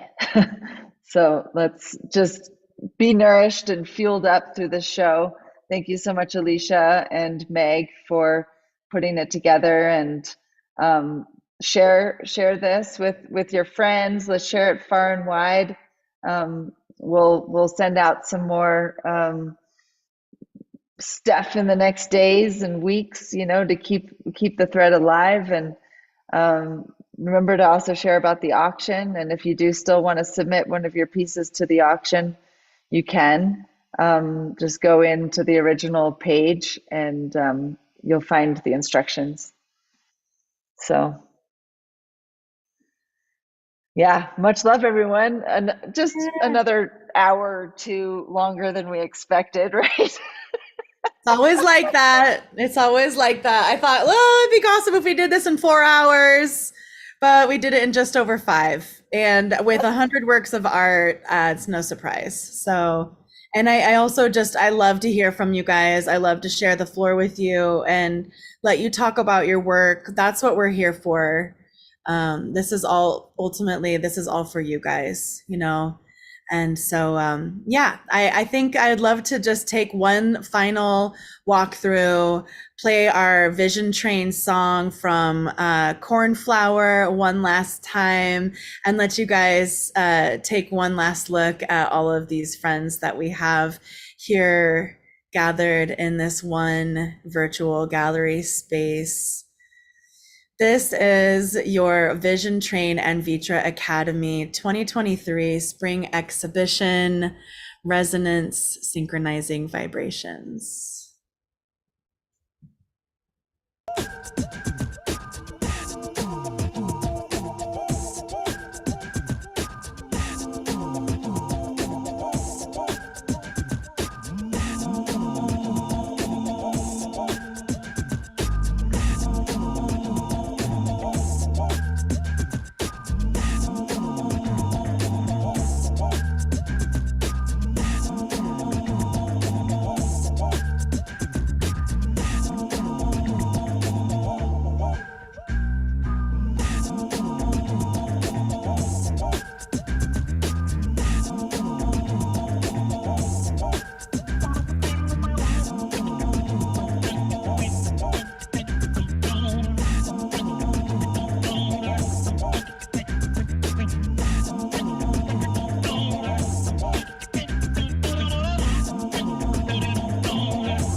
Friends, far and wide, wherever, whenever you are, thank you so much for being here with us today.